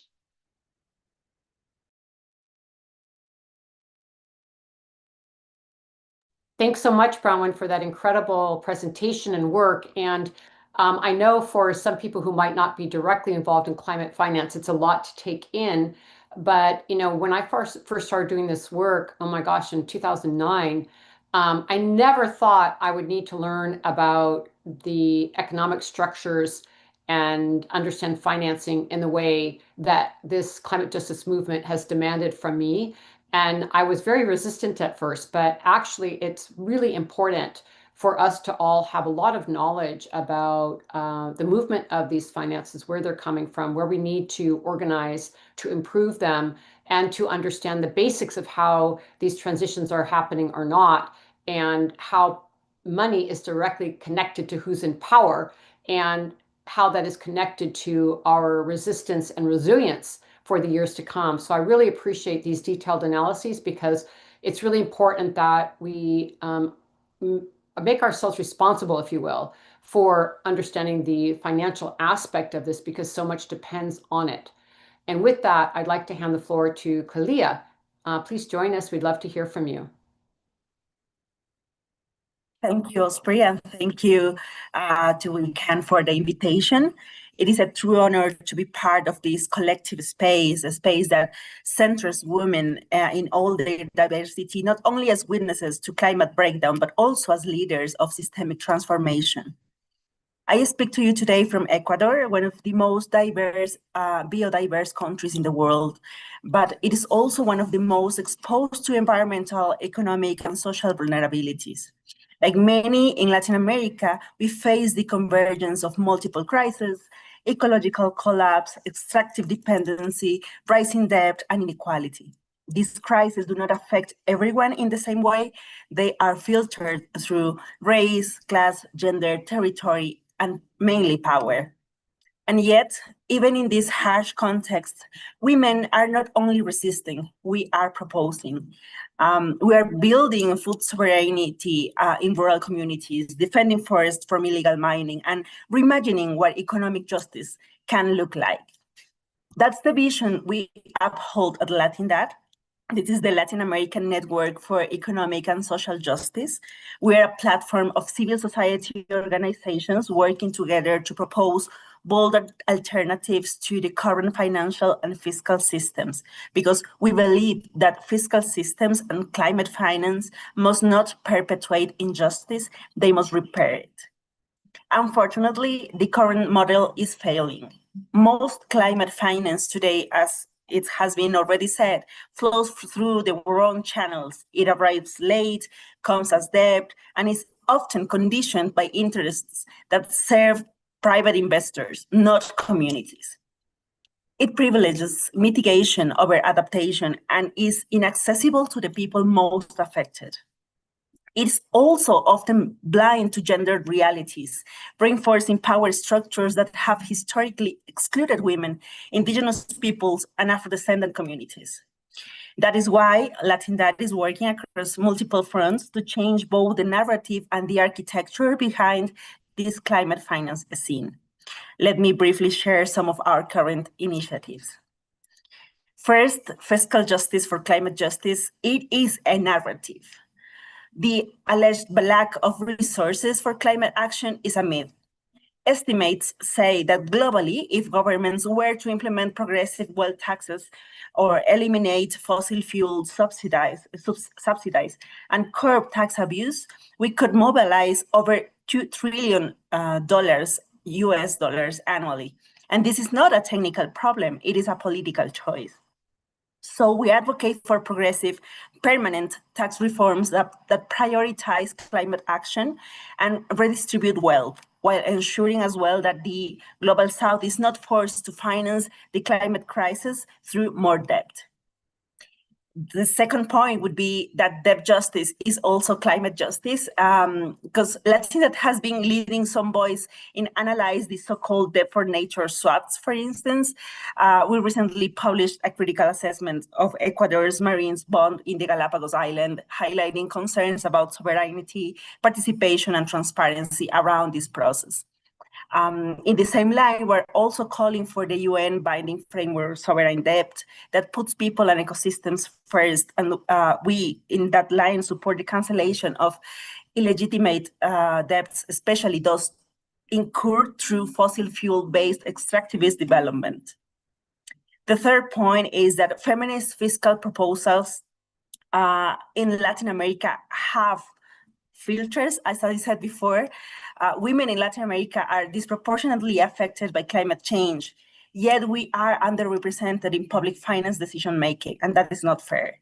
And that is why we are also developing intersectional equity assessments for tax policies, advocating for gender-responsive budgets and auditing regressive tax expenditures that subsidize polluters and the elites. We promote public finance that funds care systems, rural resilience, community-driven adaptation, because we know that economic justice and climate justice are deeply intertwined and deeply gendered. Fourth, we invite you to reimagine the global financial governance. Latindad is part of the Global Civil Society campaign for a UN tax convention, for the reform of the IMF's special drawing rights, and for a climate finance architecture that is transparent, inclusive, and just. We believe that decisions about global finance must no longer be made in clubs of the powerful, but in a space where all voices count, especially those from the Global South. All of this work is grounded in a shared conviction. Climate finance must stop being a tool of extraction and start being a vehicle for repair, redistribution, and regeneration. It must be shaped by those who are most affected by it, not by technocrats or investors. And it must be built on principles of intergenerational, gender, and ecological justice. As we move toward COP30 and beyond, let us remember that it is not just a climate crisis. It is a crisis of governance, of inequality, and even of imagination. And our response must be just as multidimensional. Spaces like this show us that this is possible to make. And that is the invitation that I leave you with, that a feminist, decolonial, justice-centered transition is not only necessary, but it is already underway. Let's continue to build power together to make climate finance truly serve people and the planet. Thank you. Thank you so much, Kalia, for that excellent presentation and for the hard work that you're doing. It's so important. Your organization and all the work that you're presenting to the world is so very important, and how you broke everything down. I really appreciate it, and also to help us with a systemic approach to how we're going to address climate finance. And I'd like to bring in our final speaker on this panel, Gloria Mejia. You have the floor. Thank you, Gloria.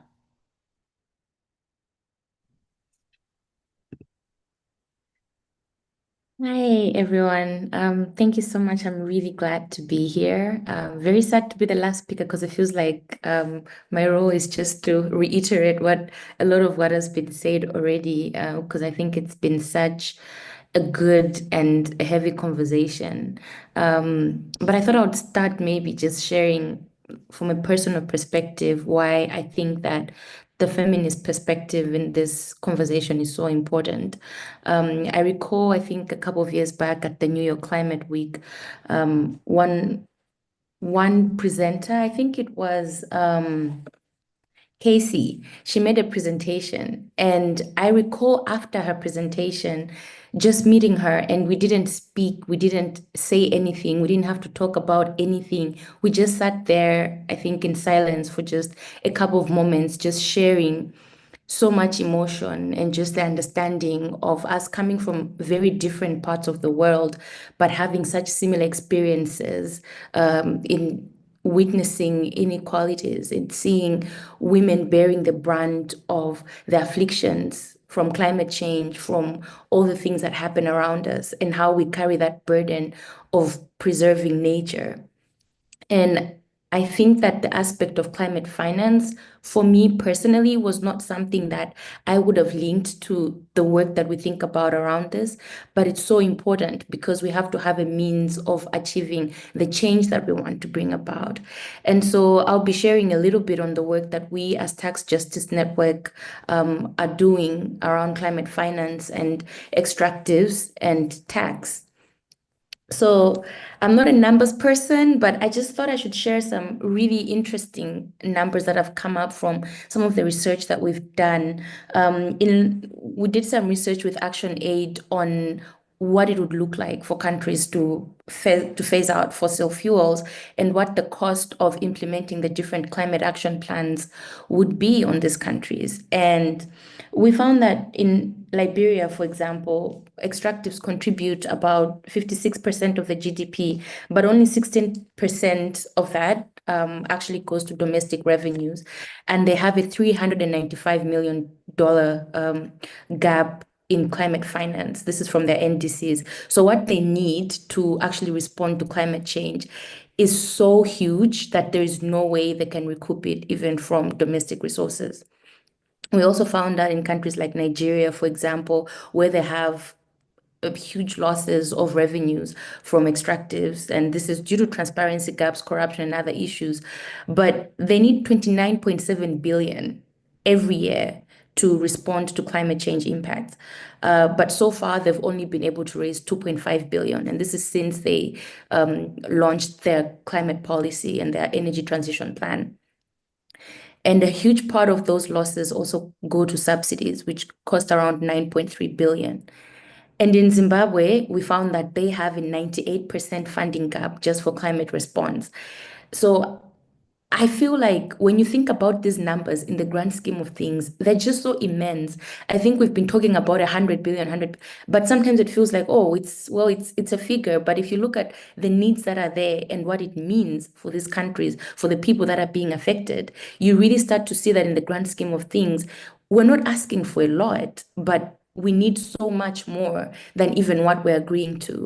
And that's why the conversation of climate finance is so important, not just in regards to mitigation, but also to adaptation.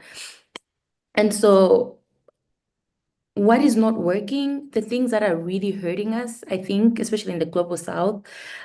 First, I think Mina talked a little bit about the debt mechanism. So these are things that have created debt cycles. So now we have countries that are increasingly in austerity and are unable to contribute to social needs or healthcare needs or education needs in their countries, let alone climate response. So already many countries are in distress because of debt, and then you bring in the need to respond to climate issues. It becomes almost like you're asking for the impossible.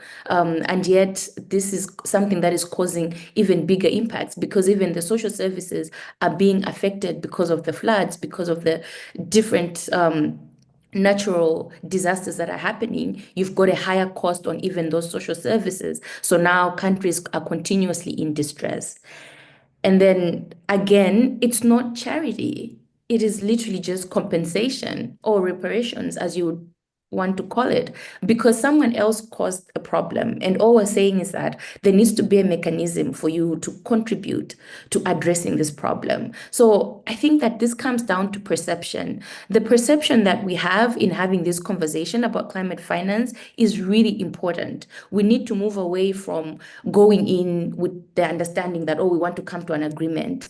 And I really appreciate, I think, a lot of the work that many CSOs and activists have done to really stand up, even at COP, to protest and to get into the spaces and say that we demand a response and to hold countries accountable that should be honoring those commitments. And that perception, I think, for me, is really important because that frames how we get into that conversation. And so we need to really look at it as we want grants, we don't want loans. We want to see debt cancellation. These are things that are non-negotiables. It's no longer an issue of, oh, it's part of this process. This is very clear and straightforward. It's been clearly highlighted in the UNFCCC, and that's something that we should not be negotiating anymore. And that comes from a place of perception. And then transitions. In our research, we've also found that a lot of countries are very uneasy about a transition and phasing out fossil fuels. This again ties back to the issue of debt. So a lot of countries that are involved in fossil fuel extraction attach some of these PSAs to different dates that they're able to incur because they look at projected revenues in the future. And what this means is that if we call for a phase out, it means that these countries will be further in distress. They're unable to pay their debts. So this comes back to the call for debt cancellation. If we're going to have a just transition, debt cancellation needs to be at the top of that list because that is the only way that it can be just. And that can allow countries that are dependent on fossil fuels to also have a chance at actually transitioning to renewable energy. And so I think that in general, if we look at what needs to be done right now, learning from the Mozambique debt crisis, I think we can see that a just transition really requires us to bring together countries and allow them to have that opportunity to transition fairly. There's a lot of tools right now, a lot of processes that are there.